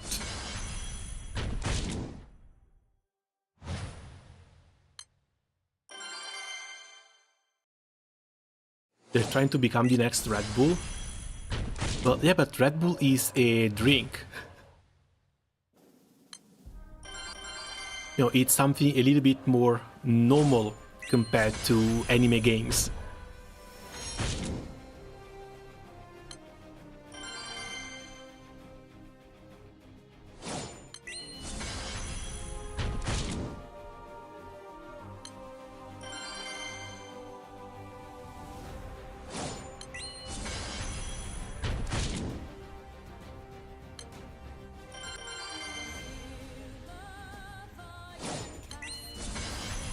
that, as a company, it's normal that you need to advertise as much as possible. It's just that that particular type of advertising always struck me as a little bit weird. Because while many football fans still play games like FIFA, there aren't that many who are also attracted to anime.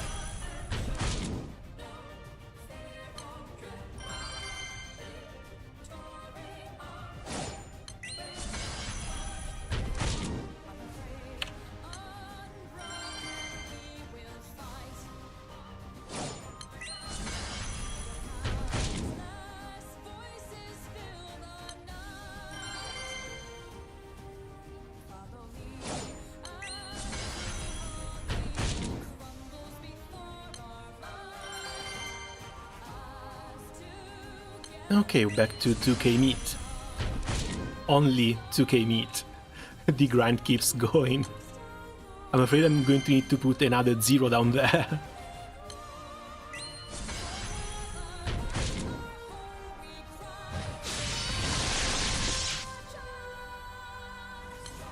Maybe one day we'll see most 65-year-old Italians walk around with an anime girl phone cover. That would be a sight to behold. But no, I'm afraid that's never gonna happen. Because Italy has always been a little bit backwards when it comes to entertainment. And even today, it's basically just football and cars.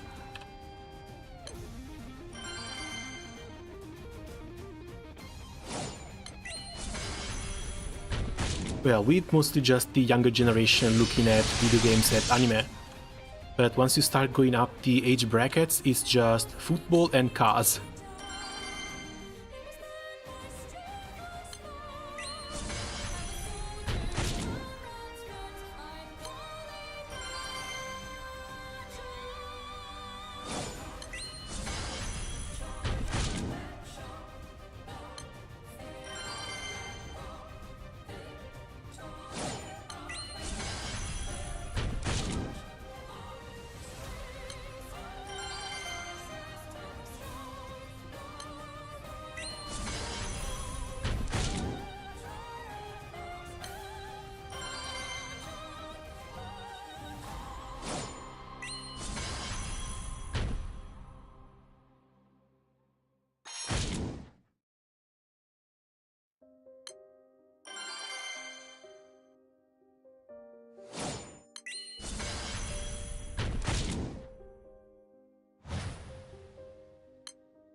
Oh, I know I'm Italian? Well, that makes two of us.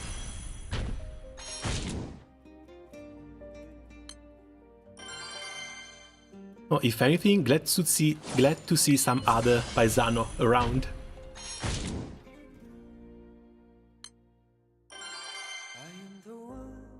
Because I actually haven't managed to meet that many Italian people who play Granblue Fantasy. I think there might be a small group of them on Facebook. I was invited over there once, but I don't really do Facebook.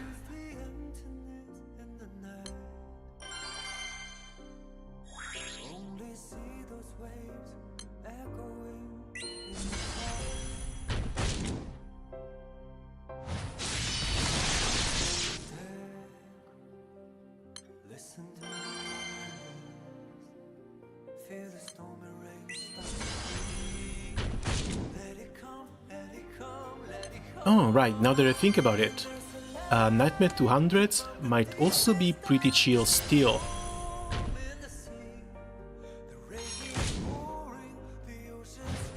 As with the anniversary they gave us one free 100 Gold Moon weapon, and sometimes I even forgot I got it. But there's a nice Dark Kulikumi here.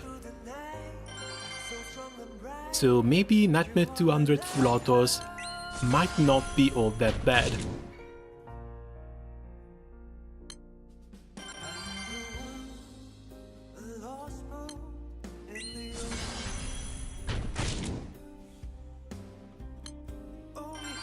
The only problem is going to be just the single Orlogia weapon, But I can't really do much for this, I'm just going to have to wait for another one to drop.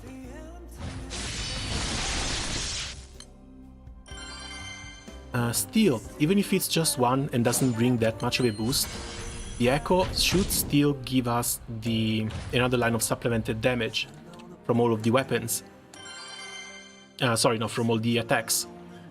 So something like Ilsa with the triple strike plus the Echo should be able to trigger even more supplemented damage on her attacks. Might not be optimal, but when you're free to play, you just have to play with what you get.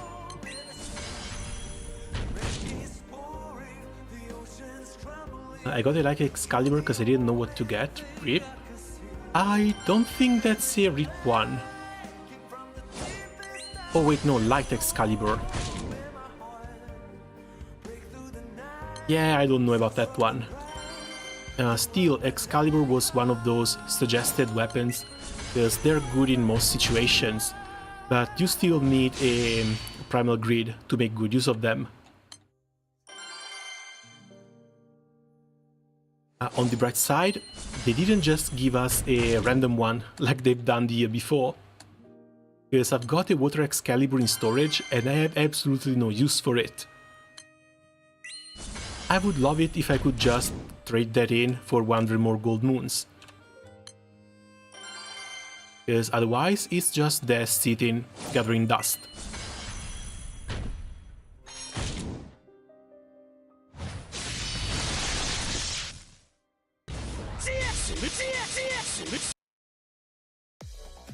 Which is a little bit of a sad sight.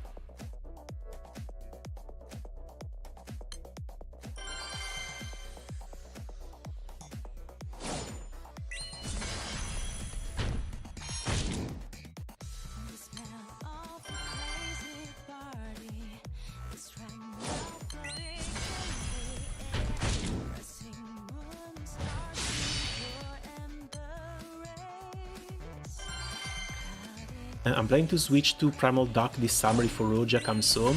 Now if only I'd chosen the Dark Skull. Oh, don't worry too much about that weapon. Again, it's just one. And I'm pretty sure you can still work fine with Dark without it.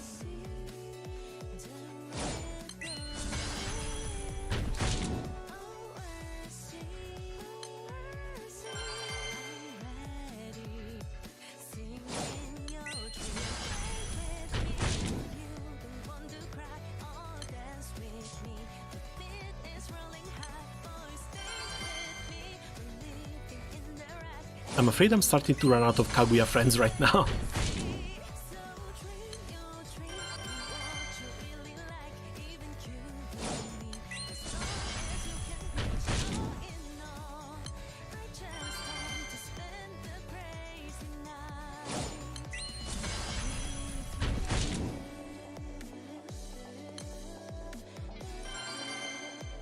But yeah, the switch to Dark might cost a little bit, but I do think it's going to be worth it. Always been one of my favorite elements. And I somehow managed to luck out into getting a lot of these weapons. The Eternal Signatures here, only one was the result of a spark.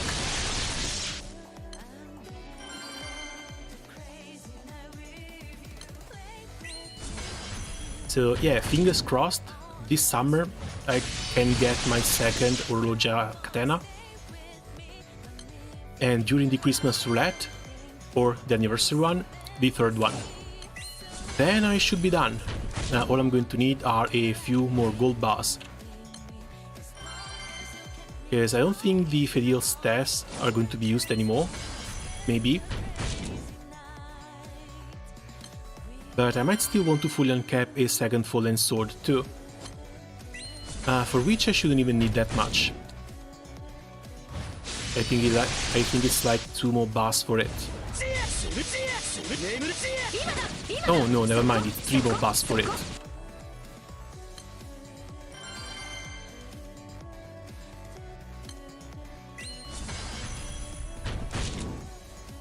After that, it's likely going to be a matter of saving something up for the new next Dark Grand Weapon.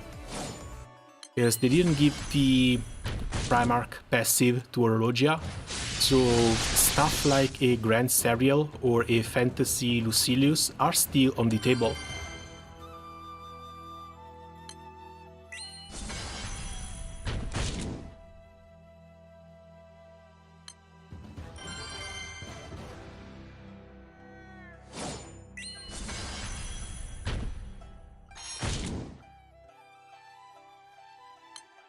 Sariel Copium. Oh yeah, just hoping it's actually Sariel and they don't go fully insane and actually release a playable Belial for some reason.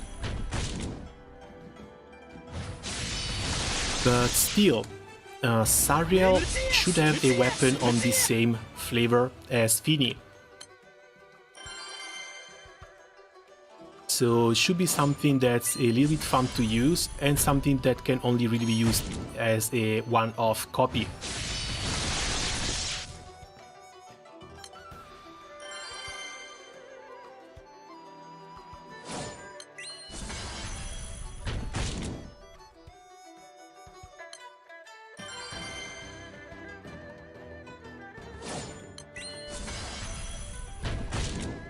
But yeah, like after 10 years, it's going to be the actual first Dark Grand.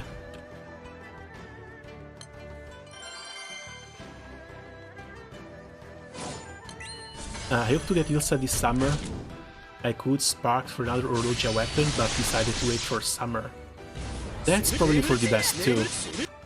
Because again, second Oroja weapon would allow you to push harder in the United fight, a little bit harder. But unless you're planning to go for top 2k, I don't think that's going to be necessary.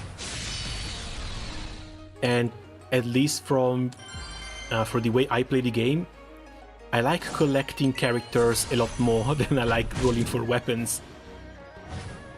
So the only reason why I'm Primal Dark is because I got lucky with these, not because I was planning to.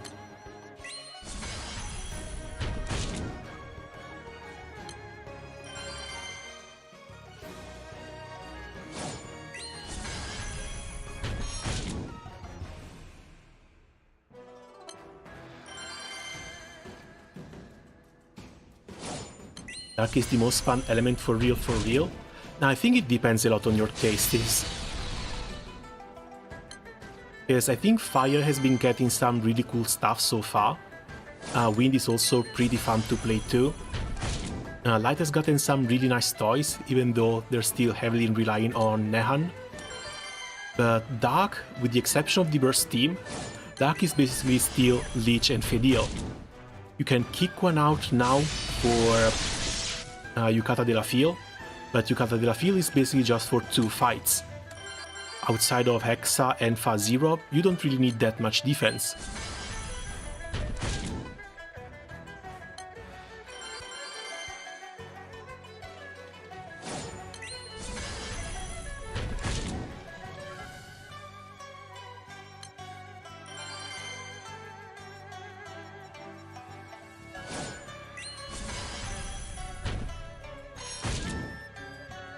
Water is very fun, you only see numbers instead of the fight. Yeah, but to make water fun, you actually need the fun gun.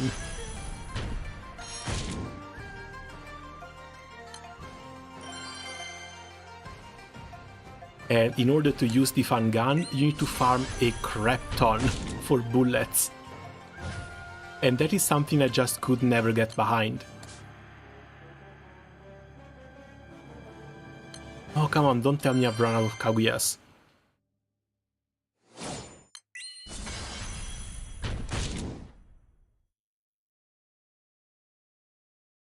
I might have run out of Kaguyas.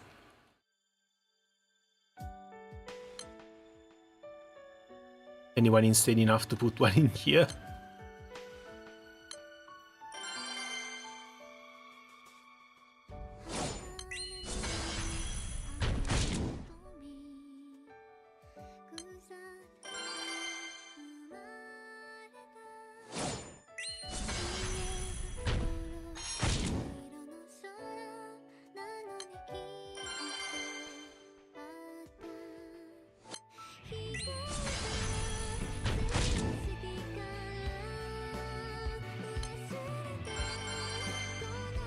I got like 2 out of the top 10 fire characters, but I'm sure those who have them are having fun. Yeah, sadly fire doesn't seem to be going anywhere without Grand Zeta, Grand Percival, maybe a little bit Wilnas, even though Wilnas has been falling behind a bit lately.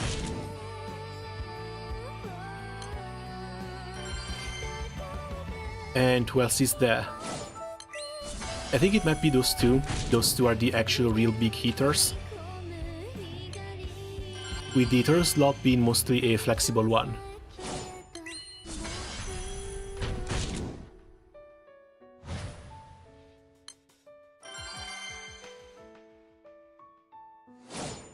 At least I got Nihal and Percy. Well, you got the most important slots then. Hopefully this summer you can get your hands on Zeta.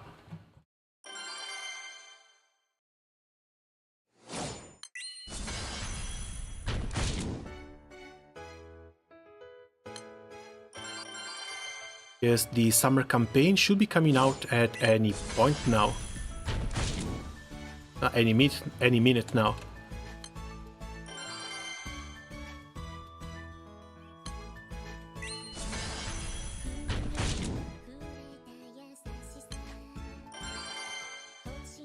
Speaking of, when did it start last year?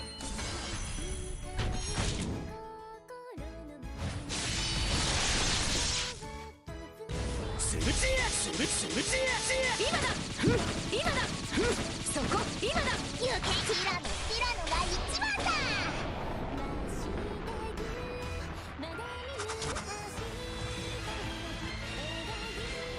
2020 summer campaign, July 31st to August 24th. Oh, so it's going to be at the end of the next month.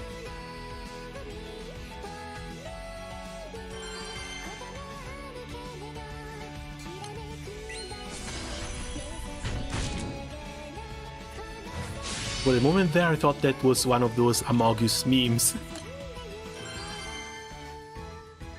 But yeah, no, it's going to be August. In 2020, it started at the end of July.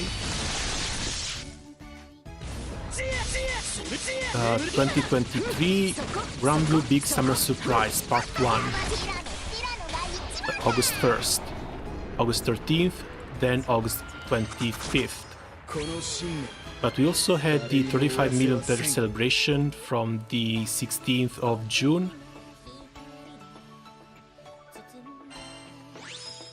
From June 16th to June 30th.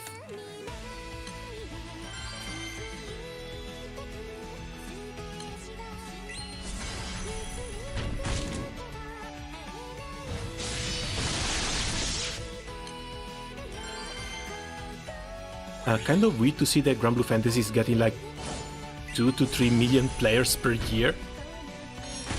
Oh no, it's been slowing down. In 2022, we had the 31, 32, 33, and 34 million player celebrations. In 2023, we only had the 35 and 36 millions. 2024, there's the 37 million player celebrations now. And we might get the 38 million sometime late this year.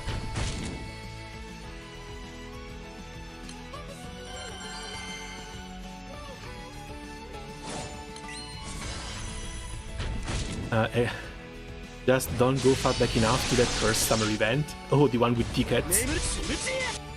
Yeah, I better not bring that one up. Not anymore.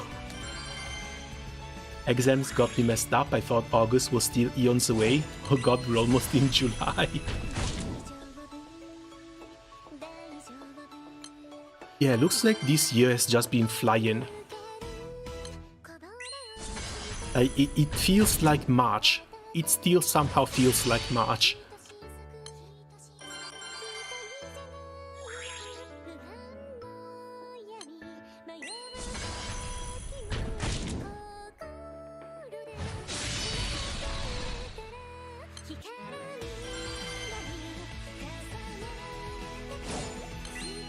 Oh, that was the cursed event when I joined. Yeah, that was one of the worst mismanaged events that they've ever done. I don't think Granblue ever had a bigger controversy. Not even Monkey Gate, because Monkey Gate was just one guy. The Summer Lotto, 90% of the community got screwed. And even by running to repairs and giving everyone a tier 3 ticket, which basically translated into a free Belial summon, that really wasn't enough to placate the spirits.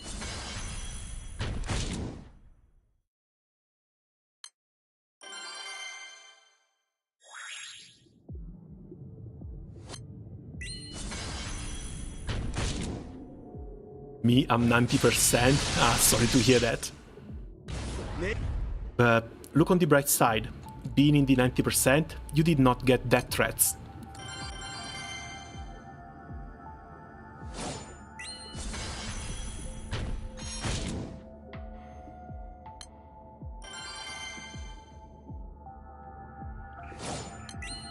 Yes, I didn't know what the rates were, and that was a real strange experience.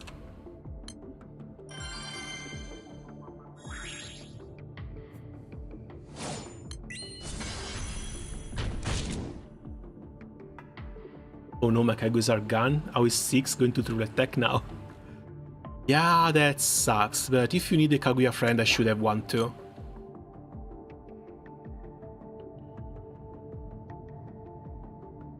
One, 6, 3, 2, 1, 5, 4, 0.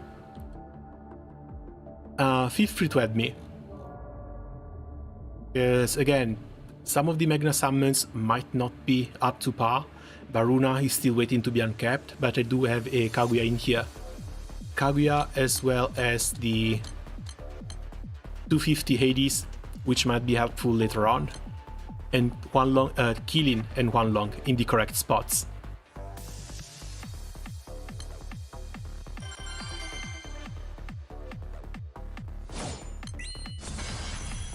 I have Kaguyas both in Water and Mist exactly for this reason. But when the friend reset, doesn't the friend just go away?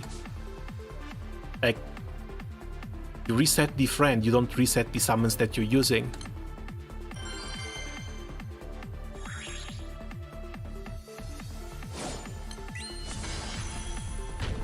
Or maybe it's just a misconception that I'm holding, because I actually don't know how that works.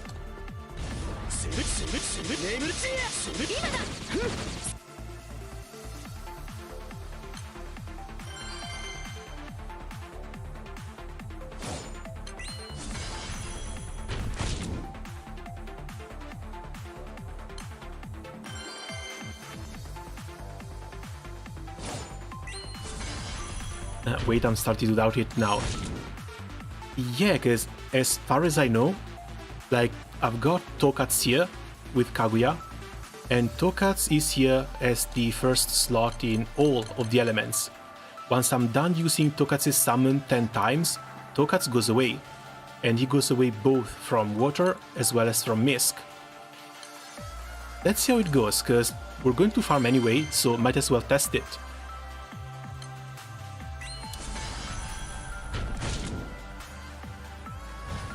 Again, this is the first time I encountered this very specific thing, so...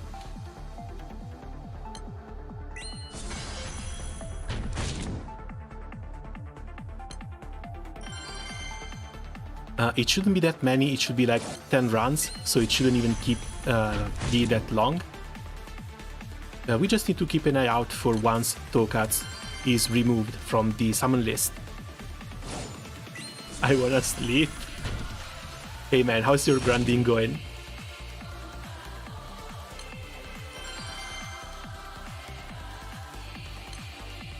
I'm asleep, good night. Hey, nice work and good night, Kito. See ya later for the actual rounds.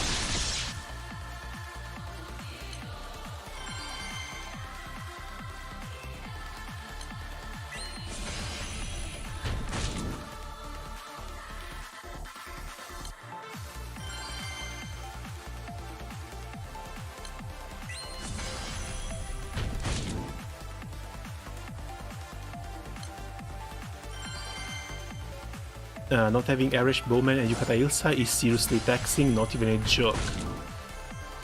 I think it might mostly be down to Yukata Ilsa. You're going to have to use some other assassin, and that other assassin is going to take more clicks.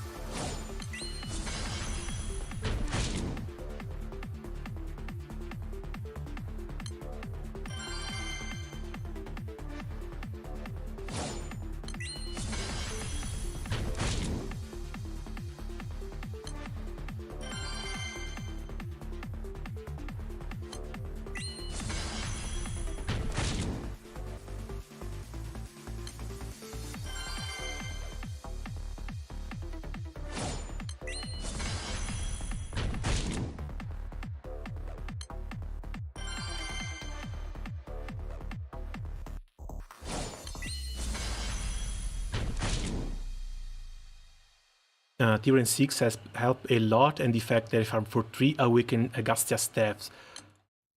That sounds really good though. I wasn't able to get even a single one of them, because my Agastya setup is really horrible. I would need to manual all of it, and it just feels like a slog to play through.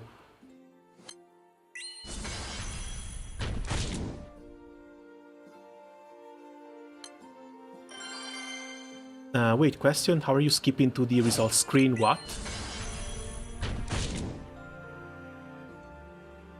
Now, Granblue is a game that works on bookmarks.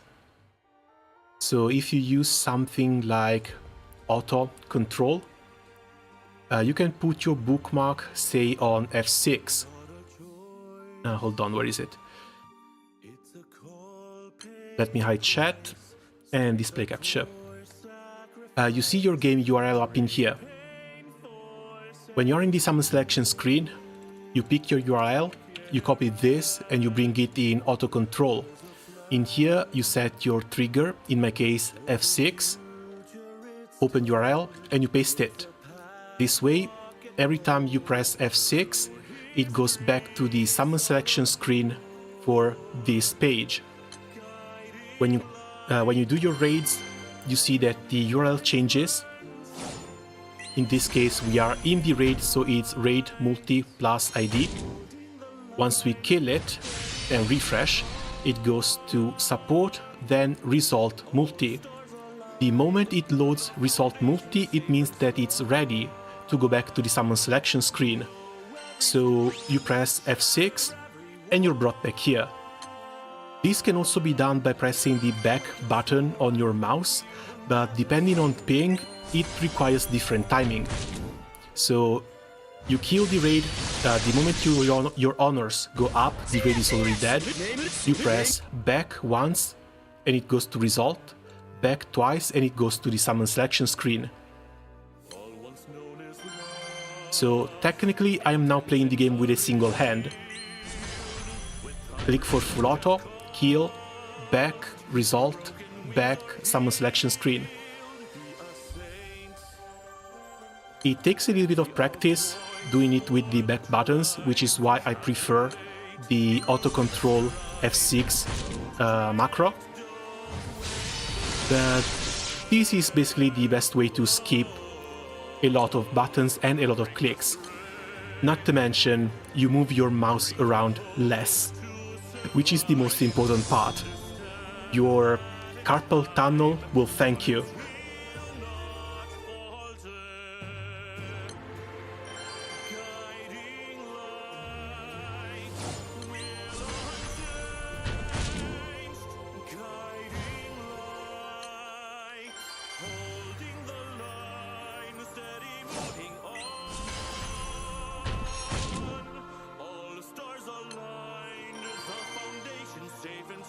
I got no Serial, no Cosmos. Agastya sounds like a distant dream.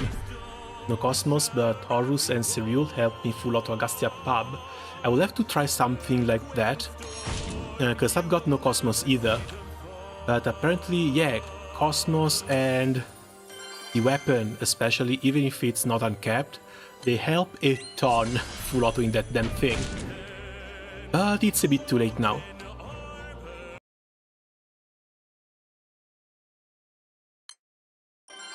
Also, yeah, they definitely increased the amount of times you can use a friend summon, because Tokatsu is still here. That technically I'm playing the game with a single hand did not age well due to the previous discussion.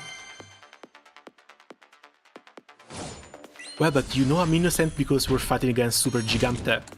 If we were fighting against Bastet, you might have had a reason to suspect something.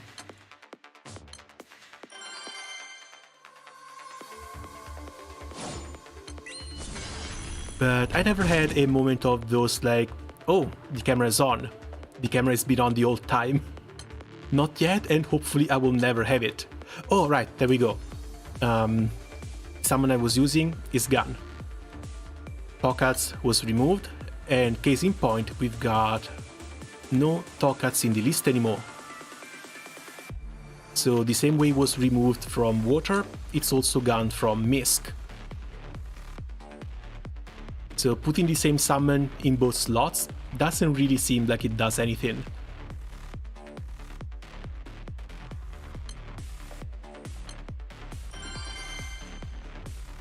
Hooray for science!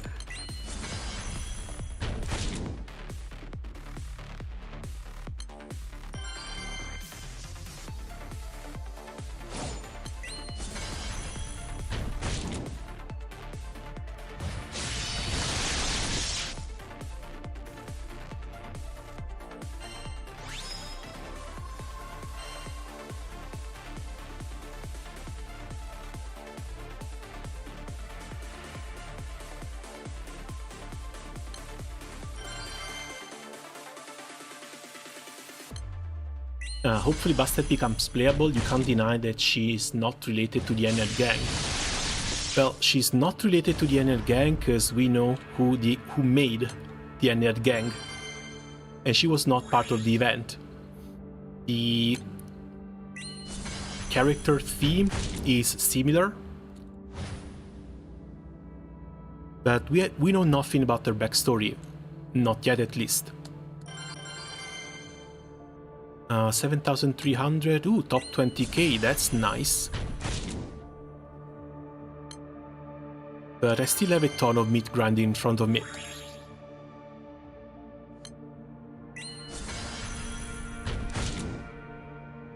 But yeah, speaking of things that sound really bad, I'm grounding meat, playing with a single hand. That's probably one of the worst lines that can come out of a United fight.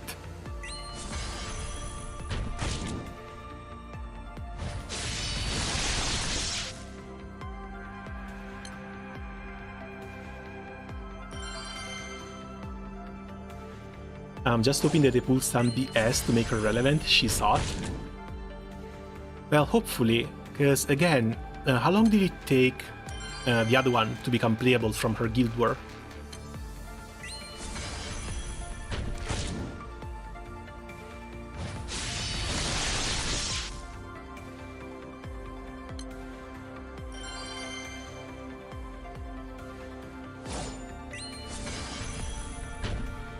Because as far as I recall, it wasn't even that long.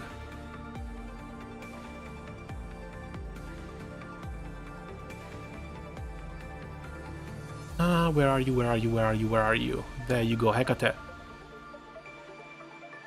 Hecate released on February 28.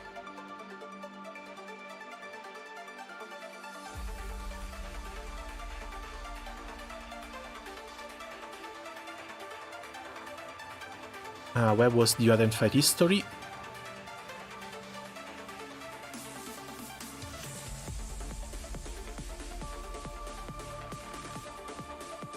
Should be down here. Hecate was September 2022. So United Fight, September 2022. Character released at the end of February. Damn, that's still like 5 months.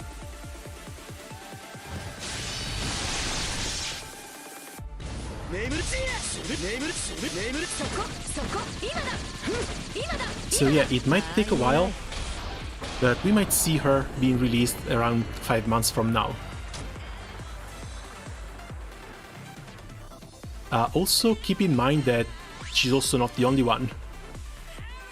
we still have Noir and we still have Mars that need to be made playable. Mars playable Doko, exactly.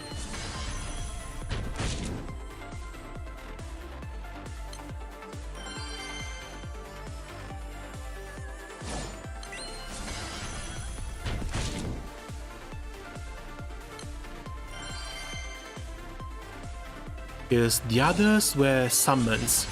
Longji, Charybdis, Artemis, Zirnitra.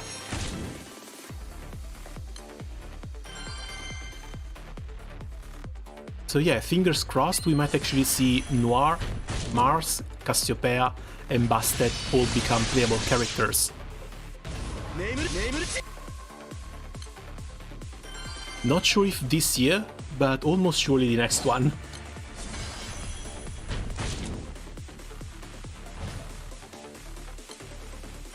I'm still expecting Bastet to go Sue every time I start the fight.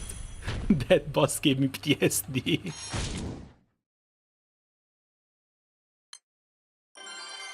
Yeah, they might have gone a bit too hard with the voice lines on that thing. I was also one of those people who were insane enough to just keep the audio on. Because I did need the sound cue for when the burst was about ready to go.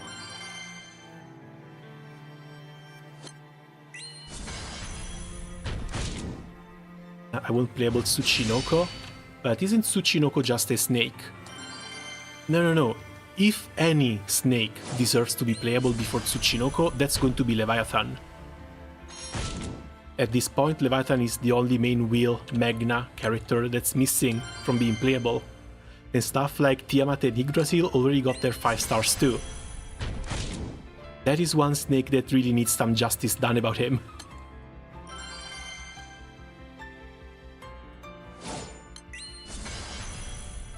I don't understand their choice of bosses, now starting from Mars. Is there a pattern I'm not seeing? That one I don't know. But when it comes to patterns, I've basically stopped looking when it comes to Granblue Fantasy.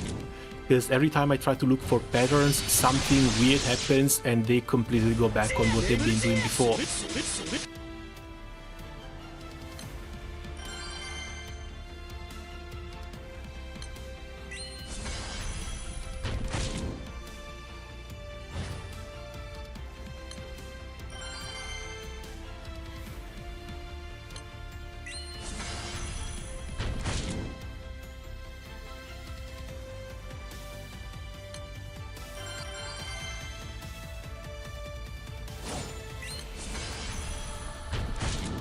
He's already playable, they turned it into a marketable plushie for Mana Diver. No, he needs his own unit.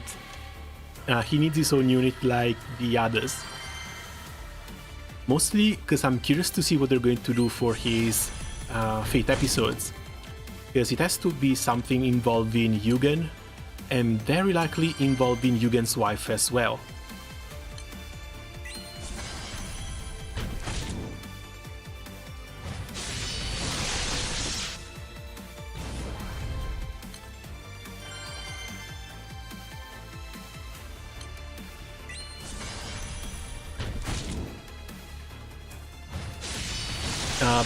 Be right back a second. 今だそこティラノが一番だ。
Alright, back. The old kitten was complaining that she was hungry.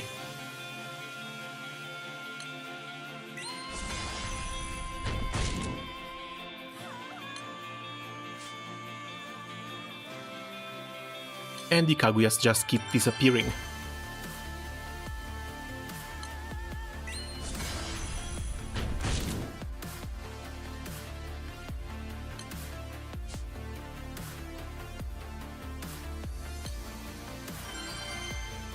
Everybody Gunsta when the game decides to make Leviathan playable as a humanoid girl.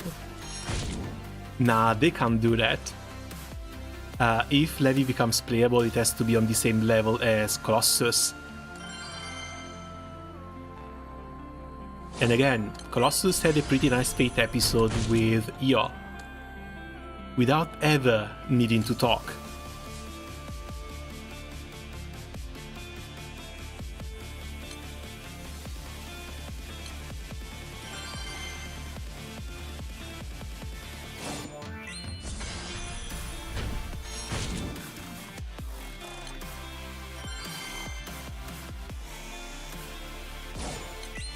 Like, if we need to wait for cute girls to be released, I'm pretty sure this summer is going to be full of them. And on top of this summer, again, we got plenty of Guild War bosses, as well as an insanely long list of playable Wen characters.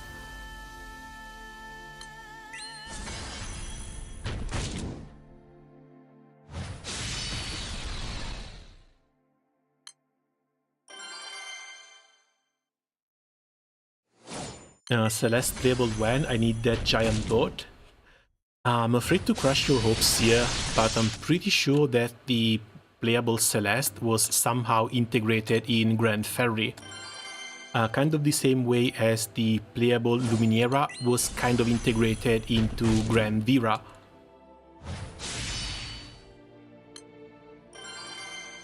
So while not exactly their Magna forms, we kind of sort of have both of them as playable already.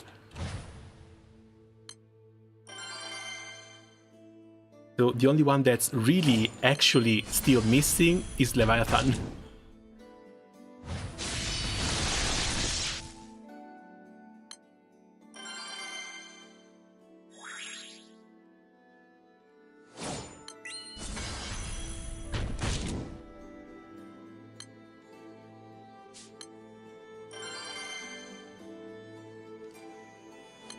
Remember when they promised they will stop releasing 42 summer characters? Yeah, me neither.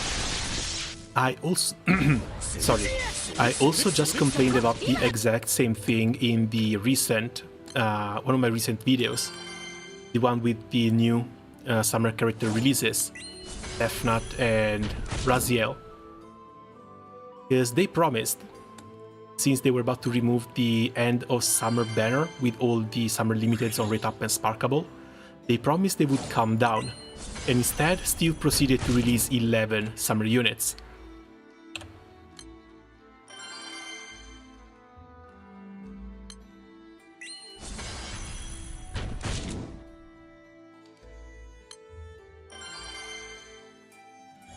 And I'm pretty sure it's going to be the exact same thing this year. Either the exact same thing, or they're going to top it off again and release 12 to 13 summer units. Because not to mention, one banner had both Summer Fidel and Summer Eliza in it.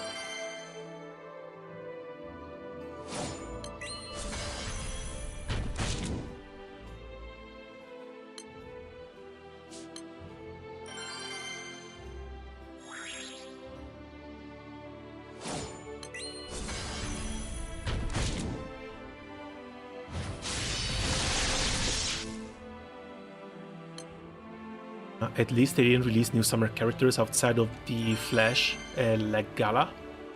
Oh yeah, that's true, but at the same time, every 15 days there was new bait for you to YOLO on. So reaching that end of summer with a full spark was extremely difficult.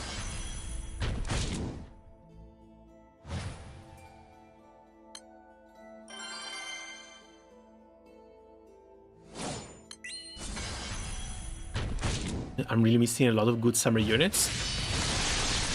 If you look at my wish list, it might actually give you a heart attack.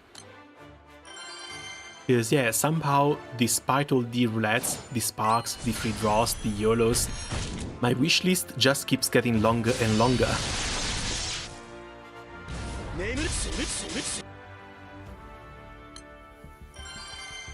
Summer needs a roulette? Yeah, likely.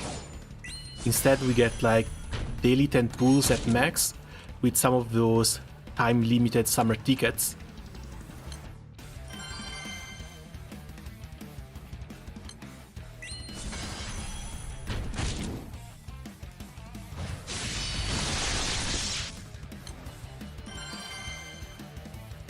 Three roulettes a year though would be absolutely insane.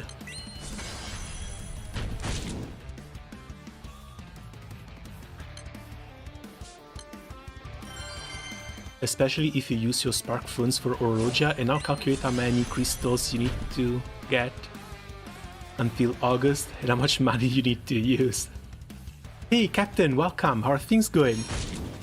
Yeah, sadly I was also one of the people who did that. I went 50 rolls deep on the Oroja banner at the end, because with the 70 rolls per month average, plus hopefully the limited time tickets, I should still be able to spark at the end of summer. But if they release something that I find a bit too tempting, I end up YOLOing, then yeah, that spark might jump. So I'm riding a very, very thin line here. And then there's Yukata's Halloween, Valentine and Christmas too.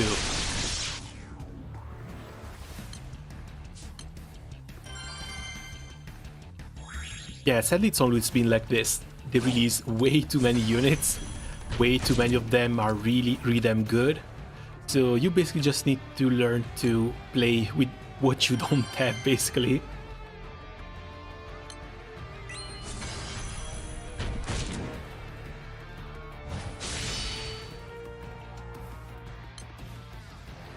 Remember a few summers ago when they did these scratches or tickets, people actually got a full spark out of it? It would be fun to see shit like this again. Oh no, no, absolutely not. Because I think it was more people. I've seen a lot of people both on YouTube and on Twitch just completely reducing all of their ground weapons because they were about to quit the game because of that summer lotto.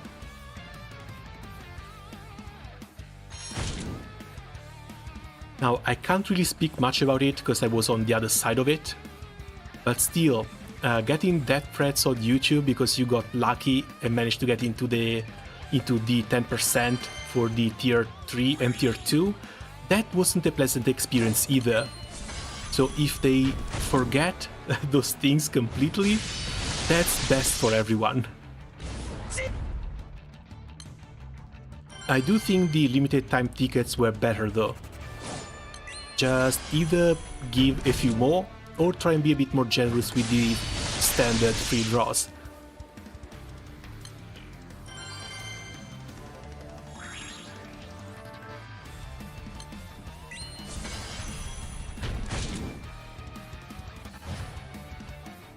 So how's the skin? The skin looks pretty damn good. The only problem is that I need to run Tira and Tira covers her up.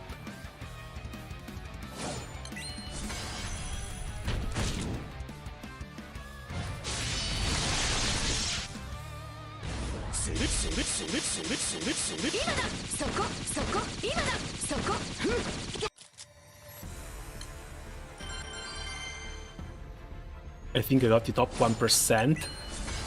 Oh, you managed to get a tier 1 too. But as far as I remember, the tier 1s weren't actually all that good. What were good were the 100k crystals in the tier 2, as well as the free burial in the tier 3. I don't actually remember what was in the tier 1. I can't remember if it was just a 0 ticks as well, on top of everything else. But yeah, remember the rewards being basically random. Very, very random.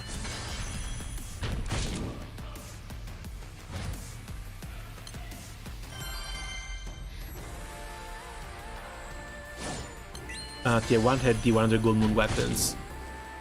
Weapons that then they gave away for free in 2 different anniversaries.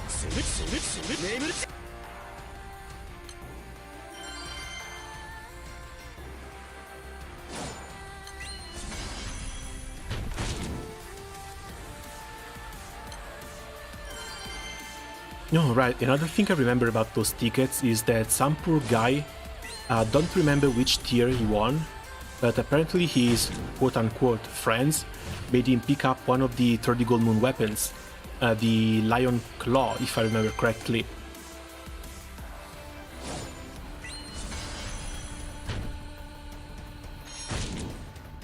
Like, talk about jealousy. Jealousy and pettiness.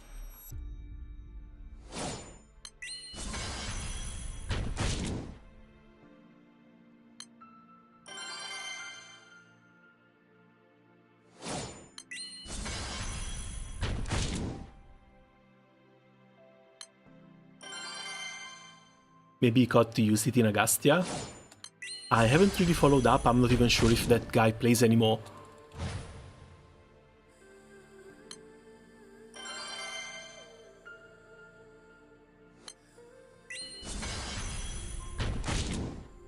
Getting jealous of the second PNS?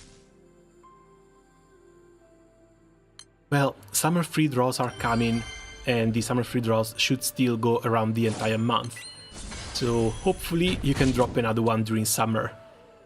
But then again, I don't know if you really want a second PNS more than the new summer units that are going to be coming out.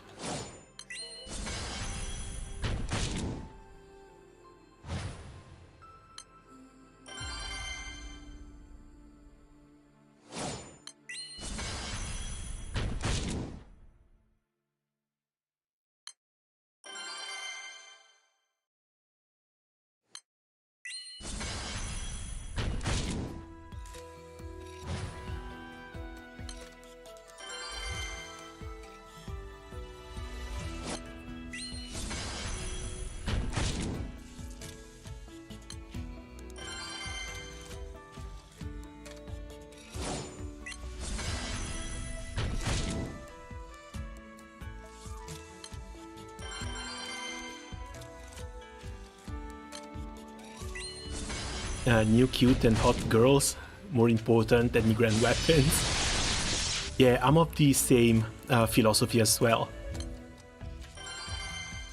Which is why I kind of wanted to save these hero ticks for this summer, but then I was like, if I don't start buying these weapons, I never will.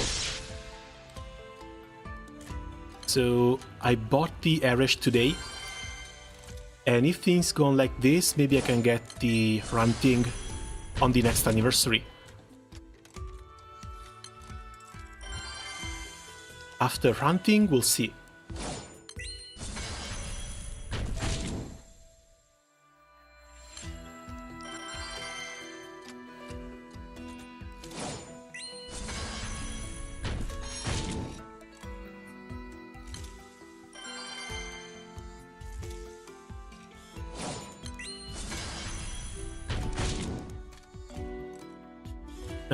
Resvelger looks fun. Is that how it's spelled?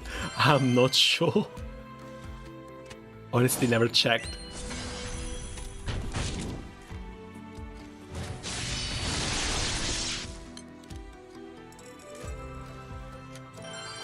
Is that really an A at the end of the Resvel?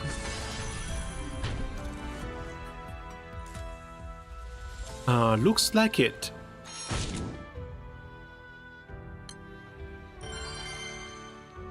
But yeah, following the Eresh, next one should be Ranting, then either Resvelg, if you can have a full Varuna setup, or I think Shishio can be fun too.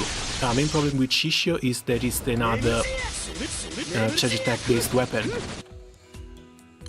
And with how fast the game has been going, with how the requirements to always go faster have been rising, I'm not sure if I want to put moons onto more Chegetech setups.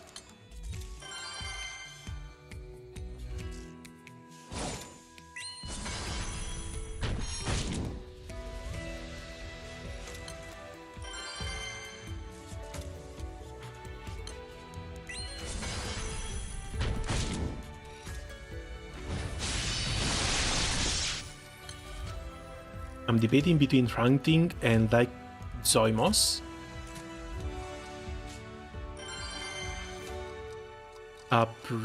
Pretty sure you still want to go for Ranting.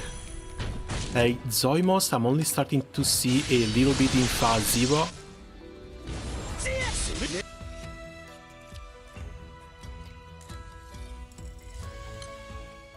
What do you even do? Unworldly Dark Damage, 1 turn cut to MC skill cooldown, which is not bad. For every 3 skill used, Oblivion Crest to Dark Allies, random buff, additional buff based on the number of Oblivion Crest activations. Oh, so basically this is the Magisa skill. When 1 or more crests are granted, dark damage to all foes after normal attacks. When 5 Oblivion Crests are granted, activate twice. This one sounds fun as well. This is an extra nuke.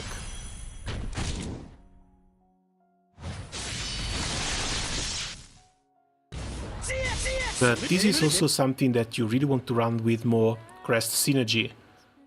So again, Summer Magisa. Something that Dark has been getting very little of. Because you basically need Summer Magisa in the team and you need Forte in the backline.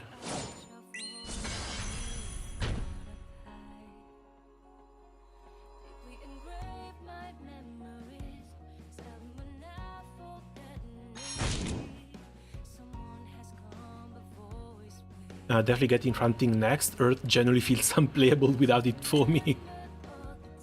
Can't really say same, but that's mostly because I never tried it. Like, whenever I play Earth, I'm still mostly stuck on Chegetech setups. And even for hard content, those Chegetech setups can have Razia in them, so I'm perfectly content with that. How much meat should I farm? That depends on your rank, your grid progression, and how much you're willing to grind this damn event. So if you just want the skin, you want 100 million, then something like 3000 to 5000 meat is going to be more than okay. If you want to get into top 90,000, then something around 8000 meat, 7000 to 8000 meat is going to be more your speed. Or if you want to actually go hard, as much as you can. Because we don't know how hard the Nightmare 150s are going to be. And how fast the tryhards are going to clear them in order to keep raising more and more the honor thresholds.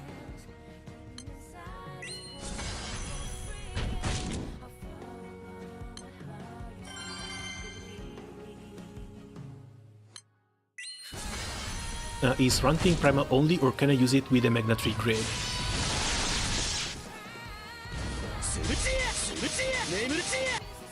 I've got a couple of friends who have been using Ranting on Magna as well, and they swear it's the best choice they've ever made. They apparently can even farm, what's his name?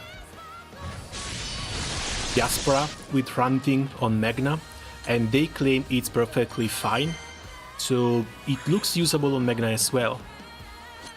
And it doesn't look like it's another average situation where you need everything to be at the top end of your grid in order to actually make use of it.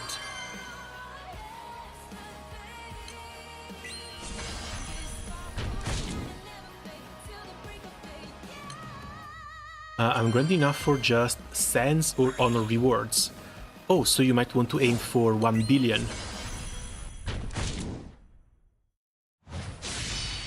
How much was 1 billion again? I think something like 2.5 to 3000 meat. Say that you want to be safer, you go for 4000 meat. That should be more than safe to grant you the 1 billion. Because if you need to get the sand at 800k honors, might as well farm 200 million more and get the crystals too.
Well, technically, this is almost 7,000 meat farmed.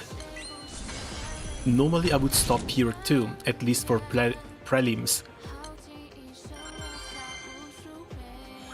But we also went down and touched the Nightmare 90s a little bit, so 136 millions. The crew is thankfully above 8k. And that's 17,000 total as the position here, which hasn't been updated yet because it still counts 128. I should really try to double this though, so maybe strap in for another hour to 2 hours of this.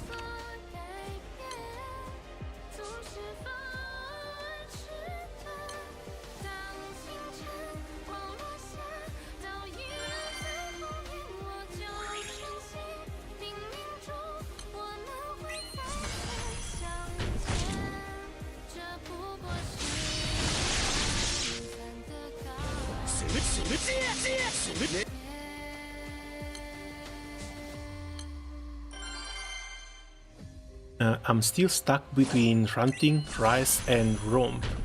Oh, Romp is the wind one. I don't know. Again, the way I see these weapons is as like the cherry on top of your primal grid.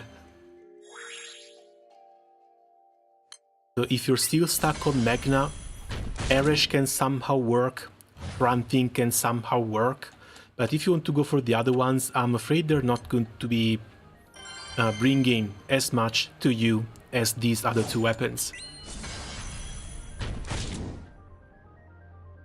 But then, like, if you have a full wind primal grid, then yeah, definitely consider the wind one.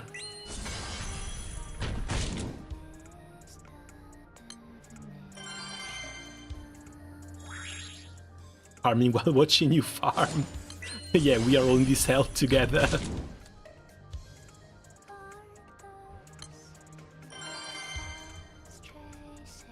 Oh, speaking of being in this hell, exclamation mark SR plus a song title works to queue something up in the little screen over here.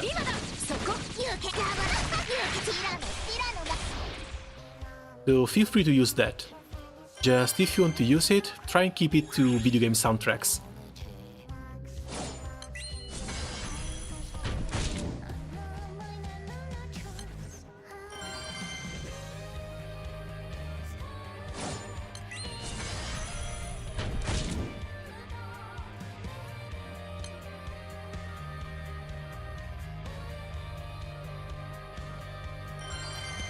How's it going? Hey Basil, welcome!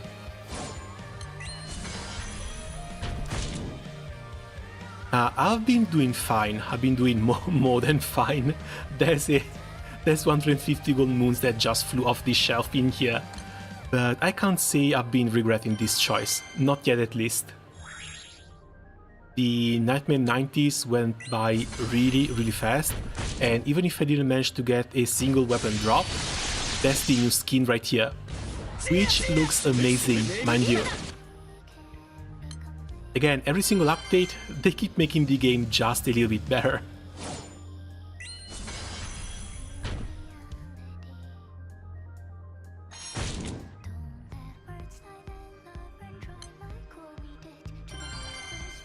Oh, I see that catch you now from Jessica EP. Good taste. Real damn good taste.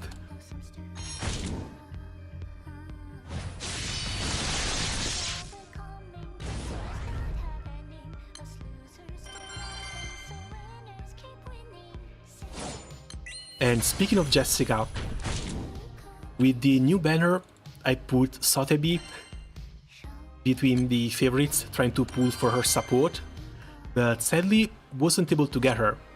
Instead, I somehow managed to get Kanjira, so I finally have my poison support for my nice deer after so long.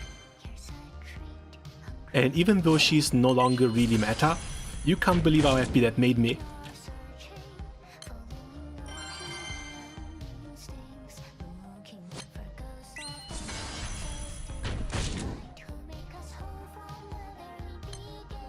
So if I ever need to pick Sotheby up, it's going to be with the tickets once she comes in the rotation. But otherwise, finally Jessica can start dealing some proper damage.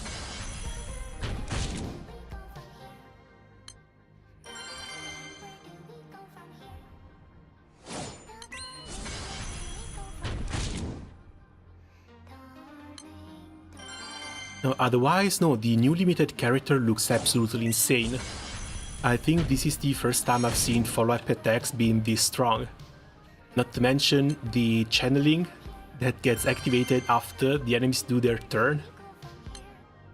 Doesn't only work like that, like sometimes it gets activated even when you clear a wave and you're starting the second wave of enemies, in which case it just starts killing the first enemy of the second wave completely automatically. It's fantastic.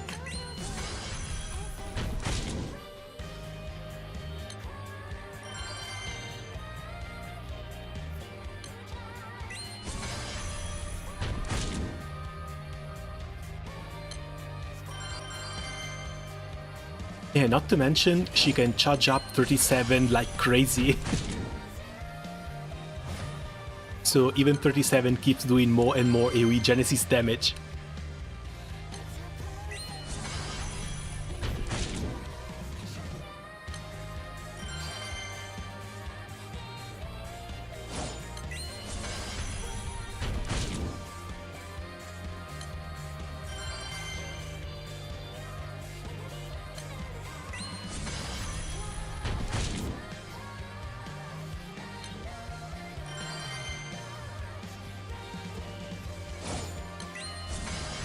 I hear Jessica is going to be completely replaced once a new plant girl comes out. That new plant girl should be in the top tier of the tier list, if not for all of the elements, at least just for herself. But that one I might actually skip, mostly because if I need to save for someone else in Reverse 1999, the next character I'll be saving for is just going to be Lucy. Do you follow news from CN or you just keep up with global stuff? The tweet feed that I keep up with is for global, but I do go on Pride When every now and then to check which one the new releases are going to be. Not so much to try and follow the meta, but mostly just to figure out who the new characters are going to be and if I want to save for someone. Thankfully, when a game is a little bit behind in terms of releases, you don't really need leaks, you just need to wait for the actual stuff to come out.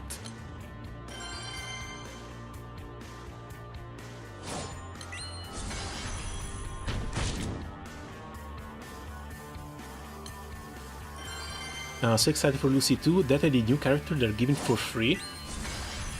Is so pretty, I can't believe it. Wait, they're giving someone away for free? Like... the only characters that done away for free at this point were just... some of the 3 stars and Sonetto. Oh, that sounds really, really cool. Which one is it?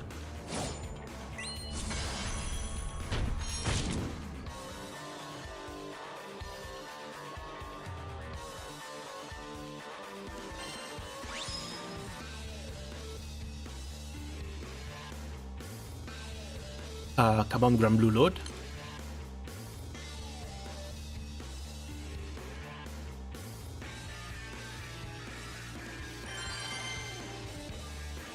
There's a new one, 6-star. Let me find the name again. Oh, take your time. But yeah, thanks for telling me, because I would have never guessed they were going to give another character away for free.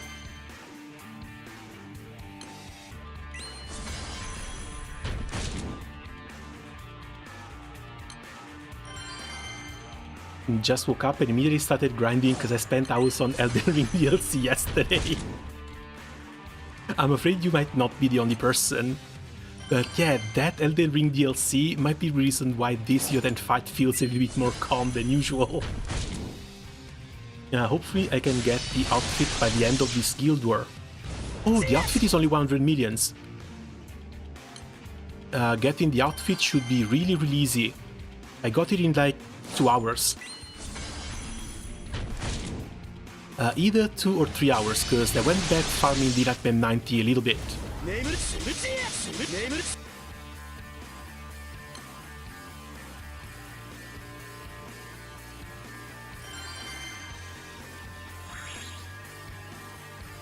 Her name is Semmelweis. Look at her 12 skin.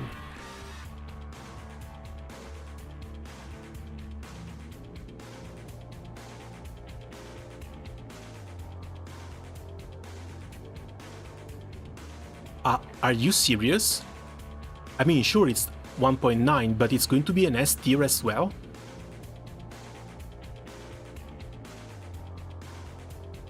This is some real good news.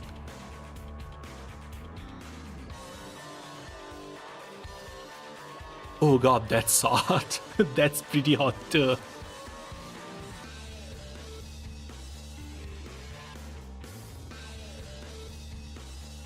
Like, she looked really nice, but again, I didn't know they were going to give her away for free.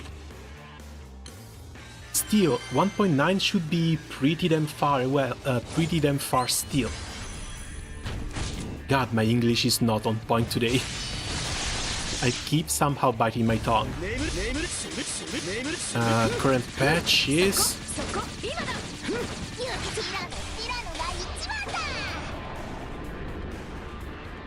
Oh no, never mind, current patch is 1.6.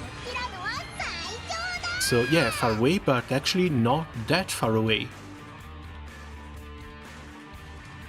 Great news, really great news.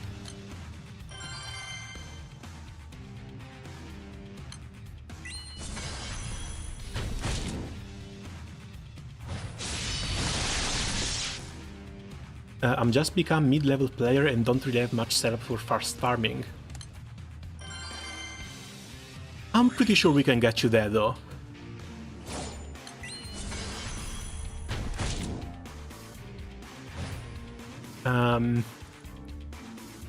Did you finish the Granblue Academy? The Zero Carte Academy? Because that already sets you up with a pretty decent starting grid.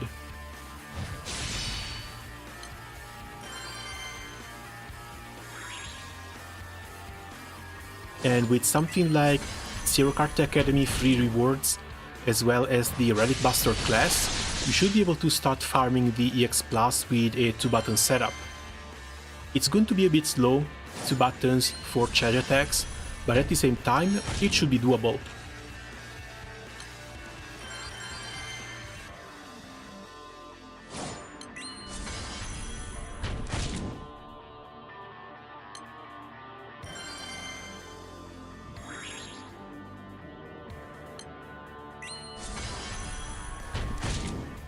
Quick question, should I break down my other celestial weapons to craft the claws to 4-star? Only if you get dupes. Like, celestial weapons, some are more important than others. If you break one down, you get exactly the same amount of materials that you would be getting, that you would be spending from buying it.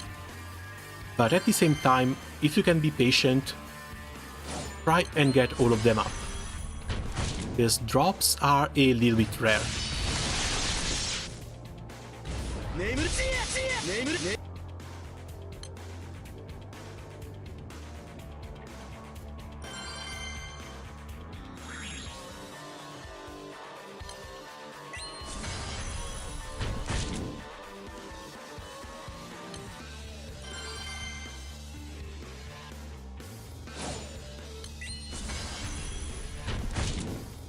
Alright, no, this one can't be broken, it's favorite.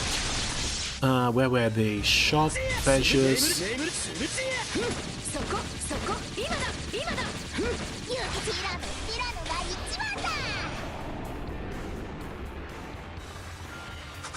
No, Celestials, there we go.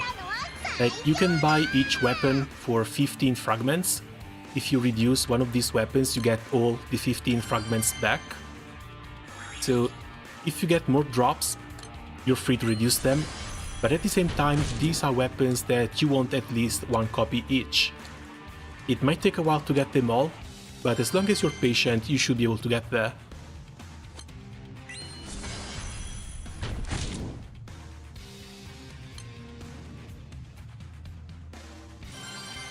Now let's see, because I should be able to uncap this one too.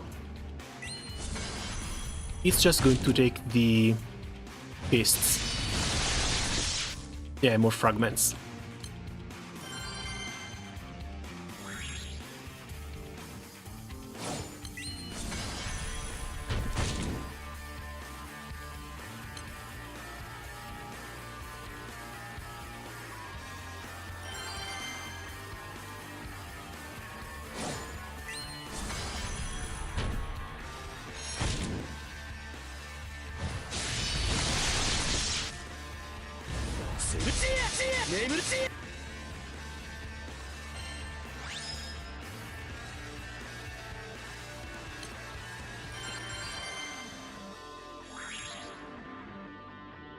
I'm not even going to need this many, it should be like 4.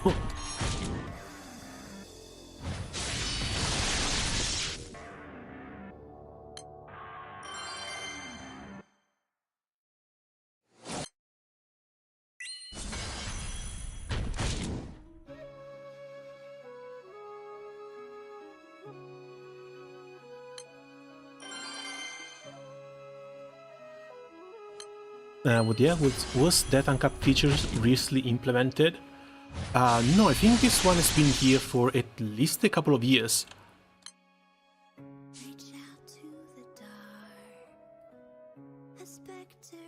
Like, you can unload, mass unload materials. You can either move them, unload Revenant, or unload Rusted.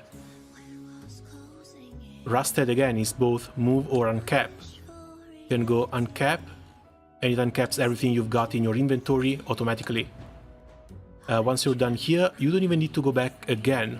If you press F5, if there's other stuff that you can uncap, it gets automatically reloaded in here.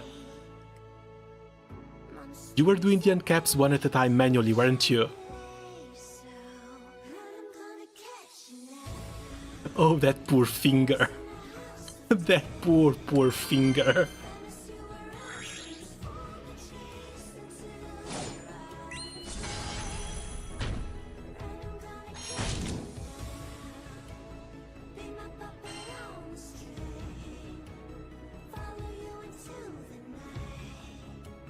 I hate myself for not realizing that sooner.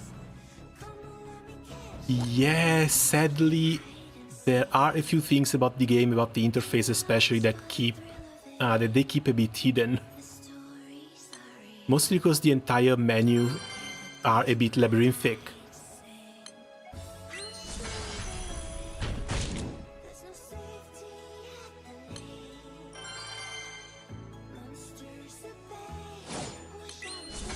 But I thought that was common knowledge. Like, if you go on the wiki, isn't there some line that says that you can uncap these easily? I'm pretty sure some of the Eternal recruitment guides should be updated with this information. Because again, the Granblue Fantasy wiki is one of the better maintained wiki on the entire internet.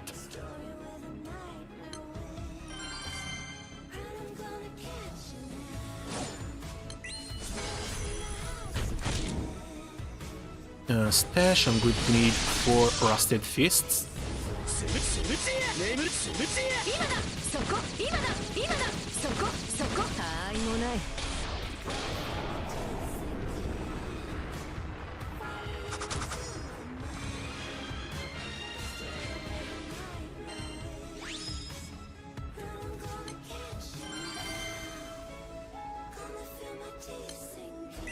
After learning about Bookmark, Granblue Fantasy changed entirely for me.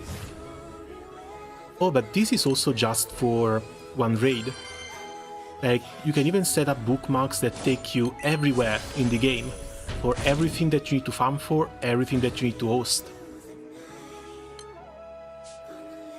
Like, you can get to a point where going around the different areas of the game can just be done via bookmarks. So say you have a daily activity schedule, a weekly activity schedule, outside of just the pro skips, you can have just a bunch of bookmarks that you go through one by one in order to do everything you need.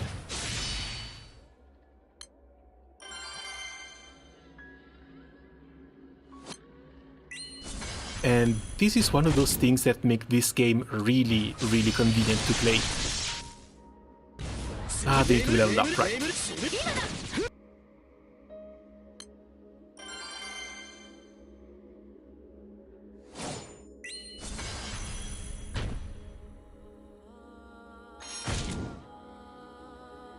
Does it matter which element I turn these into?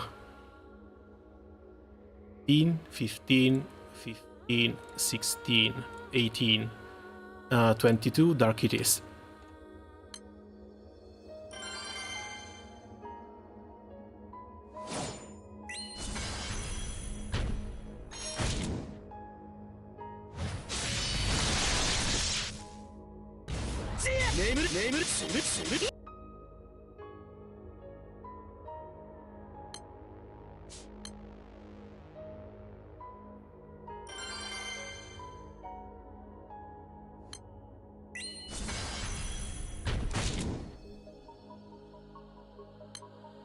Oh yeah, and bookmarks also work on the phone app, Skyleap. You just need to go through a little bit of Japanese menus in order to set them up, but once you do, then yeah, you have everything at your fingertips.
Alright, these are also take materials and crystals. The crystals especially might hurt a little bit.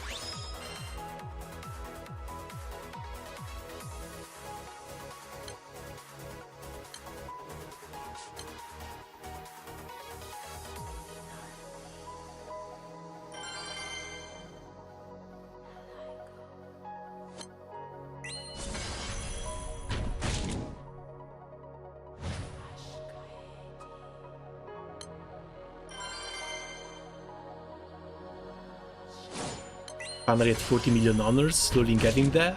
Hey, congrats! You're almost halfway there for this skin and it's only day 1. So you can do it. You can likely do it, come on.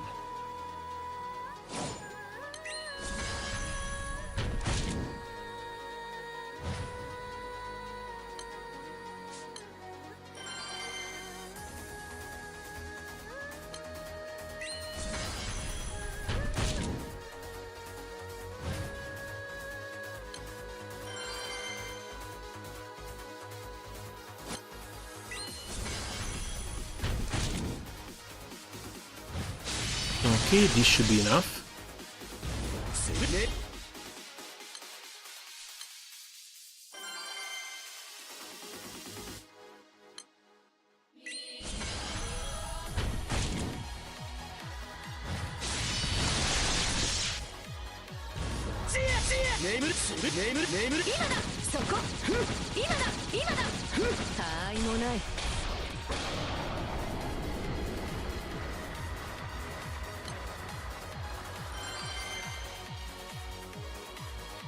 And of course they need to be skill level 10. Ah, damn it.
I really should start farming Hexa. You and me both, man. I've been trying to prepare for a little bit, but without much luck. Mostly I need to get into the Arcarum mines again, and I really don't feel like it. But yeah, like next Sunstone, next 3 Sands, they are all just put together for near 5-star and her 4th skill.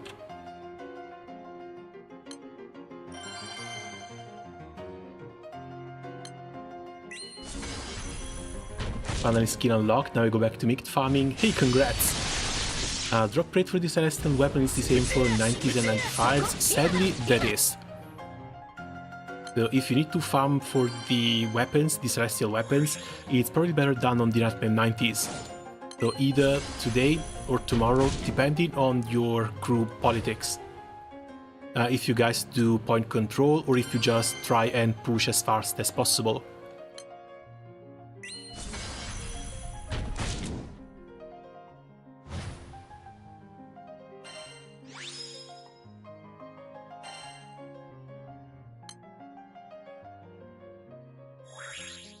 Okay, that's feast number 1.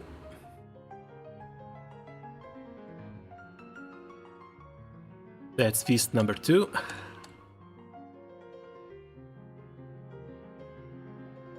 That's feast number 3.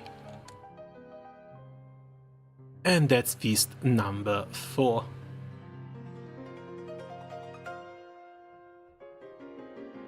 And now that we're done crafting them, we reduce them.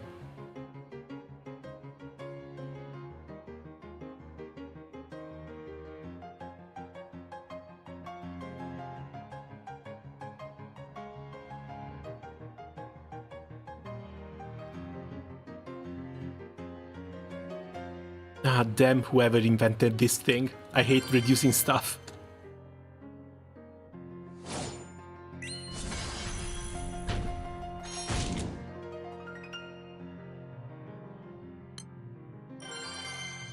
But this also means we finally get our Celestial Feast uncapped. Up to 150. Fantastic. This is likely going to come in handy for the next fights, especially if you need to do charge attacks. Especially if I want to try some Magna setups too. Because this thing on Magna, especially now Magna 3, that is also another melee type grid. Not to mention, this is also going to be buffing both Six and Tira as well. That should be fun.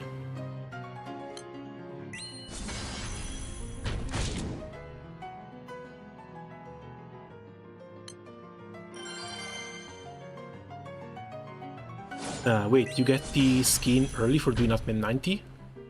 You need to hit 100 millions. You can get the skin a little bit early since Nutmeg 90s give a bit more honors. Otherwise, you farm somewhere around the 7,000 to 8,000 meat range. And that should be enough honors for the 100 million required for the skin.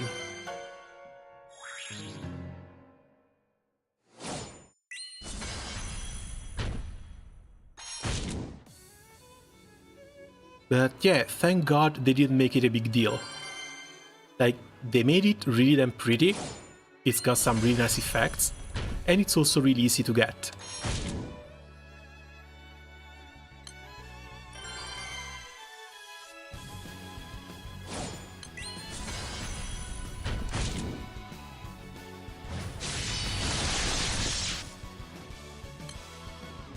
I remember when I finished all that grind and my friend said to reduce it. No, I think the first one was just the weapon to recruit the Eternals. That grind, that is 10 different stages, that basically breaks you into Granblue Fantasy. After that, there's the 5 stars, for which you need to 40 bucks, farm 10 weapons, elementalize 10 weapons, and then reduce 10 weapons. And that breaks you even further. And then there's the Transcendence. But once the Transcendence grind comes, you are already so broken by this type of grind that it basically does nothing to you. You look at the materials, you just go, yeah, alright, that's Granblue Fantasy, and you start grinding for the Transcendence.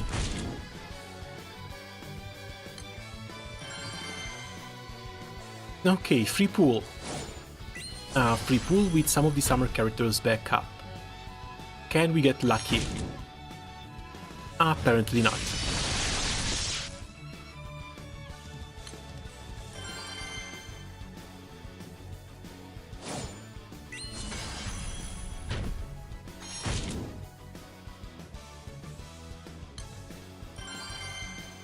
Your Guide to the Eternals is what subbed and brought me here. Oh god, that was a very long time ago too. I went back to listen to some of the old videos some time ago, and damn, my English really improved these past few years. I can't believe I put that stuff online. It might actually be time to redo some of them.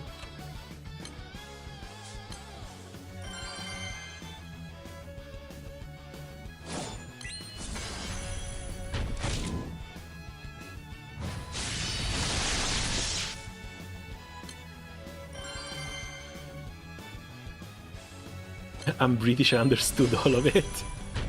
Oh, thank God. Nah, because I've been trying a little bit. One of the reasons why I decided to do YouTube was to try and get myself to talk a little bit.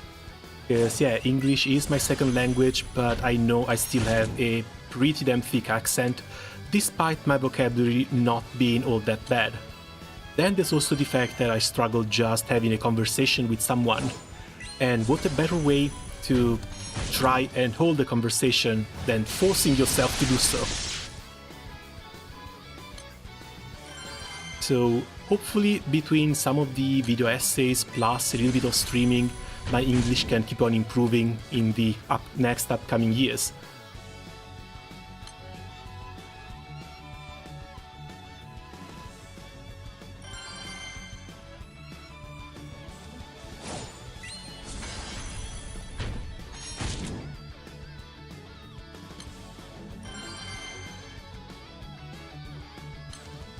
Actually speaking the language is the best way to get better at it, says me who rarely speak English and has a German accent. Yeah, it's just a matter of practice. The more you practice, the better you get at it. The problem is finding a way to get that practice. Because you can't just consume media. If you just consume media, you get better at listening, you may get better at speaking, you may get a better vocabulary, but when it comes to talking, then no, your tongue is just going to commit seppuku in your own mouth.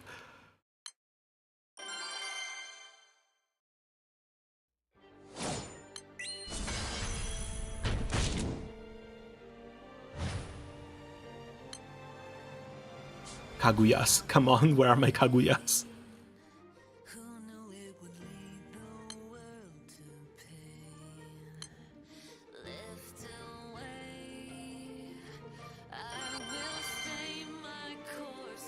You're a great microphone voice, you're all good. Oh, thanks.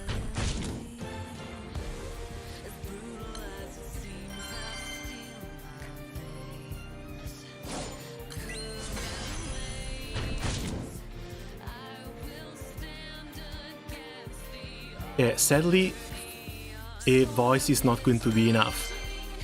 I still need to work a lot on the presentation, I still need to work a lot on communication skills, as well as just being able to actually talk. Because I don't know why, but when it comes to like making guide content, even though I've been asked to do it, I have a little bit of a block when it comes to actually doing it. So even if I've got scripts basically ready to go, I don't know, something holds me back a little.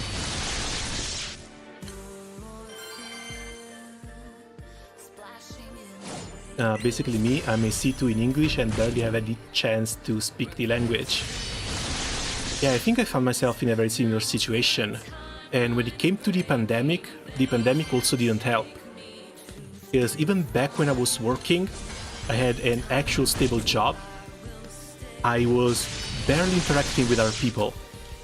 Most of the dialogue between us were just hello, goodbye, and what tasks needed to complete it that day.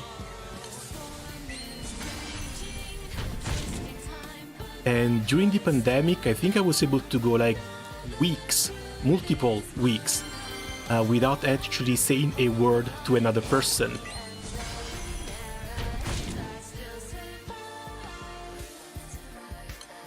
And I swear that sort of event really pulled a fast one on the entire world.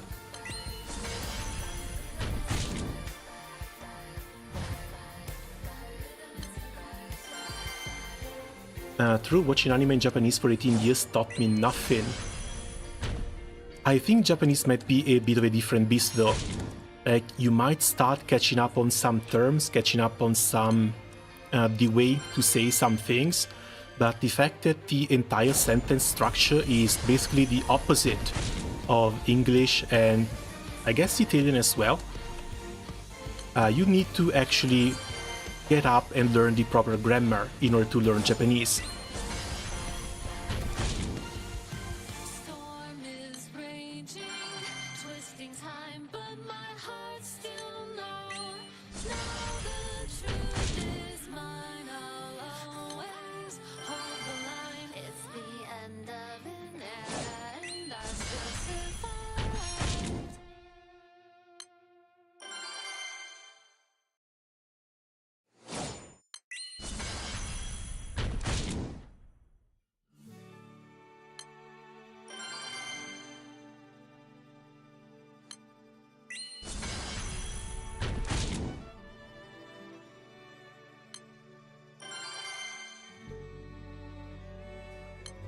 It did, can't say I've socially recovered from it. Yeah, let's just hope that the world leaders don't pull some crap like that again.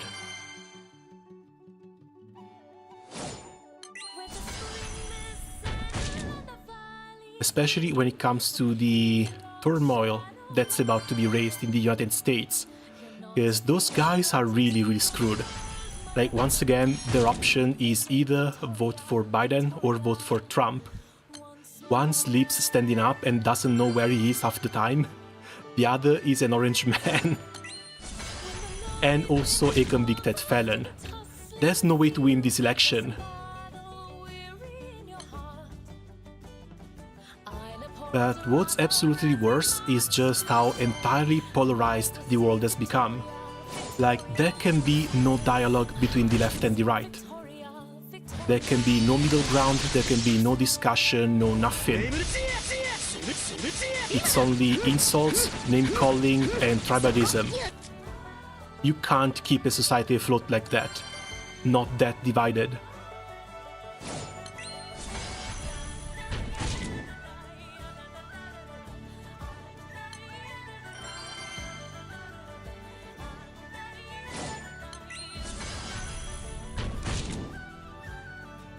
Yeah, and what's worse is that they might try and do something in order to either sway the elections or keep people's interest away from the elections. For example, have you heard about a little parasite in Japan that rots your limbs and has something like a 30% mortality rate? Wouldn't it be a shame if that parasite were to get out of the few cases happening in Japan?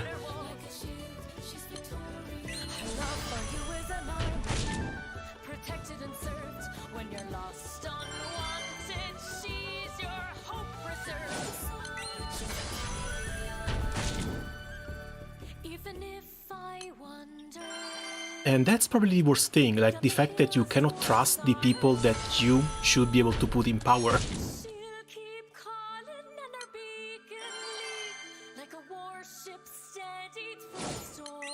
Same here in Britain, there is no left anymore, just how far right. Yeah, that one sucks too. Again, as a society, we should try and keep things a bit more balanced. But in order to do so, we need proper civil discussion. And it looks like there's no proper civil discussion even in Parliament anymore. It's only a competition at who screams the loudest.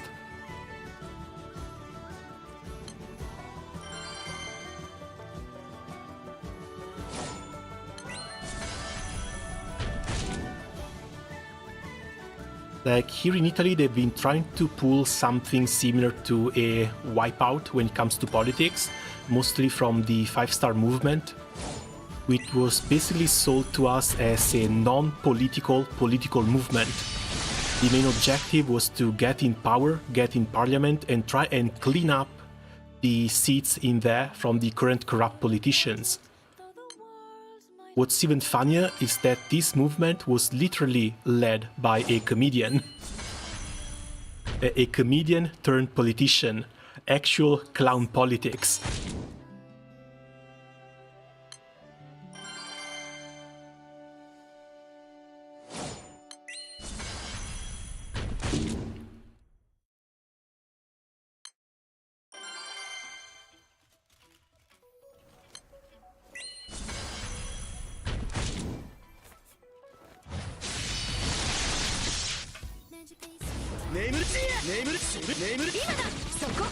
Ah, why is the volume so low here?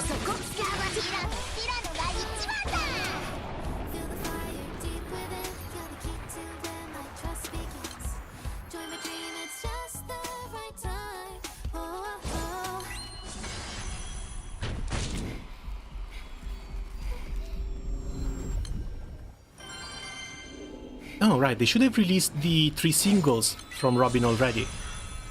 If not that, with the CD from Penacony.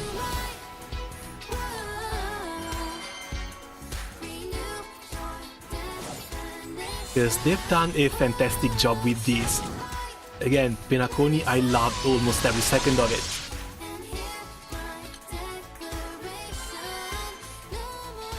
I can't stop hearing the Not Safe for Work parody song. Oh god, no, don't. I don't want to hear it. I swear, I don't want to hear it. This is such beautiful song, such purity, I don't want it to be ruined by some degenerate.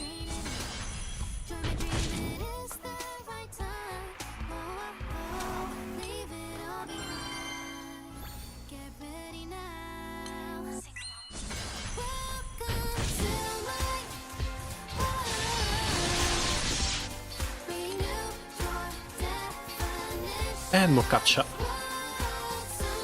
That's supposed to be a C. That's supposed to be a C.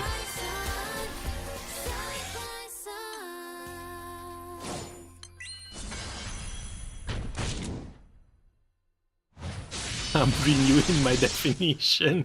Oh god, please no. There's a what? Apparently there's a lewd version. Either they changed the lyrics, or it's been turned into one of those HMVs, I think they're called.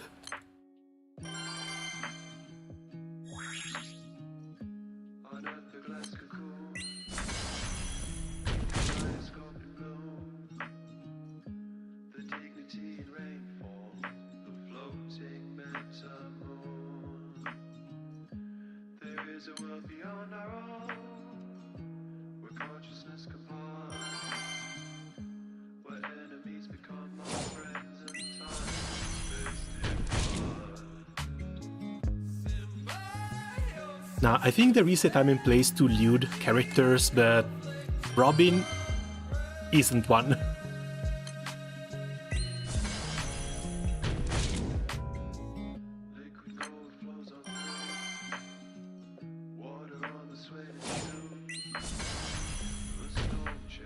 I'm still hearing the song in my HSR. My Robin won't stop singing. Yeah, that's the one thing I wish they did. The song that Robin sings during Ultimate. Since there's 3 different songs, just put them on random.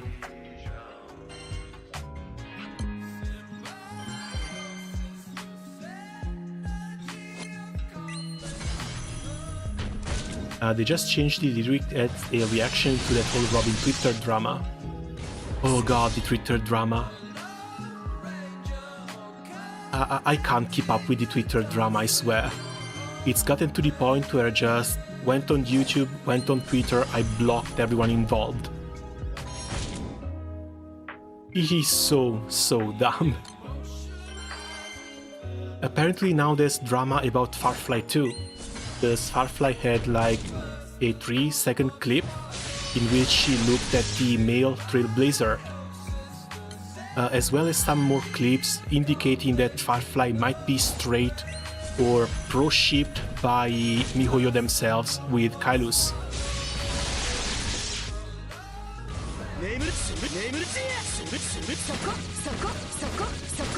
And the brain-rotted lesbians are getting mad that Firefly is not another lesbian too. And like, there are so many more things that you can get mad about. But a fictional character's sexuality maybe should be a bit lower on your priority list.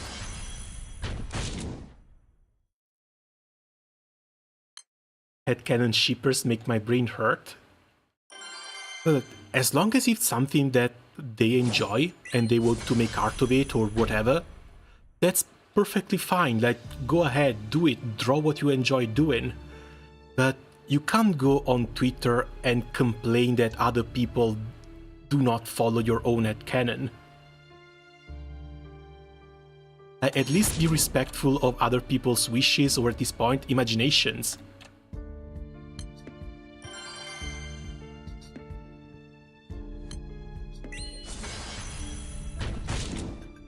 Because more often than not, it doesn't even stop there. More often than not, this turns into harassing artists, or as the cherry on top for the Hoyo community, harassing voice actors. Harassing voice actors over someone else's headcanon for the character that they voice's sexuality. And like, we're reaching levels of stupidity that should have never been possible.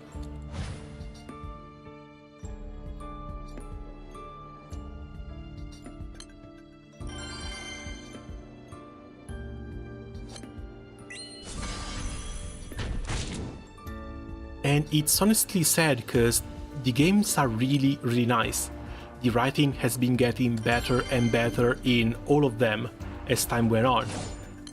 But as much as you can enjoy the games, the worst thing about them is the Hoyoverse community.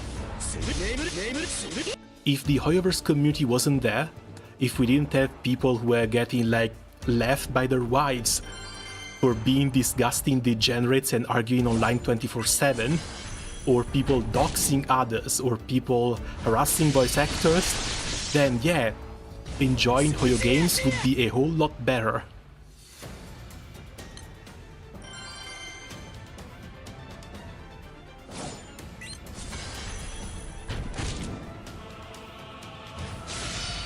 As well, sometimes people from Twitter don't seem to be in real life. That's because they're not. The people who are on Twitter apparently live on Twitter.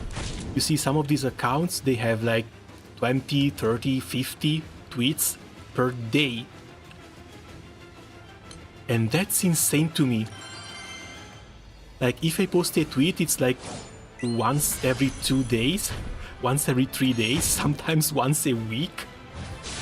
How can you spend that much time on the cesspool that is that platform? Not to mention, I use Twitter in a basically completely different way.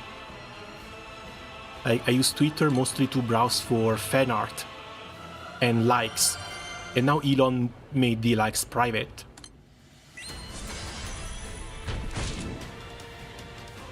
But whenever I see arguments like these, I just stay the hell out of them. There can be nothing to be gained from barging into these sort of arguments, especially when you see that these people cannot be reasoned with. All you can do is block them and move on. Hopefully they won't pop up in your timeline anymore.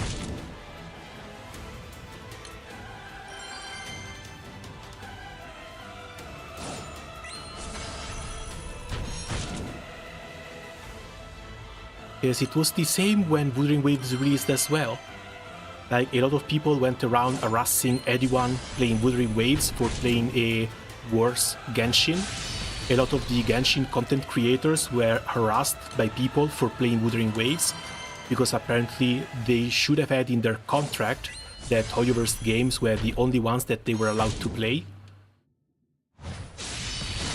And then they also went on with the review bombing and whatnot. Instead of just, you know, letting people play whatever the hell they like, letting people enjoy whatever the hell they like.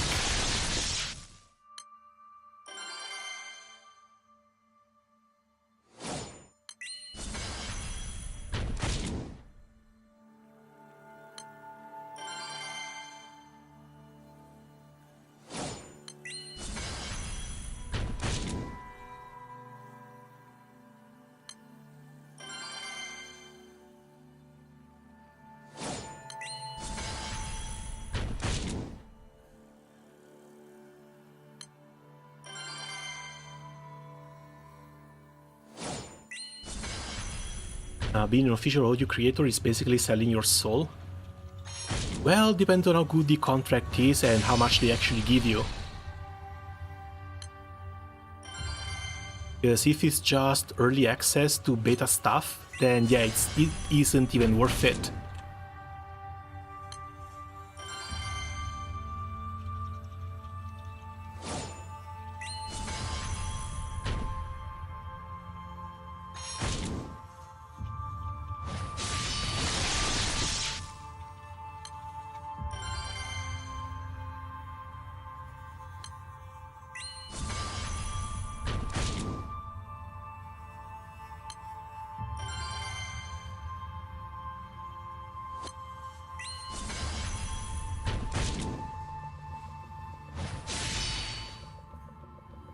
They even fight between themselves with HSR and Genshin, which is absurd to me.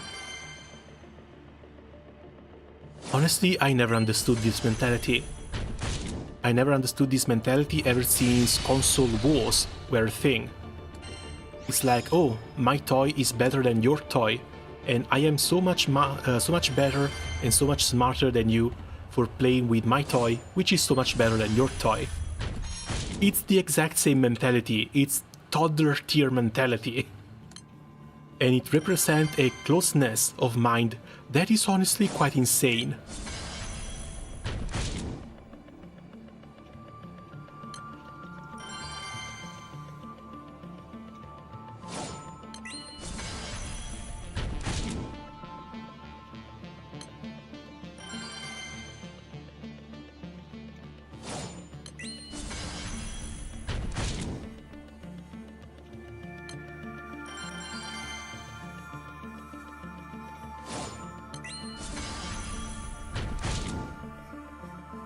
Okay, another 7k meat done.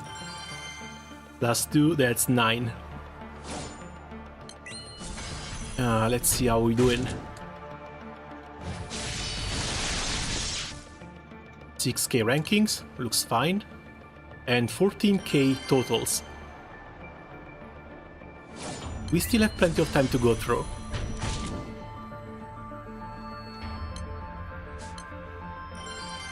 Especially considering that the preliminaries are going to go on for another 17 to 18 hours.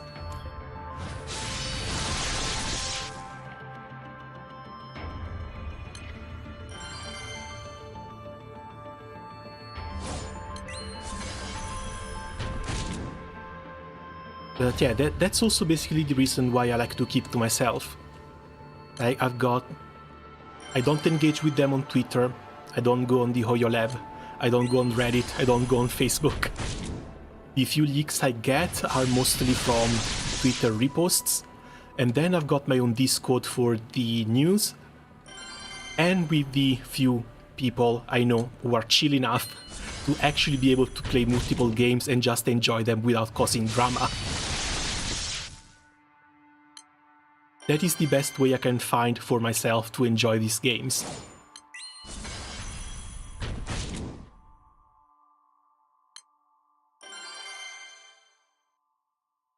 But no, the moment you put your nose out, like every single time a new character is announced, people already complain that they're going to be bad. It was the same for Genshin, it's the same for Star Rail. It's like constant negative comments, constant negative mentality, until the character actually comes out. And at that point, they are the best things since sliced bread. Because of course the Hoyoverse creator need to help sell that character. So they gas them up as much as they can.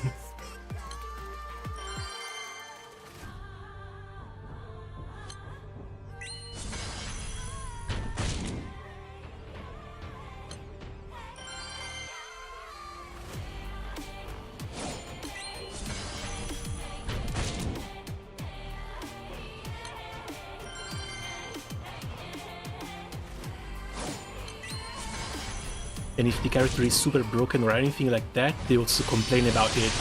Oh yeah, because of course then that's a problem with power creep and the fact that you have to roll for the new units, and the company is baiting new players into spending money for the new characters.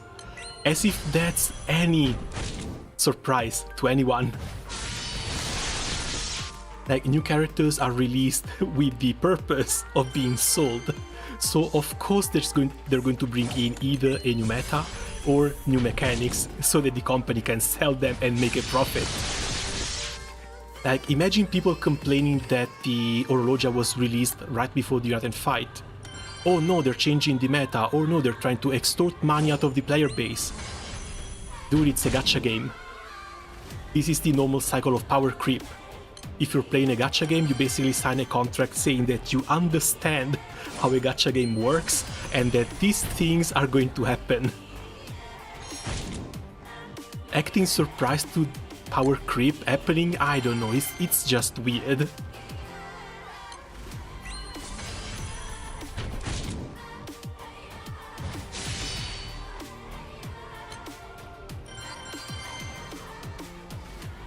I unironically think the Blue Archive is the gacha with the best community. That might be for a few factors. Mostly because lolis keep normal people away. When I say normal people, I mean the average American consumer. Those guys see loli, think a word I cannot really say on YouTube, and they stay away from it while also condemning anyone who plays that sort of games. So the community ends up being just people who enjoy the game, sharing what they enjoy about the game with other people who enjoy the game. Like, the only big controversies from Blue Archives that I've seen have been either for errors in the translation, someone was trying to localize things to make them sound a bit differently compared from what the proper translation should have been, or controversies from outside of the Blue Archive community.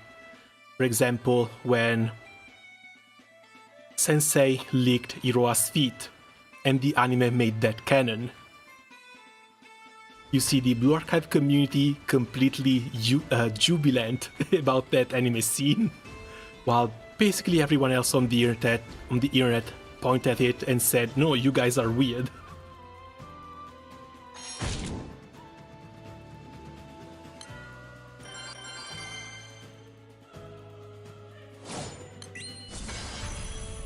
Play GBF for the MC, love the diverse MC classes. Yeah, this is sadly something that has been going away from a lot of other modern games. This reminds me a lot of like Ragnarok Online, where you started as a novice and then you had to go upgrade your classes into a tier 2 and then a tier 3 in order to class up and get new skills. Always like this sort of mechanic. It's in here, it was in Ragnarok Online, and I think it was in Lineage 2 as well. But a lot of MMOs have been doing without ever since. You just pick your class at character creation and you keep that class until the end game.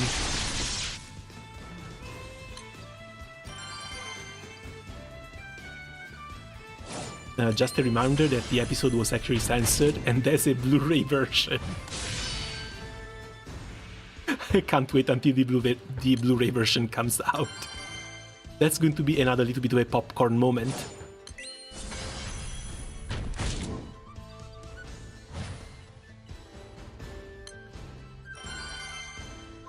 At first I played GBF for the collab with Tales of Asteria. Oh, that was a good one as well.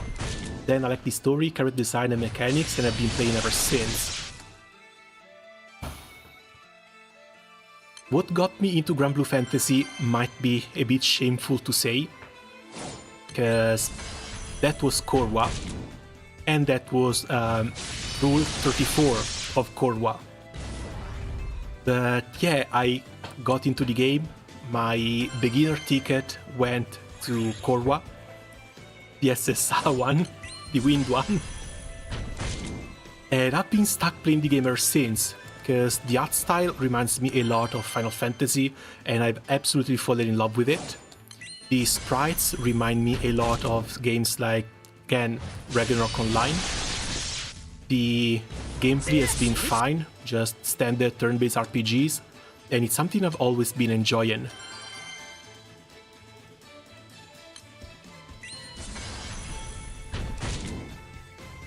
I was gonna say Naru. Yeah, no, sadly it was a white fox that lured me in. Naru I only found out after I got into Granblue Fantasy.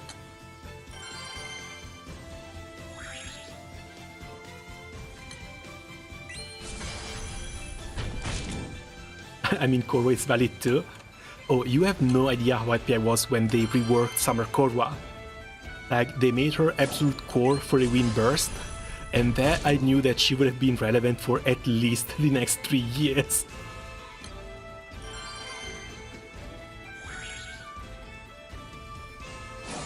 Also, being a fan of happy endings, I can safely say that Korwa is my spirit animal. The only reason why she doesn't have one of the intricacy rings yet is because stat-wise, she's not really going to do much with it. But otherwise, yeah, Korwa was probably one of the first girls who should have gotten one of those intricacy rings. Kind of a shame that her first voice actress doesn't really work anymore, and they had to change it. They had to change her.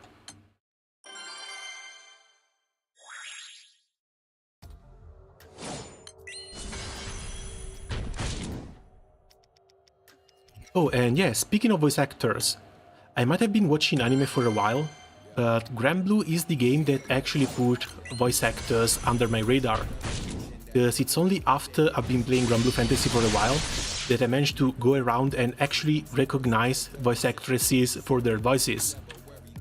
Like, first time I heard Lapland in Arknights, I went, wait, that sounds familiar.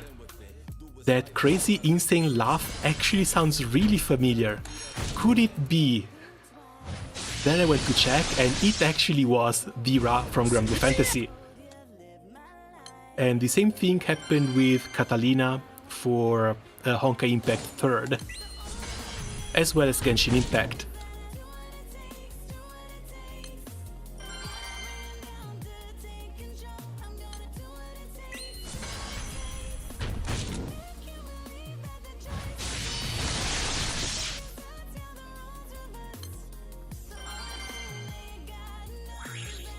Started playing Granblue Fantasy because they had a collab with Love Live. I outgrown them and now I'm farming meat. Look at where the idle road has led you. I've got like 2,500 hours on the first game. Oh Jesus.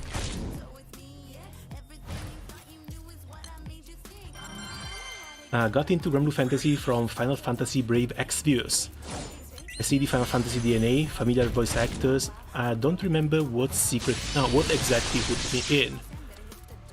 Might have just been the Final Fantasy parallels, because again, a huge chunk of the developers of Granblue Fantasy were Final Fantasy players. The fact that we had a Final Fantasy XI collab also shows that, because some of the developers worked on Final Fantasy II. Then there's the sprite work and the animations, as well as the music. Nobuo Uematsu has been composing a lot of Final Fantasy music, and a lot of it sounds very, very similar, especially some of the endgame raids too, like Grand Order, Bahamut.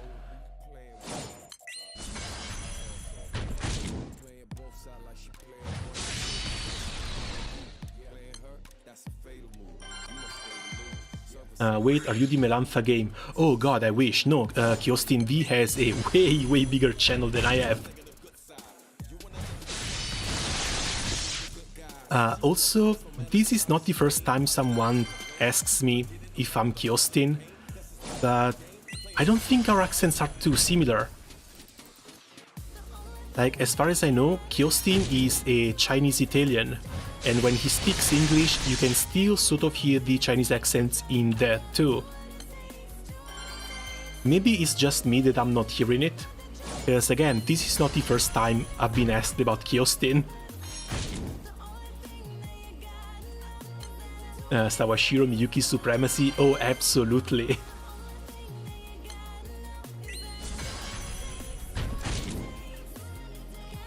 I thought you were the Melantha guy all along, oh come on.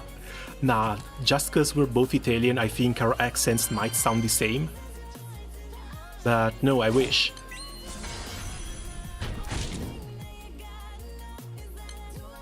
I probably wouldn't be farming Granblue Fantasy if I was. I would be doing like low rarity guides for Arknights, as well as, what else does he do? Genshin Impact, as well as Honkai Star Rail guides, I think.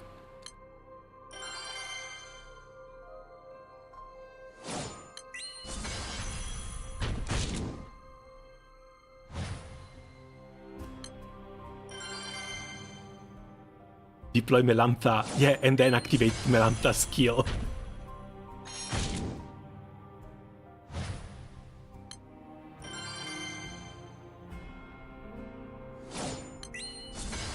But hey, you're doing Star Rail 2, what did you think about Kamen Rider Firefly?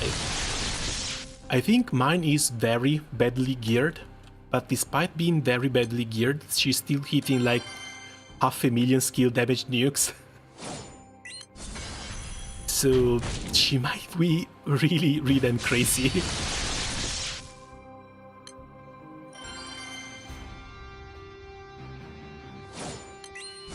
The way she was handled in this story was a little bit weird. Again, I was not expecting the first death to happen in 2.0. I thought they would have been stringing her along for a little bit longer, just so we could grow a bit more attached to the character, and then they would start killing her. But yeah, they somehow managed to make the 3 deaths she was supposed to face in Penacony feel not actually all that bad.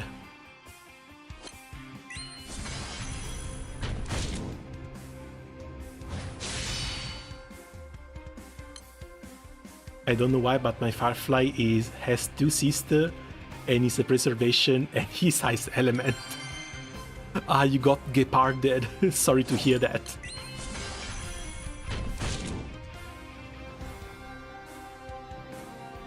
But hey, if you lost a 50-50, that means the next roll is going to be Firefly guaranteed. Don't give up. Just play the events, try and farm as much as possible, and keep on rolling. Because there's always hope. When it came to Robin, I managed to lose the 50-50 as well. But after losing that 50-50, Robin came home in 20 more pools, which was unexpected, but always very welcome. So again, don't lose hope, because with all the rolls we can get from the start of the new version, it might be plenty possible for you to hit PT again.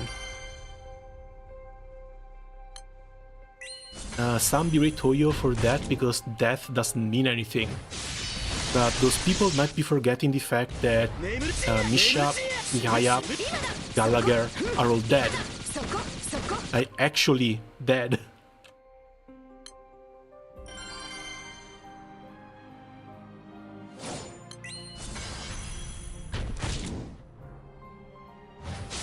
Not to mention, death might have not meant actual character death, but that's only because we were in a dream realm. But Firefly's condition is still very much real, and she's still out there looking for a solution to it.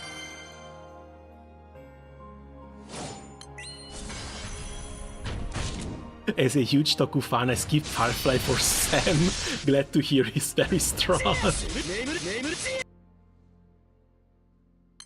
That is something I originally didn't believe they would do. Like, Firefly and Sam being the same character. because I always thought Sam was a bit too big to actually be Firefly. But sadly it was spoiled very early in the story.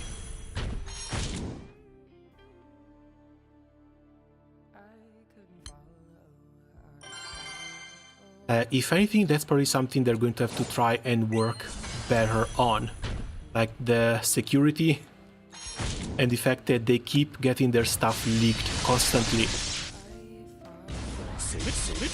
Because when it comes to Hoyo games, one of the other worst areas is the fact that the only real discussion can be held about the upcoming content, about leaks. Like if something was just released, that's already old news. Because what has just been released was leaked months ago. They had the beta from which people got the stats.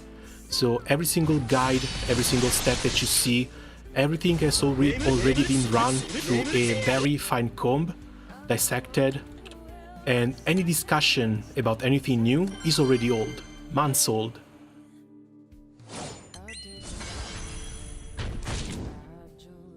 So if you want to talk about something related to Star Rail now, well, Firefly was released yesterday, she's already old news. If you need to talk about something related to Star Rail, it has to be the two upcoming characters, because they are now getting their kits leaked and they're now getting followed in the beta with the changes. The Foxian Fire Healer as well as Clara 2.0.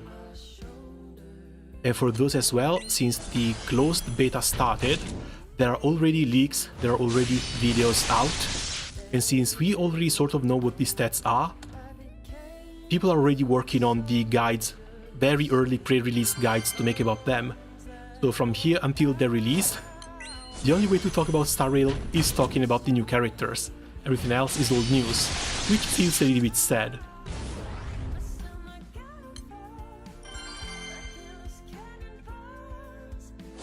Oh yeah, the Fuahu looking girl and the Luofu Shao. Oh, that's a good way to put it, the Luofu Shao. Too bad the Luofu Shao doesn't heal.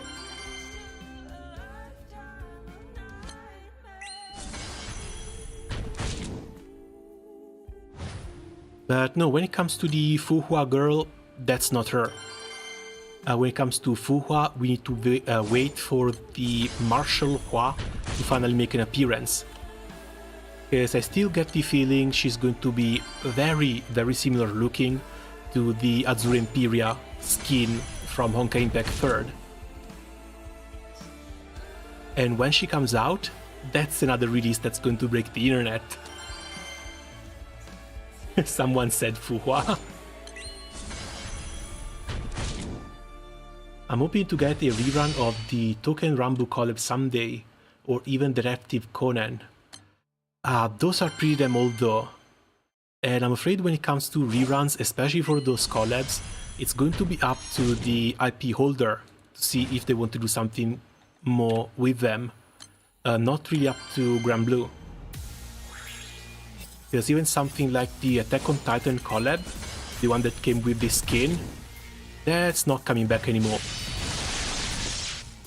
Unless they maybe do a second collab, and during that second collab they reopen the first one. RIP then, maybe a new collab instead. Yeah, that's probably the best thing to hope about.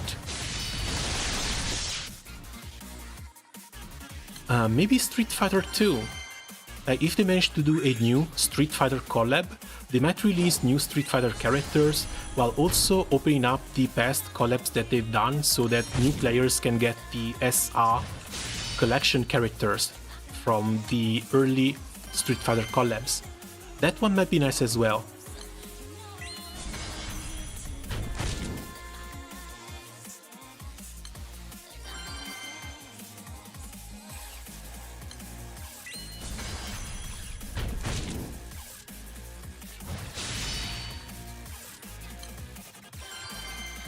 But I'm not sure if they want to touch Street Fighter anymore, especially considering that Street Fighter, being a fighting game, goes in direct competition with Versus.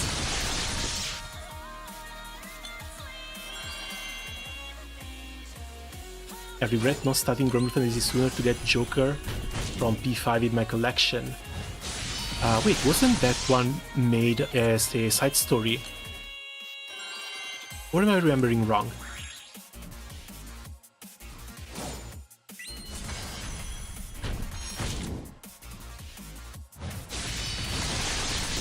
Oh no, it's Code Geass.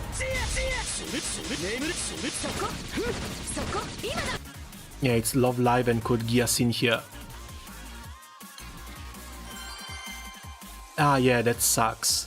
Because the Persona in Blue event was also a really fun one.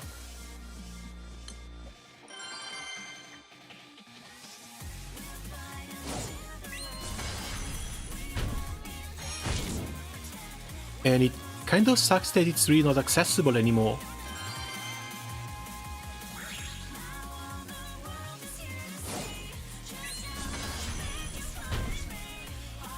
Because if I remember correctly, we also got Beer transforming into a mini Bahamut in that event.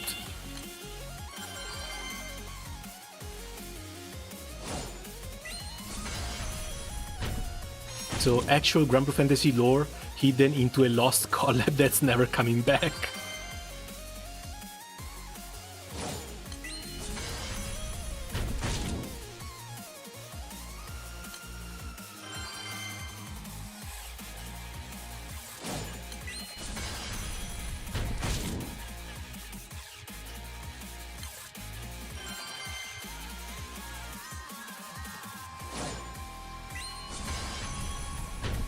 Yeah, where is it?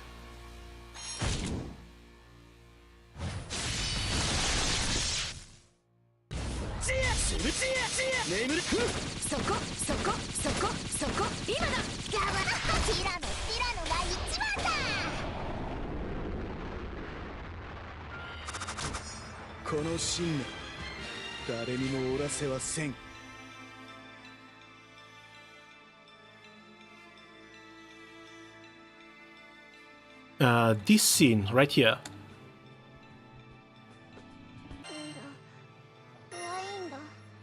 This one was from the P5 collab, if I remember correctly. 何か B さんの様子がおかしいです。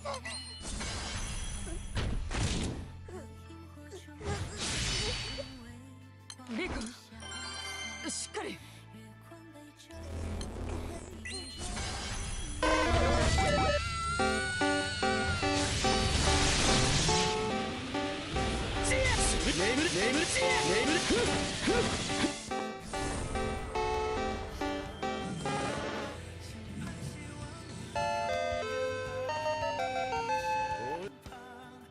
And I don't think that this sprite came back in any other form. This is the first and only time we've seen Virn as the Chain Bahamut. And it was hidden in the P5 collab. So yeah, again, they should add this as a side story, if anything for the actual Granblue Fantasy lore implications. Because we always knew Virn was related to Bahamut, that Virn was a fragment of Bahamut memories, sealed into this little dragon form, but this was basically confirmation of it.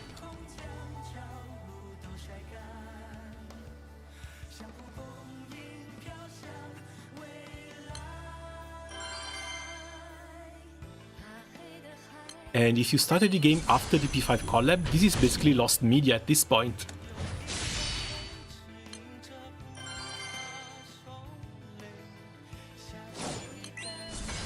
Also speaking, do you have any wishes for collabs in the future? Just curious. I don't know, I guess not really. I just want to be pleasantly surprised. I'm not a big fan of collabs. You can't imagine the 1,000 yard stare that I had when they revealed 2B for Rising. Yeah, I hear not that many people were, some people were not happy about it. Mostly because the Granblue Fantasy has like a 300 characters cast, and they were pulling in someone from outside.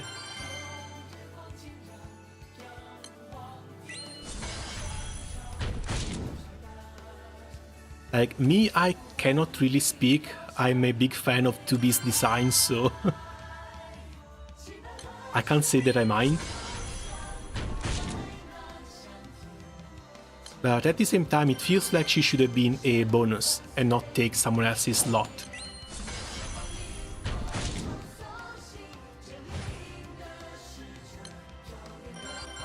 We need 6 dragons in Rising now. Oh, that's going to happen. Don't worry, that's going to happen. Maybe not with this Battle Pass. Again, next Rising releases should be... which one was it? Versusia, Sandalphon, Picala, and I don't remember the other one. But after them, then yeah, Wilnas has to get in Rising, Pedial has to get in Rising. I would love to see Iwia in Rising as well, if anything just for how absolutely weird it's going to be to have to fight against a cat.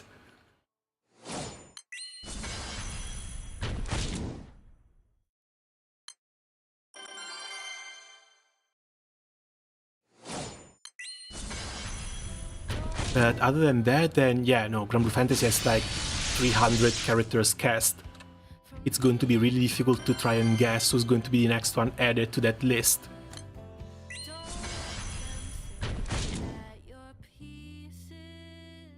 I guess the maids also would make for a really fun character.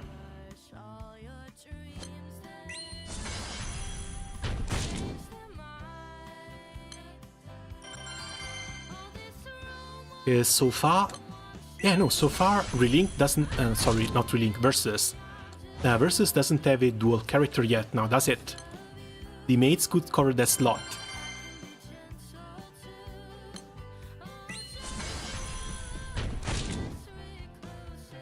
Siete is also likely since he already has a finished model. Oh, that's the other one, Siete.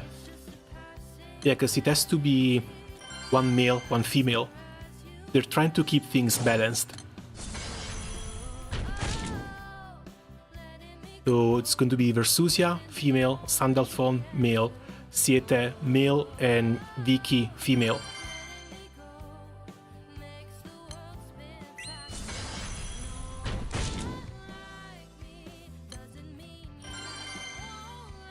Then bring Orologia, who is both.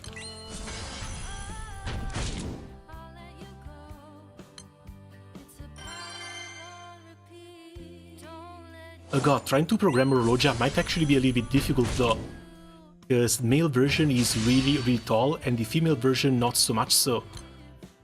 So they're going to need 2 different models with 2 different skeletons, and they're going to have to work something out in order to have them have the same hitboxes.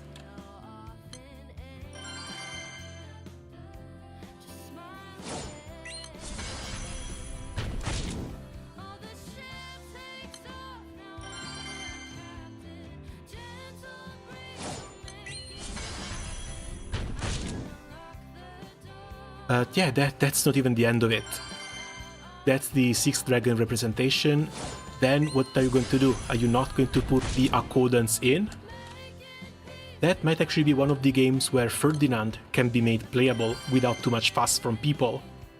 And you can have like Ferdinand, you can have Ragazzo, you can have Feather, you can have Kupitan as well as Tristat in that. And if they do so, and they make Kupitan and Tristat playable, imagine then having transformations with their specials. Kind of like... not the Yggdrasil thing. Maybe the Yggdrasil thing is a bit too big. But something like Vira, where they consume meter for the 2nd form transformation. They can do so much with that game.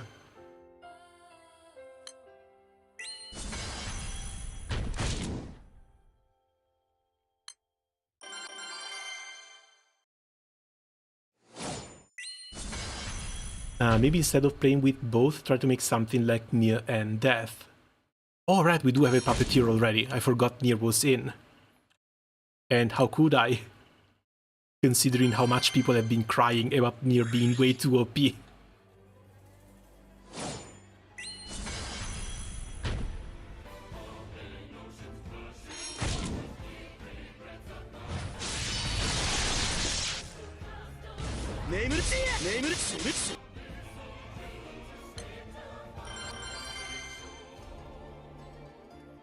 Please no, I don't want to see baby Ferdinand walking on two legs while holding Itame's sari. Now, I don't think that's gonna happen. But yeah, like, they don't need just the heroes in that game. They can have adult Ferdinand with Itame's sari just being either an enemy boss, if they want to add him to the story, or just as a playable character.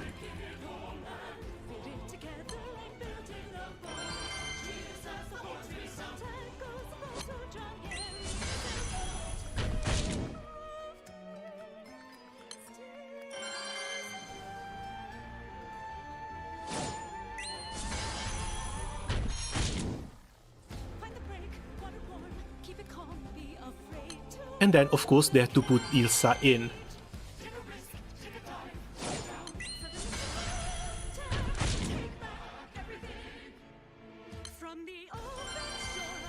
Again, Ilsa is one of those characters I've been expecting to get into Versus for a very, very long time now.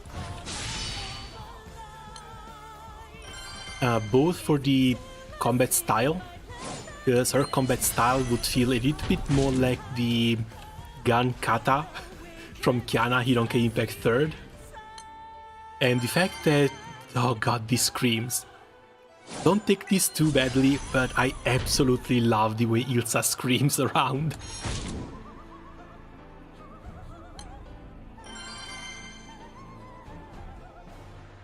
Beatrix's got nerfed for less, and Nia is still walking as one of the best characters since release.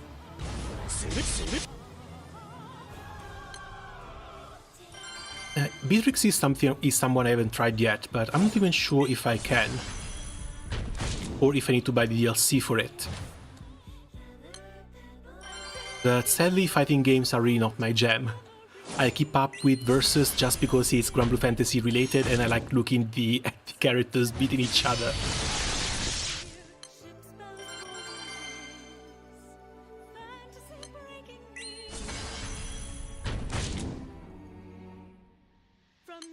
But yeah, come on, Baseraga, Zeta, Beatrix,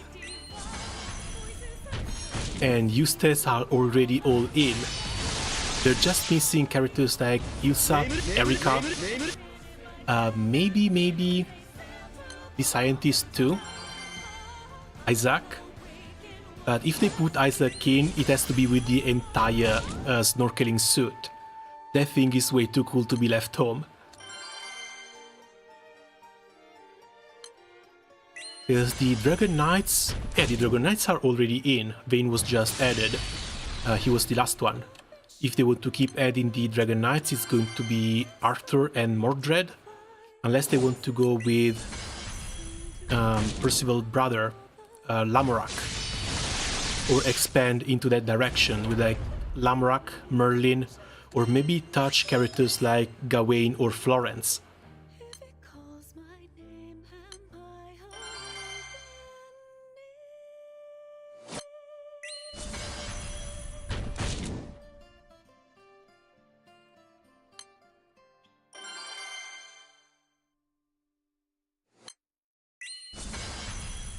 There's so many characters. Yeah, there's 300 of them.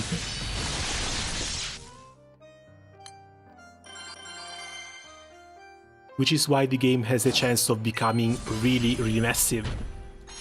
Because eventually, I'm pretty sure we'll see all of the Eternals. Because they started with 6.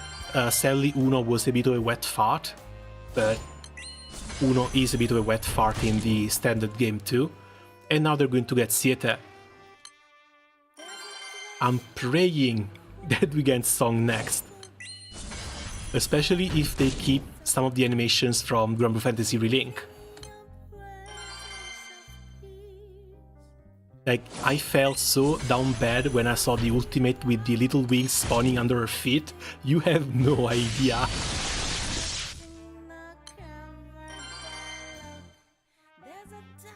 The Uno reveal was lame. Yeah, but it's Pringles, man. And if anything, all Uno did when it was revealed like that was to bring attention to the fact that the other Eternals existed. So people were like, why did we get Pringles Man when we could have gotten Octo? Why did we get Pringles Man when we could have gotten Trio?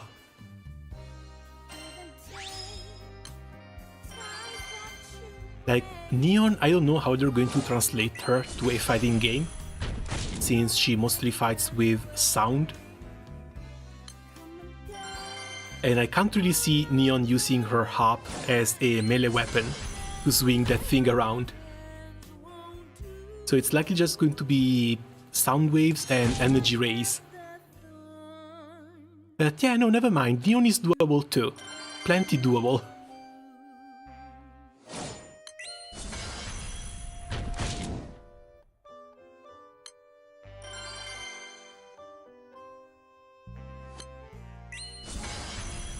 I still remember when the official Granblue Fantasy Twitter accidentally changed their banner to 6 before it was revealed.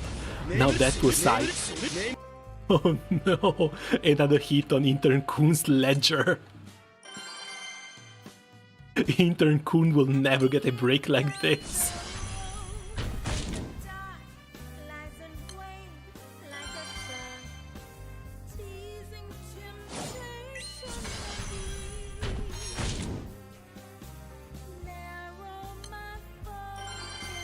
I would love to see her break the harp in someone's head. Maybe for some of the Skybound art. Because if she breaks the harp, then she cannot really continue fight. Just realized NM90 best stat is Gudako's DA. I think I heard Gudako's name before. Fate Grand Order.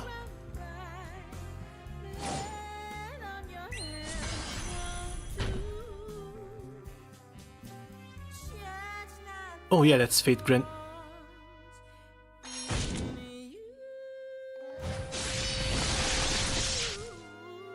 This thing? This gremlin?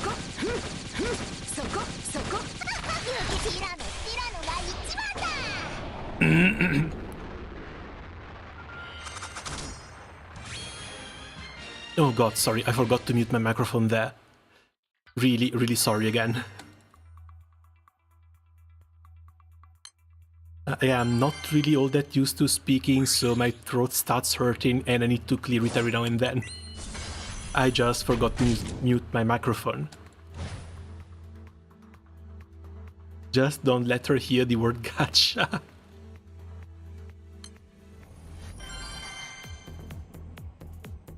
Did you expect Neko Arc? No, not really. Again, sadly, I'm not a big FGO fan. It's one of those games that I see from the sidelines, but I refuse to touch.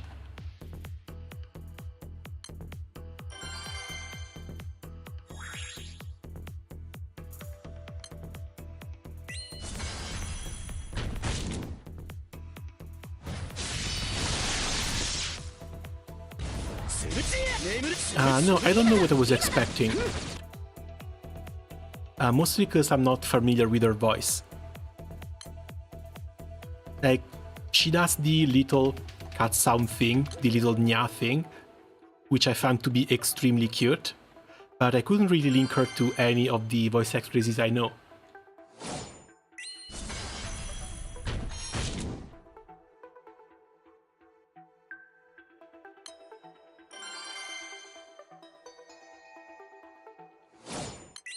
And looks like rest in peace Kaguya once again.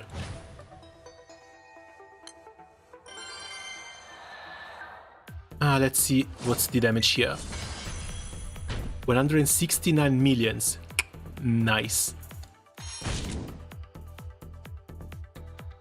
6k crew rankings and 12k personal rankings. Looks like even just farming the EX pluses were still going up somehow.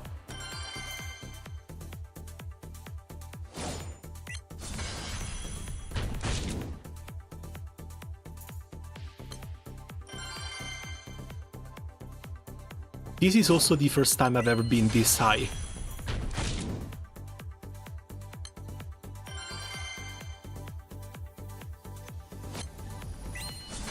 Oh wait, my mistake, it's Nekoak.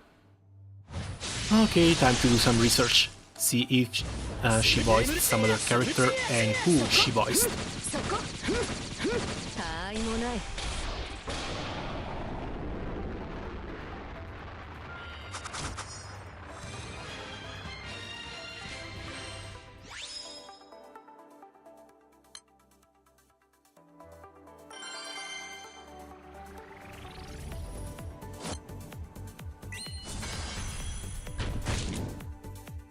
Japanese VA, Tomoko Kaneda.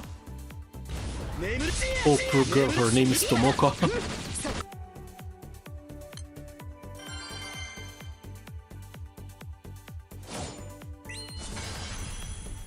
Oh, she's an old one too. The first credits start from 2000. Jesus Christ, she's been a voice actress for 24 years.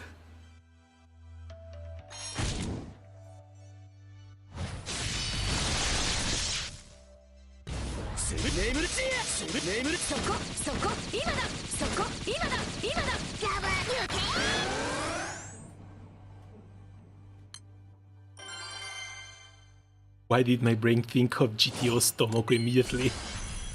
Oh, I think I was thinking about another Tomoko as well. Someone who's not popular. Let's see. Chiyo Mihama in Azumanga Daioh.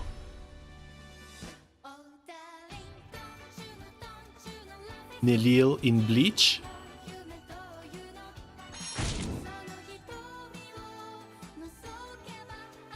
Boa in One Piece. Jesus, she's been around. Naho in Naruto Shippuden.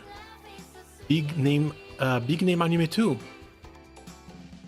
Clean in Hunter x Hunter.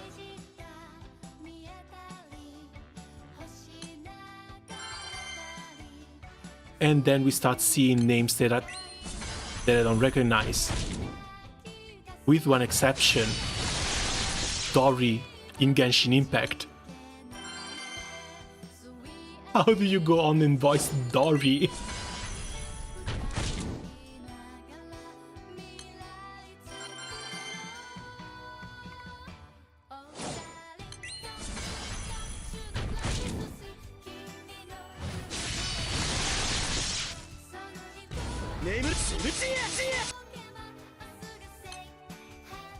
But I see nothing for Granblue. This might actually be her first time voicing in Granblue. Yep, no Granblue mentions. Dori's voice is fire though. Don't tell anyone, because this is an extremely unpopular opinion. I actually find Dori's voice funny. People hate that character so damn much that if you say anything positive about them, they're going to jump at you. But yeah, that doesn't change the fact that I do find Dori's voice funny.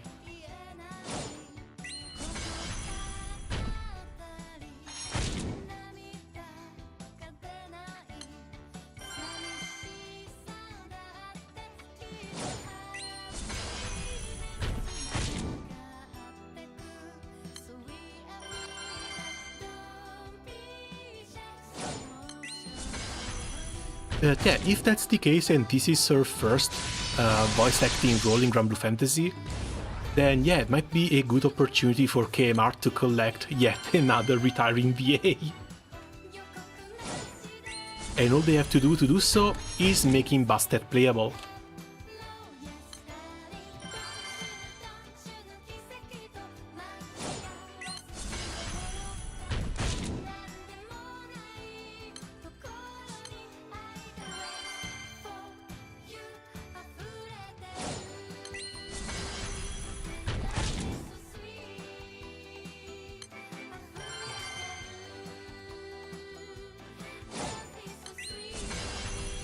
Okay, another 1000 meat, then I think I'll be stopping.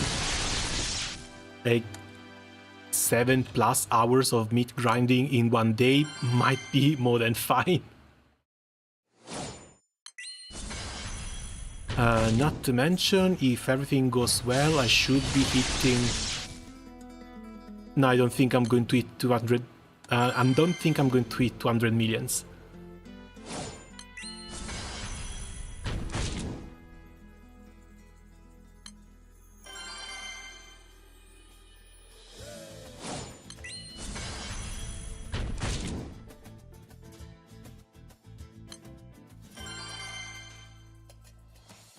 She also voiced Angela from Library of Ruina for the Switch release, and that spawned quite an amount of memes. Library of Ruina sadly is one of the... Oh no, it was Limbus Company, sorry. I know they're from the same IP, but I kept confusing the two. I did give Limbus Company a try, but sadly it wasn't really my jam.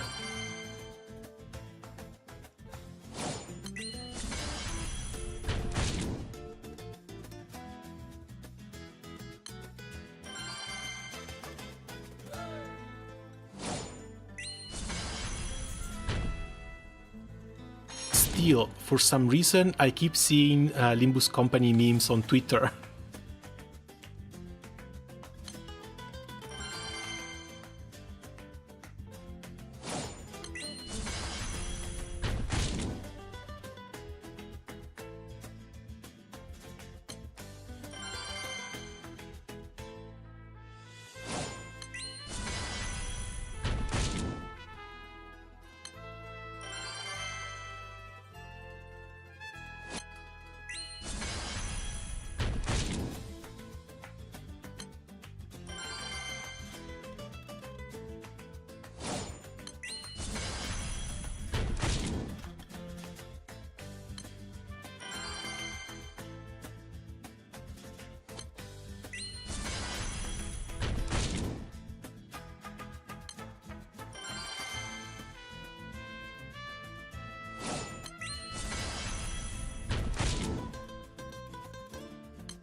Should I hazard a guess because of the world, or it was the gameplay?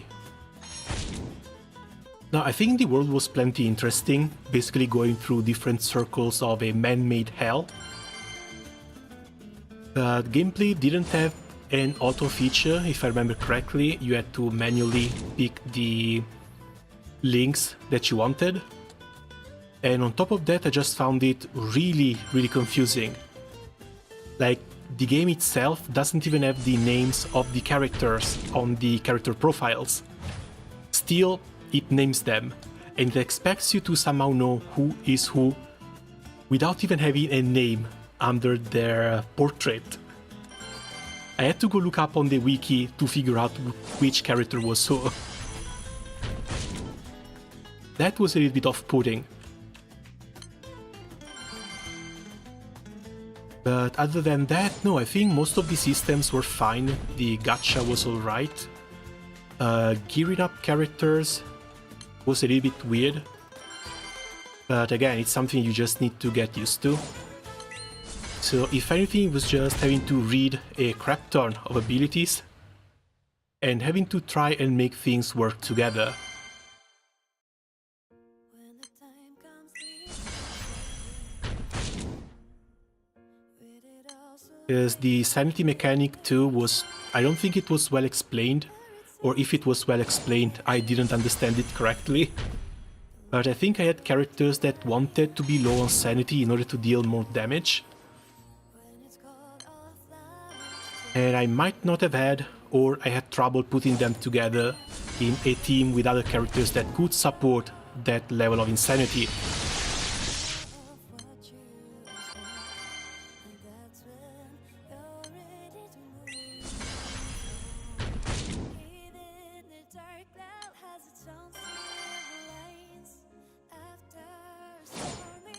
And it just got to a point where the game got me a bit too lost and I kind of stopped playing there.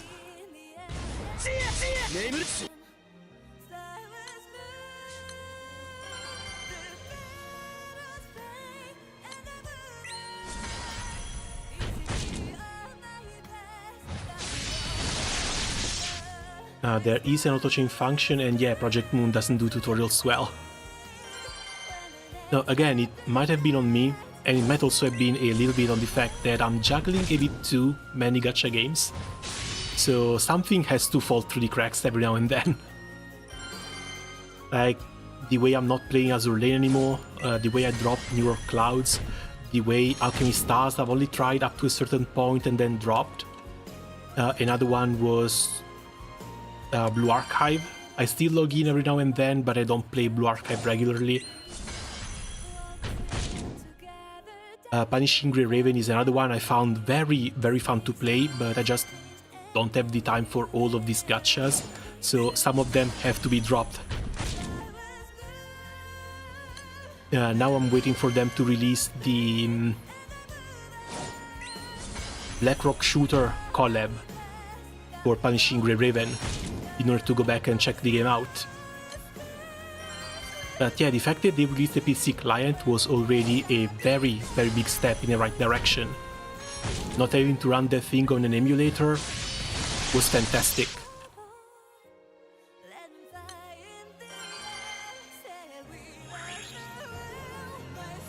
So like, these past few years, the main constants have been just Granblue, Genshin, Star Rail. With Honkai Impact 3rd being left a little bit behind too, because I still have to finish the 1.5 version of the story, and I'm only really playing some events to farm materials from the 2.0 part of the story. I will eventually have to spend a week catching up on the story for Honkai Impact 3rd. But yeah, that's also another game I really, really enjoyed. And I mean I enjoyed a lot. Nikke surprisingly in my top 3 gachas. Nikke, I don't know, I keep trying, I keep going back to it, but I just can't stick to it. Might be because of the gameplay though. Because the gameplay might be a bit too passive for my taste. Which is also another one of the reasons why I ended up dropping games like Princess Connect, Azure Lane and Blue Archive. I need to do something with my hands while I'm playing the game. So stuff like Granblue Fantasy and Arc Knights works a lot better in my opinion.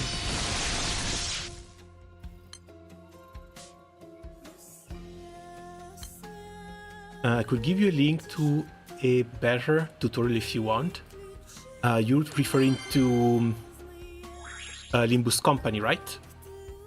Sure, I would love to read something about it.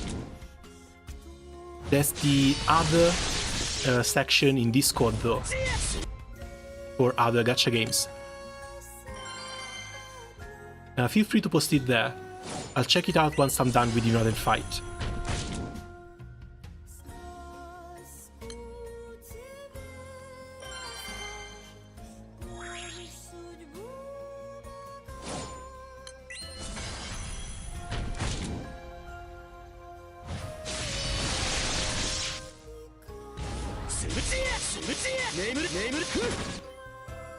Wait, how is my guild top 3k, holy? Yeah, looks like this skin made a lot of people wake up. And if not its skin, it's probably the double weapons here.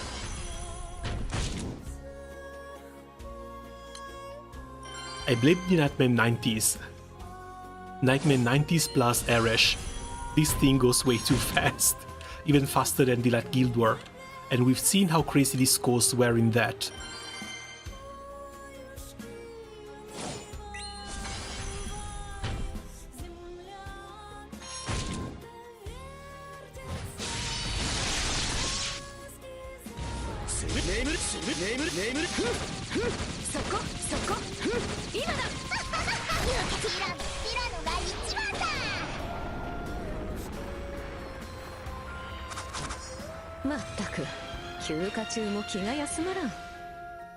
Oh, and speaking of gacha games, is there anything you guys are looking forward to?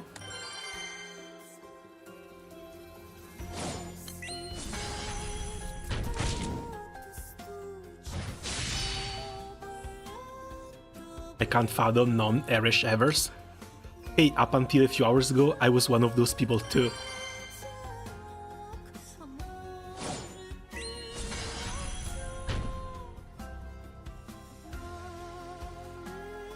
In terms of new games, not really. New releases, not really. Oh, weird. Because we've got something like Arknight's Enfield. Still likely over a year away. I don't think they've been doing worldwide betas just yet. But that's supposed to be another open world exploration game. It's just that you have a 4-man team and all 4 characters are constantly running around with you. Then there's the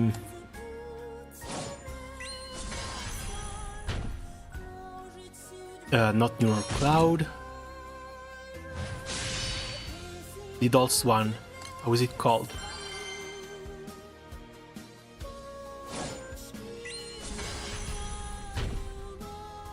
Girls Frontline. Right, Girls Frontline 2, Exilium. That one is going to be a game following the footsteps of XCOM. So tactical RPG, topside view, turn-based. That one might be really fun too. Especially if we can somehow manage to not miss enemies at 98% right from their faces. I think they might be doing something fun with Azur Lane Promilia as well. That one should be a mix of Genshin Impact and Pal World. Apparently you should be able to go around collecting monsters and having those monsters fight. So yeah, kind of like Genshin for the open world, kind of like Pokemon for the collection and combat aspects.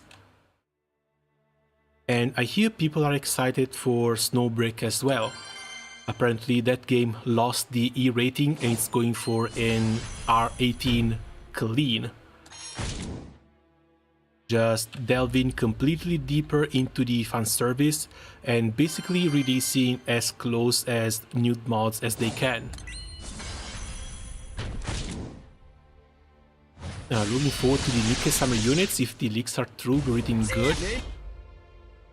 I think the only thing I've seen from Nikke are the new bunny suit characters with the little bunny pins. And someone was apparently trying to claim that those bunny pins were the batteries of the vibrators. For some reason. But are the Nikke devs going to be that degenerate?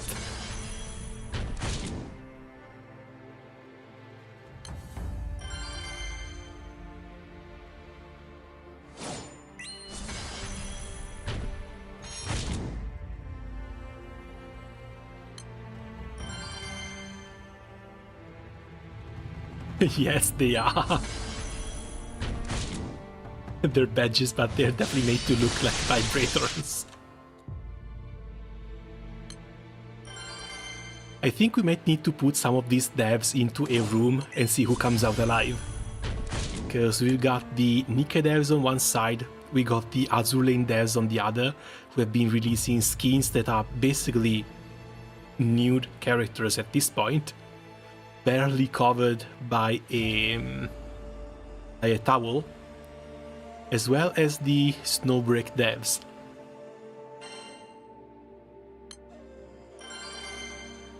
Oh, and the Blue Archive ones. But the Blue Archive ones look like a bit more normal at this point, especially compared to the others.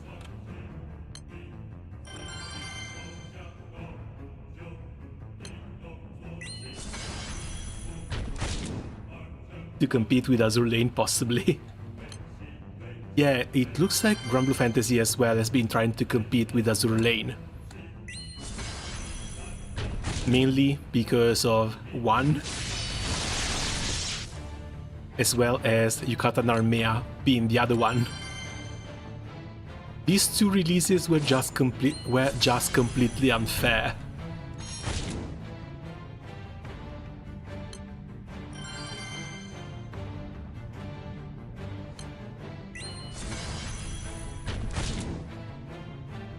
Thankfully they scaled things down a little bit.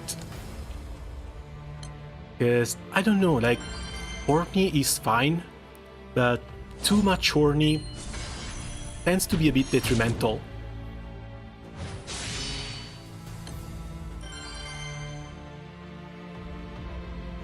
There's a 10-minute compilation of the Blue Archive devs simping over their own characters. Oh yeah, I've seen that one. Like, one of the major arguments they were having is how big to make someone's breasts, thighs, or belly. Because they were talking about one of the little plus-size characters that they were about to release.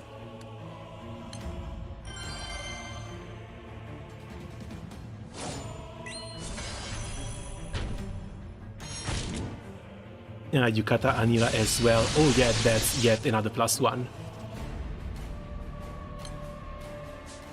No, but if it's something like... Oh no, she wasn't even Summer. The new Lily. I think they went a bit too far with the new Lily. Because the Lily is not a character that you should be lewding. And that dress went a bit too far down.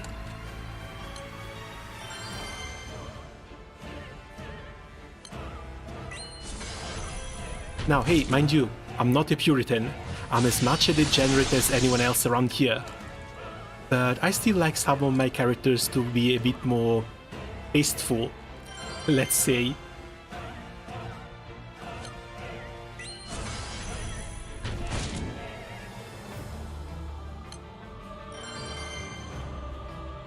Hold your words, we're approaching summer, you may regret it. Oh, but again, as long as it's extra hot characters like the ones we got last year, Horus, Magus, that's perfectly fine. That is absolutely perfectly fine. You will find me simping.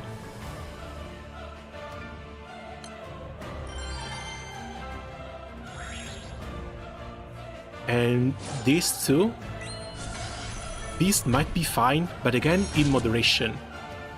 It's like if every new release is just basically a naked girl with a towel on her, then things get stale, they get normal, and they're just no longer special.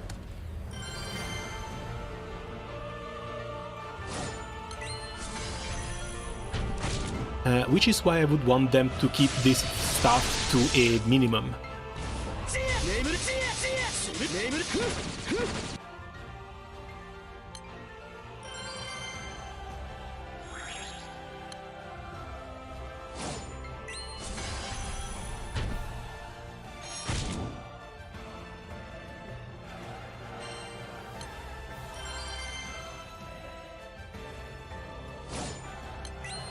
Nikke is kind of similar to Kill la Kill. At one point you stop looking at the assets and you stay for the character's personality. Yeah, because there's a couple of really endearing characters in there too. And I'm really glad that you get back the character from the intro. Like, in a way, she was not totally gone.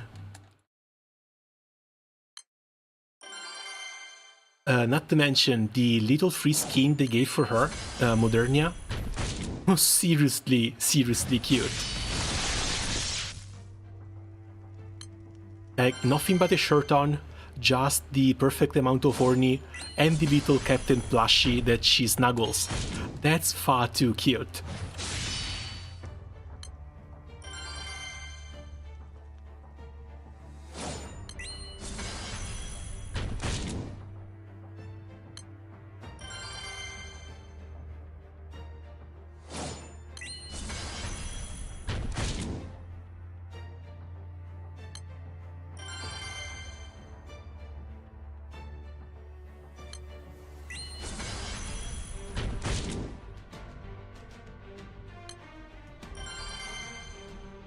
Where is it?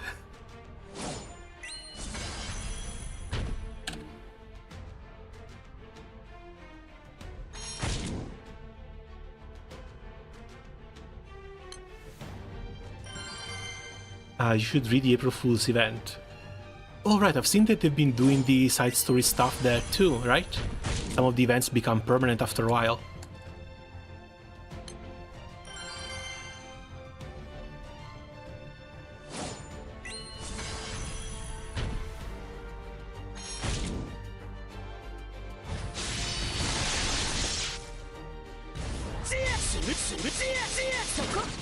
今だ。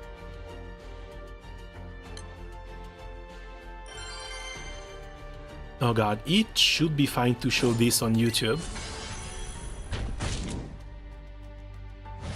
At the end, Nikke is a game, I'm sure people stream it too. So it should be fine to show this on YouTube.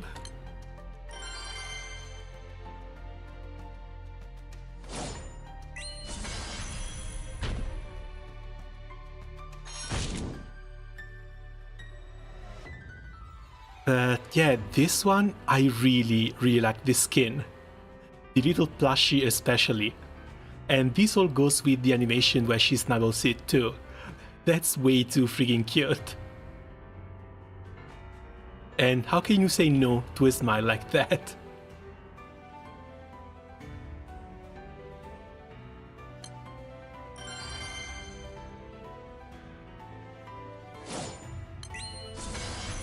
Yeah, thankfully I was playing the game when they released that skin, so I do have that one. There's also another skin, and that one is 60 bucks. Oh yeah, I've seen that one too, the purple one. But no, that's way too freaking expensive. Like, if I spend money on gacha games, it's like very little, and it's a bit far in between. Like Granblue Fantasy, I might buy a surprise ticket here and there. The anniversary ticket is almost always guaranteed, but when it comes to these scamchas, I never actually bought a scamcha. Other than surprise ticket and anniversary ticket, I'm basically completely free to play. Genshin and Star Rail, I used to buy the Battle Pass and monthly card in Genshin until I got so many roles that it doesn't even matter anymore. So now I just buy it in Star Rail instead. But like Honkai Impact 3rd, I've only spent like 20 bucks on it. And I've been free to play in basically all the other gacha games I've been trying.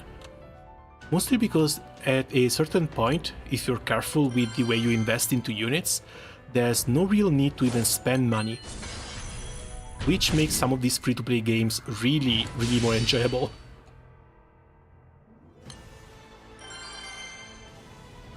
So when you spend, it's for a little bit of a bonus, not exactly for a necessity.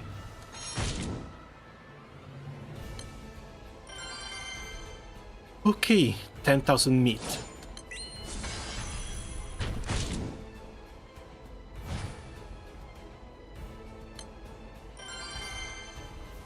Uh, 10,000 meat, and it's almost midnight. Might actually be time to call it. 180 millions. And yeah, might be time to take a break. If anything, I will likely farm more tomorrow. Try and get into the 15 to 20k meat range. And then we start with the Red fight proper. Not to mention, I still have to go eat dinner too.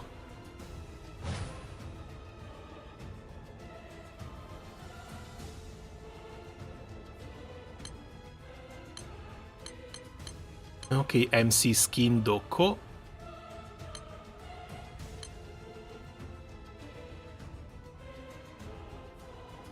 Almost 6 AM here. Yeah, but you know what's the worst part? I'm just done with a 7-hour Granblue Fantasy session. During these 7 hours, 2 days from now, I should be asleep. I should be waking up right now if I want to do the undead fight properly. Otherwise, I'm going to have to fight sleep in order to stay awake for as long as possible and actually go to sleep between 7 or 8 in the morning. That's the main reason why I hate the undead fights. But we'll cross that bridge once we get there. For now, as always, thanks a lot for coming by and keeping me company while farming. Hopefully you enjoyed the little background music as well as the chat we've had together. And good luck with the rest of your grind. See you around soon. Ciao.